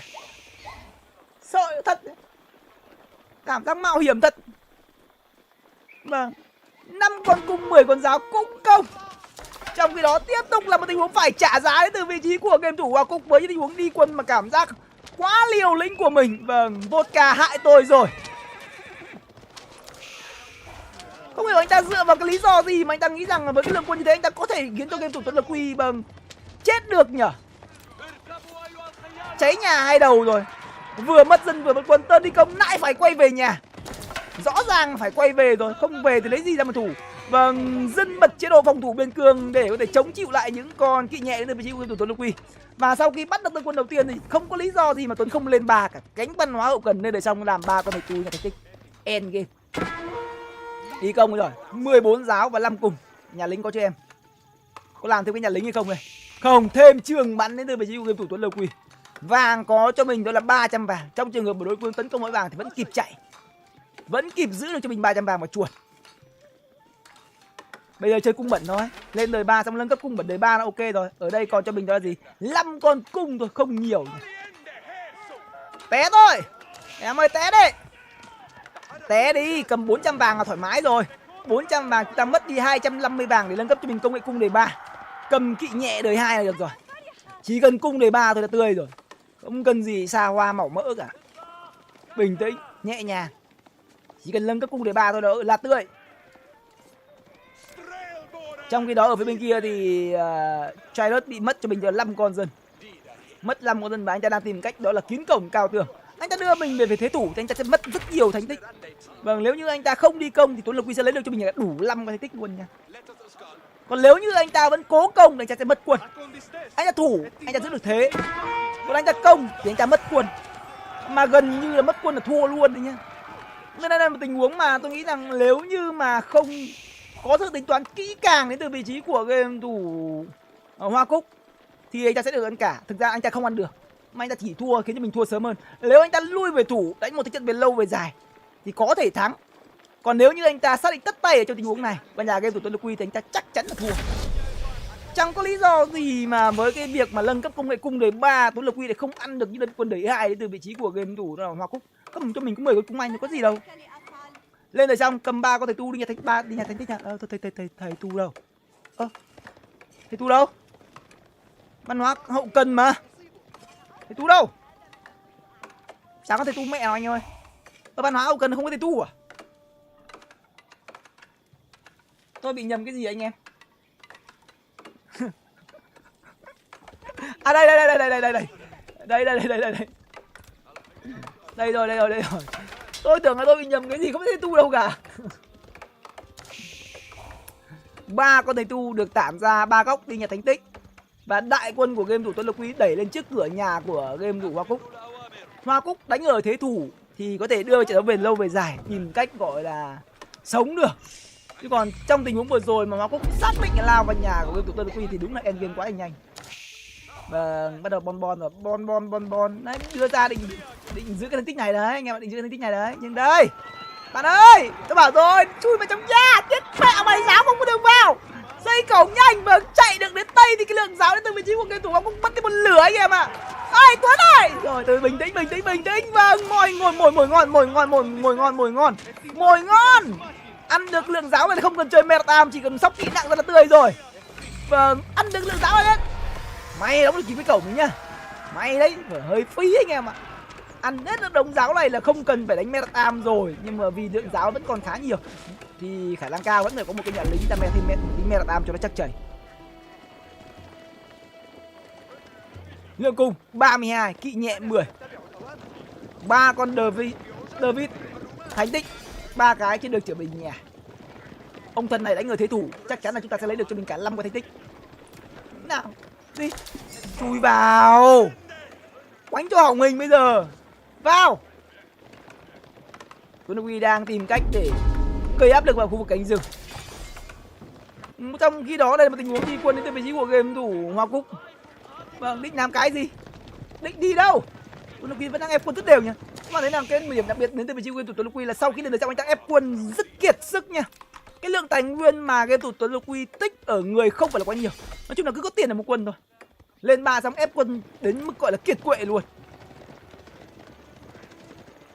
Không thể nâng cấp công nghệ kinh tế bậc 2. Xác định là không đánh về lâu về dài thì cái công nghệ kinh tế bậc 2 nó cũng không phải điều quá quan trọng. Cái quan trọng nhất đó là ép cho mình một lượng quân lớn để chiếm được map và chiếm được cái trận, phục vụ cái mục đích đó là phong tỏa đối phương ở trong nhà, gây ra một cái áp lực vô hình để có thể lăn chết đối phương. Công nghệ kinh tế bậc 2 là quan trọng nhưng nó sẽ giúp cho chúng ta có được lợi thế ở thời điểm rất lâu về sau. Còn trên lái thì vẫn cứ phải là lính anh em ạ, có phải là lính. Lượng quân đến từ vị trí của game thủ Tuấn Lực Huy đang có cho bây giờ gì 55 đơn vị quân, 38 tay cung và khoảng tầm 15 kỵ sĩ. Nào vào, kỵ nhẹ rồi tôi cứ gọi là kỵ sĩ cho nó oai. À không, kỵ nhẹ là kỵ sĩ mà nhỉ? Đúng rồi, kỵ sĩ là kỵ nhẹ này nhỉ? Hiệp sĩ mới là kỵ nhẹ. Lên thôi, vít lên. Thêm 3 cái nhà nữa để cho lên thời kỳ kim bậc 2 anh em ơi. Thời kỳ kim bậc 2 tốc độ nghiên cứu tăng thêm 25%. Cái gì đây?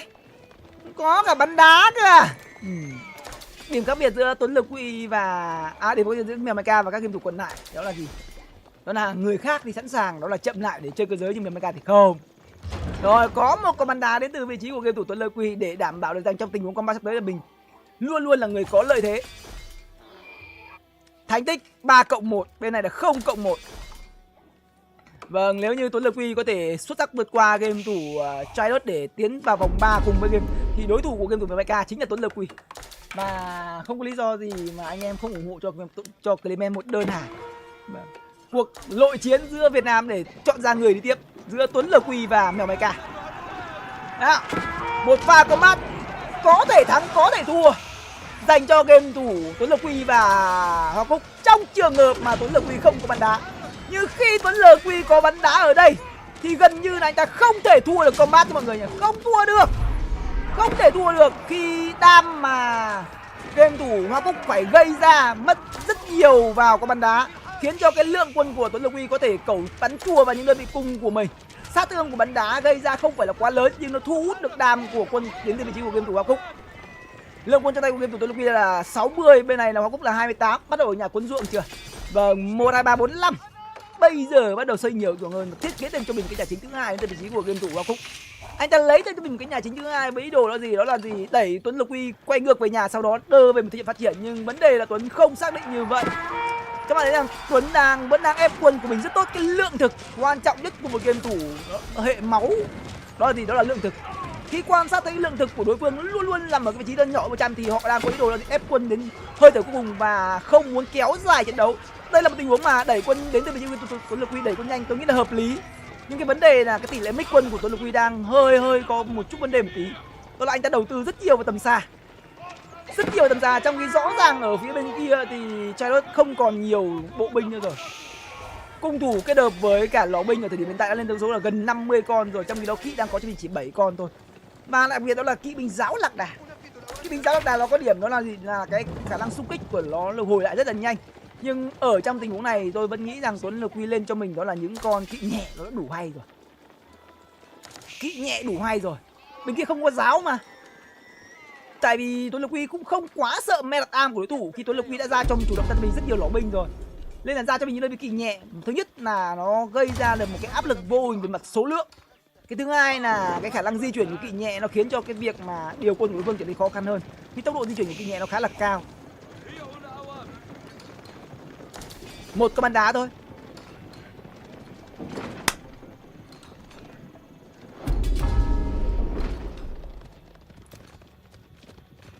Vượt qua trận đấu này thì chúng ta chắc chắn, nếu Tuấn Lực Huy là người giành chiến thắng trước Hoa Cúc, chúng ta chắc chắn có một người vào row 4. Chắc chắn có một người vào row 4. Qua row 3, row 4 mà. Cũng hơi hồi hộp anh em ạ. Hơi hồi hộp ở vào combat này. Đây là một tình huống mà chỉ đấm đúng một cái thôi. Tuấn đang chờ đợi công nghệ. Đang chờ đợi công nghệ quân sự và cái lượng quân được phát hết, lượng vàng Tuấn đang rất nhiều nha. Ở trong tình huống này tôi nghĩ là một tình huống sẵn sàng xây chợ bán vàng của bình sang thực và gỗ. Sau đó là ốp chết luôn. Bán vàng sang gỗ hoặc bán vàng thực, tôi nghĩ là bán vàng sang gỗ cũng được để thêm cho mình 1-2 con bắn đá nữa. Và nếu như trong trường hợp này mà Tuấn Lực Huy có được cho mình đó là cái tháp hồi vương thì trời ơi. Đó là mắc ba lê anh em ạ. Vâng, lũy được đóng lên từ vị trí của game thủ Hoa Cúc. Thực ra đóng ở đây để ăn vàng thôi. Tuấn Lực Huy vẫn có thể lựa chọn đó là cho đối phương ăn vàng, sau đó gõ thẳng vào ruộng. Nào, lấy được cho mình cả 3 thánh địa rồi. Tháp của hồi vương em dai ơi. Vàng nhiều quá nhở, 2.700 vàng. Vàng rất dư thừa luôn. 5 thánh tích, 4 thánh tích cơ mà. 1 mã thánh tích cơ mà. Muốn đưa kỵ đi thăm dò một tơn, kéo quân của đối phương vào bên trong để cho bộ binh của mình có thể đẩy vào. Merat Arm kết hợp có thêm Merat Arm nha. Để ý đối phương có vài ba con kiếm dài. Không sợ. Vài ba con khối lượng không phải quá nhiều. Chưa kịp vào đã chết rồi. Đây có lò binh, có Merat Arm nhưng vấn đề Tuấn Lực Huy rất nhiều lò binh đây, 20 con nỏ đây mà. 20 con nỏ ở đây thì cái việc mà đẩy Merat Arm từ vị trí của game thủ Hoa Cúc cực kỳ khó khăn nha. Trong khi đó đây là một tình huống mà Tuấn Lực Huy đang tràn kỵ nhẹ kết hợp với cả kỵ đạn đạc, nhưng Tuấn Lực Huy không thiêu. Thực ra thiêu cũng được anh em ạ, thiêu tới đây cũng chả có vấn đề gì cả. Nhưng tôi nghĩ là lùi ra sẽ hợp lý hơn, hoặc là chạy thẳng vào bên trong, ngoáy cháo ở bên trong cũng hợp lý. Tuấn Lực Huy làm gì với cái lượng vàng 3.000 và cái lượng gỗ đang có cho mình là 500 ở đây. Vàng và gỗ đang rất nhiều đến từ bên Tuấn Lực Huy, không có thì bán bớt vàng sang đá cũng được, đóng lũy cũng được. Hoặc là tăng thêm cơ giới lực, nói chung là làm gì cũng được. Đừng giữ lại nhìn một lượng vàng quá nhiều như vậy. Thực thì anh ta liên tục là bắt thực cực kỳ kiệt rồi. Có đồng nào là mua hết đồng đấy. Lượng quân đang có cho mình là 77. Cầm Merat Arm đi vô hiệu hóa thánh địa đến từ vị trí của Hoa Cúc. Nhưng mà sẵn tiện gặp lạc đà kiếm. Sẵn tiện gặp lạc đà. Và còn bật chế độ đó là cuồng lộ đấy. Bắn chết càng nhanh. Di chuyển thêm quân ra bên ngoài. Trường cung anh số lượng 33 con. Số lượng quân đến từ vị trí của game thủ Hoa Cúc phải nhìn thì đông. 45 đơn vị quân, nhìn trong đó trường cung anh tới 38, 40 con. Kỵ nhẹ đâu em dai ơi. 4.000 vàng rồi. Vâng, đổi bớt vàng sang gỗ, làm thêm 2 con tháp hồi vương được không? Không. Xây nhà xe xin lăng đá cổng cảnh thích à? Dạ cũng được thôi. Làm 2 cái tháp hồi vương mọi thế ở bên phía này toàn là tầm xa thôi. Gặp cái tháp hồi vương thì đúng là khóc có tiếng mán anh em ạ. Hoặc là chơi vài con bắn đá này chuyển sang đá lửa thôi cũng được. Nói chung là cái cửa thắng đánh cái gì nó cũng vẫn ra thế thắng à. Mỗi tội là cái nhà xe này xin con gì, xin cái con lăng đá, tôi cảm giác là làm trận đấu lâu dài lê thê ra. Mẹ xin con bắn đá của Azubit này, nó bắn đá lửa nó lém thì có kinh, còn kinh hơn cả con lăng đá luôn. Tháp hồi vương cũng được cơ. Nhưng mà thì là cái gì cũng được. 4.000 vàng cơ mà. Đấy. Toàn cung thôi chứ không biết mẹ gì đâu. Toàn cung rồi. Sửa xe này. Ê, em ơi, chỉ nhầm cái gỗ em ơi. Sửa bắn đá kìa. Rồi binh bắn đi. Sửa bắn đá rồi, sửa rồi, 2 lăng đá đây rồi. Đá lửa đi em trai ơi. Ok, bạn cho em nhiều cho chuyện nhá. Nào. Đồng là mã mà hai nhà chính nhìn mất chất, gạch dưới kia. Lý Gia Tin đang bắt đầu, vâng, đang bắt đầu chỉ còn cho mình đó là những đơn vị cung thủ không. Merata người ta đang có bây giờ 8 con, lượng quân của nước đang có cho bây giờ 70 con. Mèo Mecha sẵn sàng chưa? Mèo Mecha sẵn sàng chưa nào? Tuấn Lộc Quy đang bắt đầu đẩy quân của mình vào sâu hơn. Vâng, dẫn đầu rồi. Ai trời ơi. Hiền quá, con là đá thứ 3 tới vị trí viên thủ Tuấn Lộc Quy rồi. Thôi bây giờ việc nhẹ lương cao rồi. Cứ đứng ở bên ngoài mà đái vào nhà đối phương rồi. Không đánh nhau nữa, chỉ cover cho 3 con lăng đá thôi. Bây giờ thì hơi hèn tí anh ơi. Giờ đánh kiểu hơi hèn tí. Thời gian đánh địa còn lại cho mình 5 phút nữa. Gây áp lực vào cho đối phương bằng những con lăng đá. Bộ binh lùi lại, thiết kế thêm cho mình 1-2 bắn đá nữa đi Tuấn ơi. Bắn đá đâu? 4.000 vàng em dai ơi.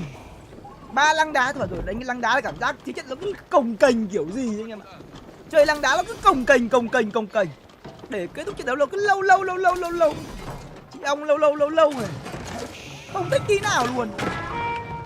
Bên này đang điên cuồng tăng thêm cho mình những cái nhà lính. Lương thực của anh ta đang có cho mình 1.500 được cũng có lên cho mình một con bắn đá đến từ vị trí của game thủ Hoa Cúc. Thực đá rất nhiều, vàng cũng nhiều. Mà đấy là nó sửa nhà, chắc là bật chế độ Premium như nào. Chưa. Nó không ở chuyển sang chế độ đó là Presidium để tăng thêm cái khả năng chống chịu. 2 cái nhà xe đến từ vị trí của Hoa Cúc. Bên này là 3 con lăng đá, đổ mãi không lổ. Lương quân đến từ vị trí tôi là 80 rồi. Thời gian đánh địa còn lại là 4 phút, đừng bảo tôi là đánh kiểu cướp thánh địa nha. Vâng, đang bắt đầu đưa tường đá.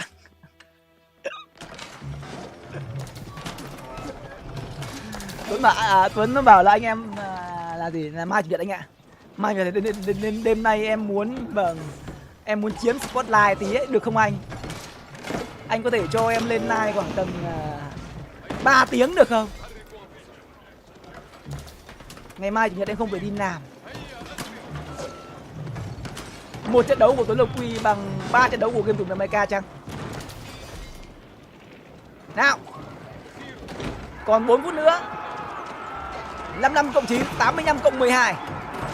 Đang muốn chặn ra đến từ vị trí nguyên thủ Hoa Cúc, nhưng Tuấn bảo may vào đây. Bắn đá đã có được cho mình đó là một đôi. Vàng đang có cho mình là 4.500 vàng.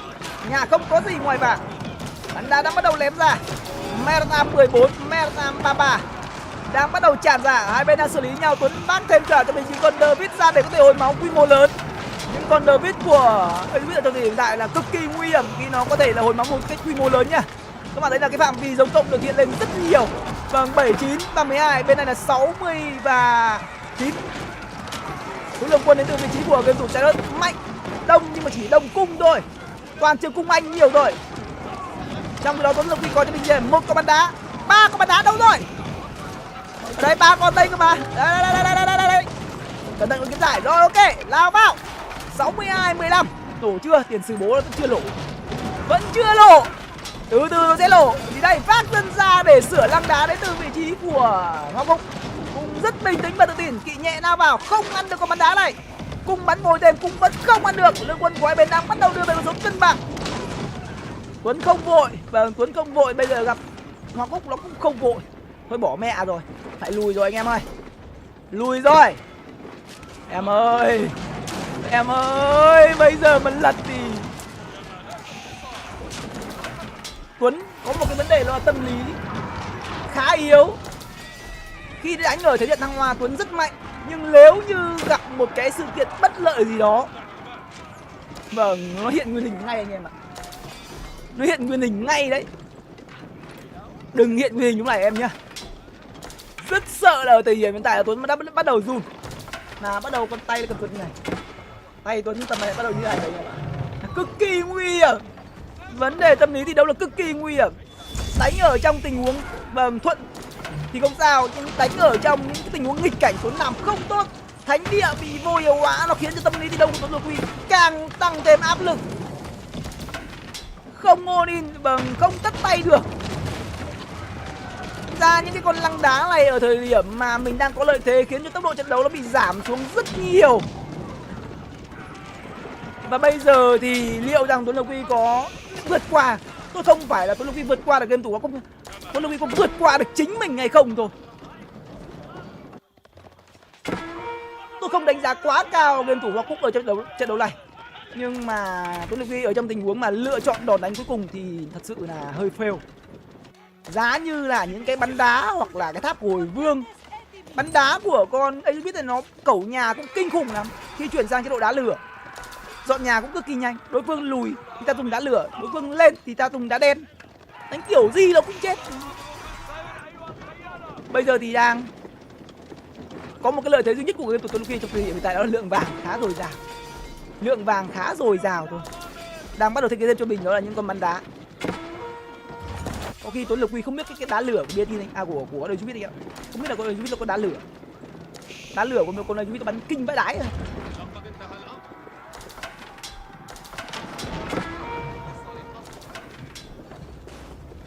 Nên em ơi, cơ hội vẫn còn tràn đầy.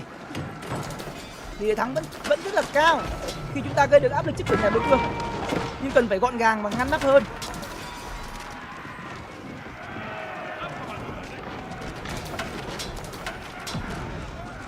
Đang cố gắng dọn sạch và mông của mình, sau đó thì mới ủ. Vẫn đang dối như tờ vỏ ấy.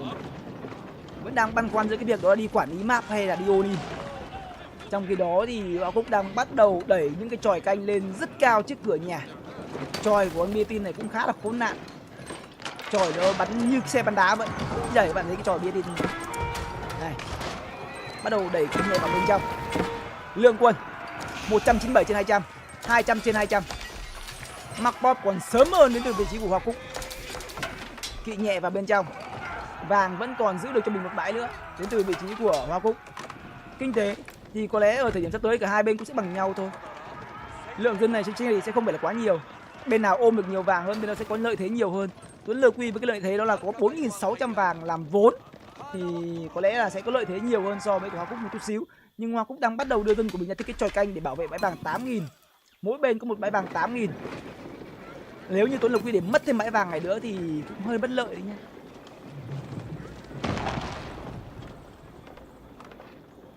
Lượng thực 2.000 và đang trên đường lên 4 đến từ vị trí của Hoa Cúc. Lượng thực 2.000 trên phút. Bên này cũng 2.000 trên phút. Tuấn Lực Huy đã cơ cấu được ruộng đủ rồi. Cơ cấu đủ ruộng rồi. Đang bắt đầu tăng thêm cho mình những cái trường bắn và nhà lính mới.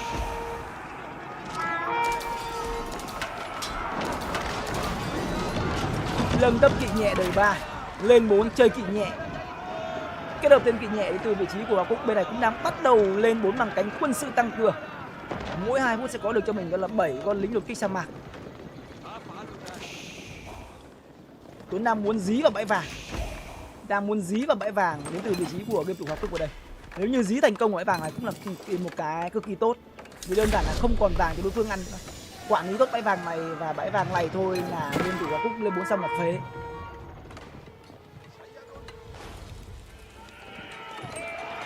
Nhưng cái bãi vàng này không có gì bảo vệ cả.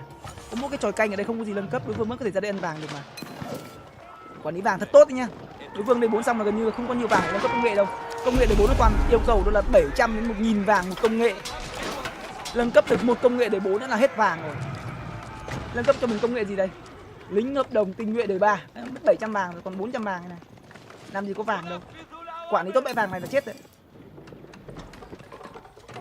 Hơi cồng kềnh một tí thôi. Mục đích là lên sóng, mục đích là chiếm sóng mà. Mục đích là chiếm sóng, đánh đúng theo kiểu này là chuẩn bài thôi anh em ạ. Vâng, dây một trận đấu đáng ra 25 phút, dây một trận đấu từ 2 phút sang 40 phút. Nó là một cái đẳng cấp đấy anh em ạ, không phải ai cũng làm được đâu. Mà trong này cực kỳ hợp lý đấy chứ. Vẫn tạo đủ cái cảm giác đó là hồi hộp dành cho khán giả. Chứ không phải đơn giản chỉ là thế một chiều. có những lúc tưởng thua, có những lúc tưởng thắng. Vâng, cảm xúc đồ vẫn theo cái đồ thị hình sin. Gì đây? Lũy luôn này. Kỷ niệm thêm cái lũy cho chắc thầy nha. Nhưng tôi bảo rồi, ở khu vực bãi giữa này, ở đường giữa này chưa có cái gì bảo vệ cả, chả có cái gì đâu. Một tình huống mà đi đốt Meratam đến từ vị trí của Hoa Cúc để có thể ra được cho mình đó là những con kỵ nhẹ. Anh ta mang một tên Meratam khá to đi để có thể cướp được vàng 8.000 này. Trong khi đó lại quân ra cái gì? Dăm ba con trường cung anh, bố mày có 7 con ná ở đây đi làm cái gì? Hả? Chờ tí nâng cấp công nghệ bắn ná lên. Nghe tiếng bòm bòm bắn kinh thích nhỉ? Bên này cái gì đây? Ai đại bác này? Đại bác. Lượng quân của hai bên đang là tương đương. Pha combat này tôi đang lùi, tôi đang sợ, đang chờ công nghệ gì đây? Kỵ nhẹ đời 4, Meratam đời 4. Một tên Meratam đến từ vị trí của cũng đang bắt đầu rút ở bên trong. Tuấn cũng đang bắt đầu thiết kế thêm cho mình những cái chuồng nữa. Pop của hai bên 188, 200, 200 trên 200. Lượng dân của Tuấn ít hơn, tức là Tuấn sẽ nhiều hơn so với đối phương khoảng tầm 20 đơn vị quân. Nhưng bù lại là có 3 con lăng đá vô dụng. Lăng đá không có sát thương.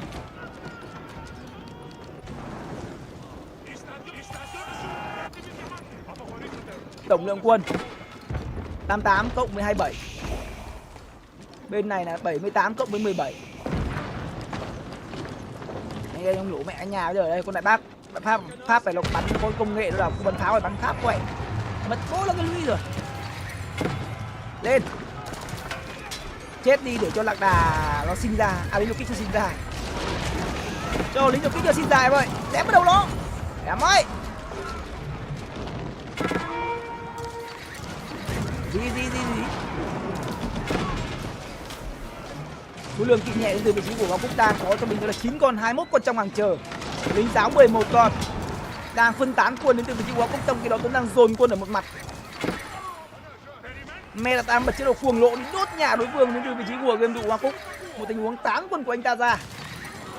Tán quân ra nhiều như vậy thì turn combat này Tuấn Lực Huy sẽ là người có lợi hơn khi bắt được 4 con bắn đá kết hợp với một con đại bác ở đây. Bắt được không? Chưa bắt được anh ạ. Chưa bắt được, phải bắt được chứ.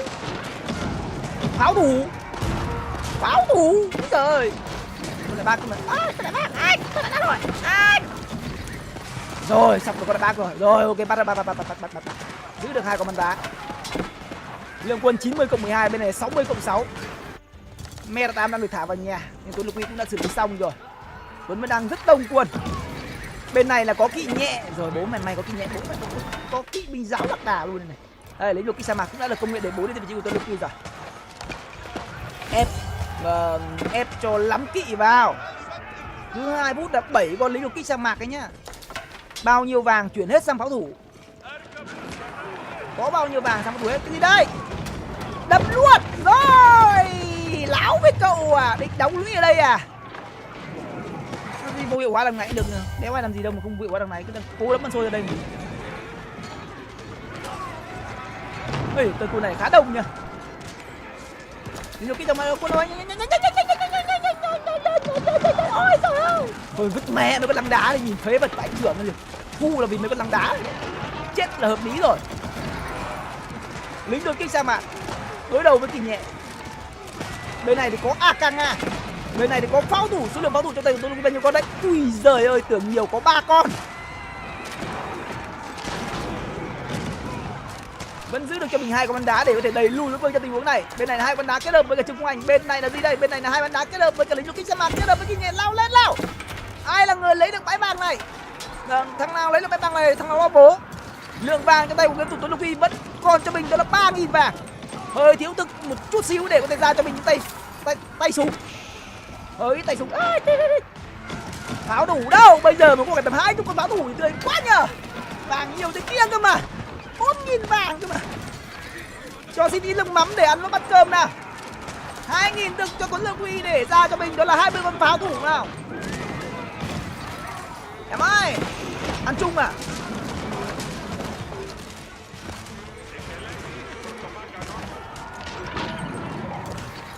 Vẫn cứ phải ăn chung ở đây nha mà. Cái trận đấu này nó bắt đầu dấu hiệu là giờ ương rồi. Thời gian còn lại là 6 phút nhưng vấn đề đối phương đang ép quân ở đây rất là đông. Tuấn Lực Quy là người phải chủ động nhường bẫy vàng lại rồi. Bên này là 1.800 thực, còn trong khi đó thì Hoa Cúc là 2.700 thực. Mẹ này, cái lượng thực với cái lượng thực dồi dào đến từ vị trí của Hoa Cúc này thì cái lượng anh ta spam cho mình là bị kỵ nhẹ là cực kỳ nhiều. Vâng, bắt đầu nâng cấp cho mình công nghệ đó là sinh vật học này. 123/200, 187/200. Tuấn Lực Quy đang khá vón thực nha. Rất vón thực anh em ạ. Nguy rồi. Có mùi rồi.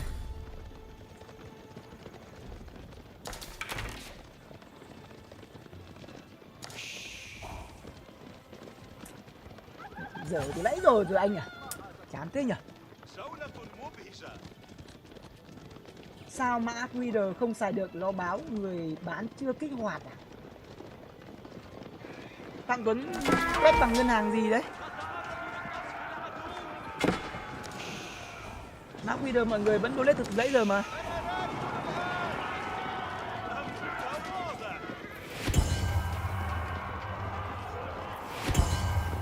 Bia tin nó cũng là một trong những đơn vị mà nó không phụ thuộc về vàng quá nhiều nha. Chủ yếu cái lượng vàng mà bia tin cần đó là nâng cấp công nghệ thôi.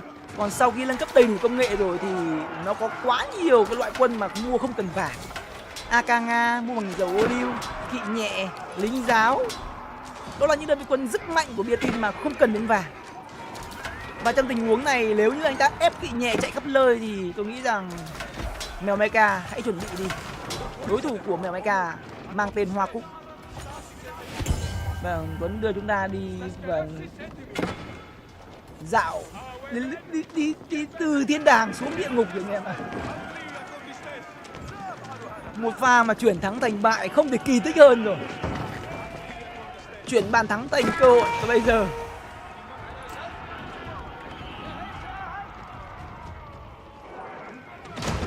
khó nhỉ. Bây giờ nhìn đối phương bắt đầu dắt quân vào nhà mình, nâng cấp công nghệ tứa tờ lưa và ngăn pete lên nhề.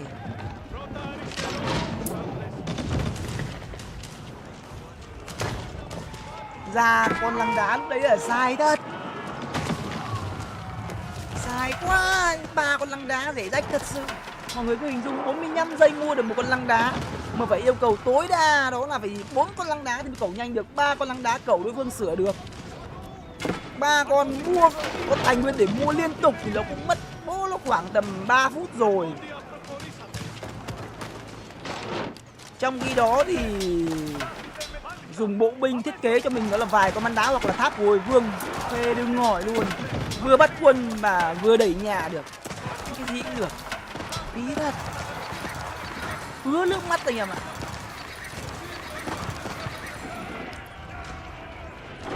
Mà thua trận tiếc thật sự luôn. Trận này thì đúng là chỉ ăn lên chỉ ăn chờ chết thôi, chả làm gì cả. Bây giờ ôm vàng, chỉ ôm vàng đi ngủ.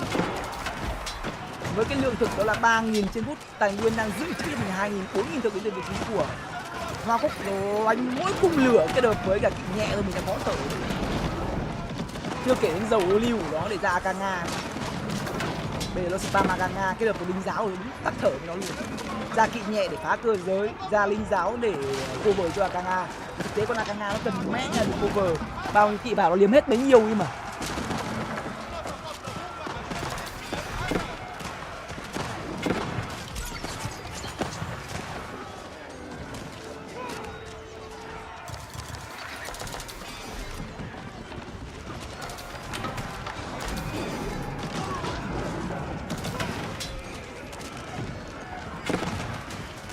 bây giờ bãi vàng ở giữa nó cũng chiếm luôn. Nó ăn được vàng rồi nó chỉ bơm cơ giới thôi mà. Trường cung anh của nó tuôn lửa. Ý trời ơi. Tay nó dài. Nhìn nó bắn mình trường cung anh, nó bắn lỏ binh nhìn không tổ vô năng em ạ.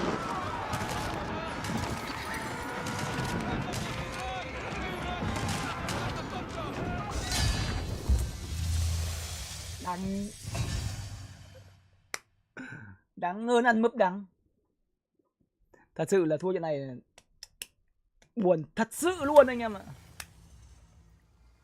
Trận này đánh cho thua là khó đấy. Để đánh cho nó thua được ở cái trận mà sau khi Tuấn Lực Quy lên 3 xong là cực kỳ khó. Đặc biệt là ở cái tình huống mà ép được đối phương đứng ở trong nhà để cho mình đi ôm hết thành tích rồi. Phí thật sự. Lúc ý chỉ đóng thì xây cái nhà xe giờ. Tự nhiên xây cái nhà xe mất mẹ nó 200, mất mẹ nó 300 gỗ rồi. Trong cái gỗ đấy mẹ dùng bộ binh đổi xây cái chợ thì ngon. Cứ bán vàng sang nó đóng cơ giới thôi. Làm 2 con tháp của hồi vương, mẹ tam của hồi vương thì không tiếp cận được vì chúng ta có lỏ binh. Để tháp của hồi vương nó đẩy vào cũng được, mà dùng con bắn đá chuyển sang đá lửa lém cũng được, nói chung đánh con mả mẹ gì cũng được. Vẫn thắng. Thế mà đánh nhà thua.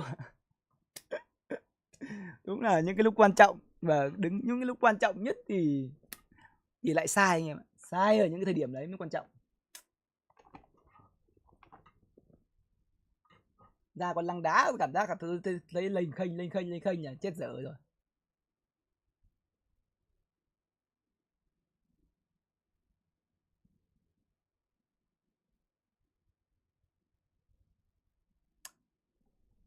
Hơi phí nhỉ. Lượng quân lúc nào cũng trong trạng thái là rất tốt luôn. Thường thì con bia tin là nó có một lượng quân tốt hơn so với đối phương, nhưng mà Tuấn Ngọc Quy đang cầm một lượng quân gần như là đánh ở thế chủ động cực kỳ tốt. Nhưng mỗi tội là có mỗi cái việc là không cắt được cổ đối thủ, hơi đáng tiếc.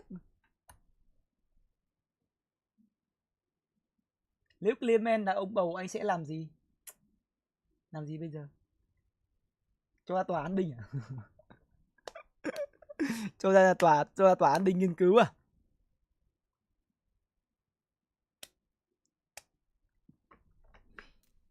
Đối thủ tiếp theo của mèo Mecha đó sẽ là Hoa Cúc. Còn Hùng ABC thì sao nhỉ? Hùng ABC đi chưa?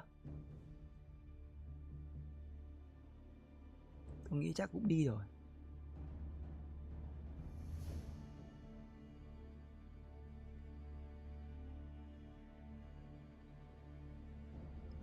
Hùng thắng này. Hùng đang thi đấu với 3D Cut anh em ạ. Hùng đang thi đấu ở row 3 với game thủ 3D Cut. Không biết là Hùng vào được row 4 hay không này.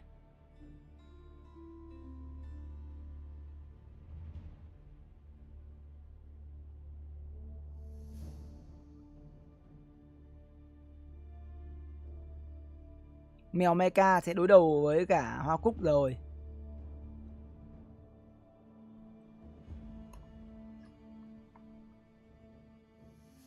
Mèo Mecha đối đầu với Hoa Cúc.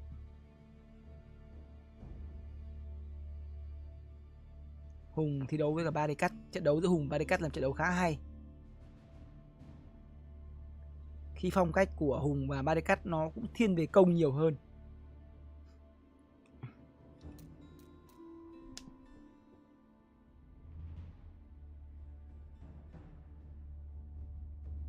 Thua không cay. Cay ở chỗ quân gấp đôi vẫn thua. Khi mọi người lựa chọn cái phương án rồi kết thúc trận đấu thì mọi người phải tìm một cách để kết thúc trận đấu tốt nhé. Giả sử như chúng ta đang có một cái lợi thế lớn thì chúng ta lên tận dụng cái việc là kết thúc sớm, chứ còn đừng lựa chọn phương án lăng đá nhá. Chết dở như Tuấn lúc ấy mà không phải lăng đá thì thắng chắc luôn. Không phải lăng đá thì 100% thắng, đánh cái mà mẹ gì cũng thắng luôn. Chỉ cần không mua lăng đá rồi có xây nhà lính ra mẹ là am cũng thắng. Mà sóc kỵ nhẹ cũng thắng, sóc kỵ nặng cũng thắng. Ra bắn đá và tháp của hồi vương thì càng thắng. Cứ không phải là lăng đá thì là thắng. Có mỗi con lăng đá để thua thì một ra đúng một lăng đá thật, sợ thật. Mình dùng MB với đều không được à? Này mình không rõ nữa. Tại vì mọi người vẫn ấy từ đấy rồi mà. Thực ra mình cũng không rõ, tại vì cách đây khoảng tầm 2 tiếng gần đây không thấy ai donate cả. Nên là không biết là nó bị lỗi hay gì.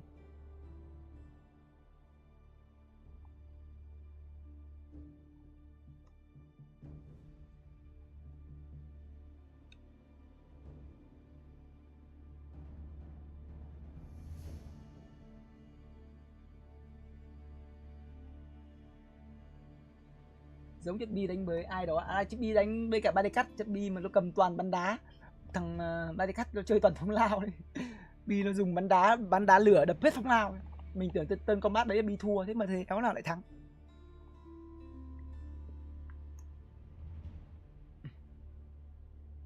Rồi chắc là gác mic rồi anh em ơi.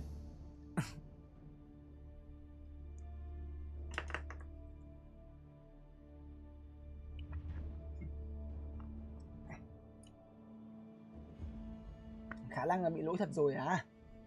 Để mình kiểm tra xem nào. Thực ra nó lỗi thì mình cũng chả biết làm gì nếu như là bị lỗi.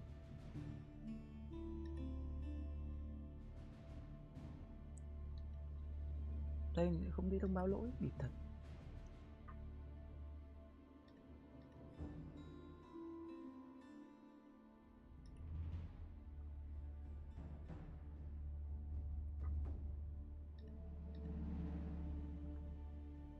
Quá là bịp bợm. Có cát thêm không anh à? Chắc là anh sẽ dừng buổi live ở đây thôi anh em ạ. Thực ra nếu cắt thêm bây giờ thì sẽ cố được, nhưng mà nó sẽ ảnh hưởng đến Weston Nam Trần đã tặng ngày mai. 10.000 đồng. Test thử Weston. Tại vì Clement vẫn chưa hồi phục hoàn toàn ấy. Nó vẫn hơi đau ngực, không gồng được. Và nếu như mình ngồi lâu quá ấy, thì cũng sẽ bị chung là bị người nhà nói. Đại loại là đi như thế còn chưa chừa. Nên là có lẽ chúng ta sẽ dừng buổi live ở đây mọi người nhé. Hy vọng rằng trong buổi live ngày mai và bắt đầu vào lúc 21 giờ thì mọi người sẽ cố gắng ủng hộ cho Clement nhiều hơn ngày hôm nay với những đơn hàng được mua ở trên TikTok nha mọi người nha.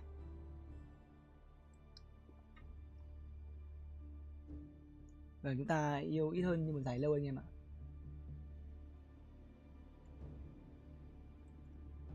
Mỗi ngày thì khoảng tầm 3 đến 4 tiếng là mình nghĩ rằng cũng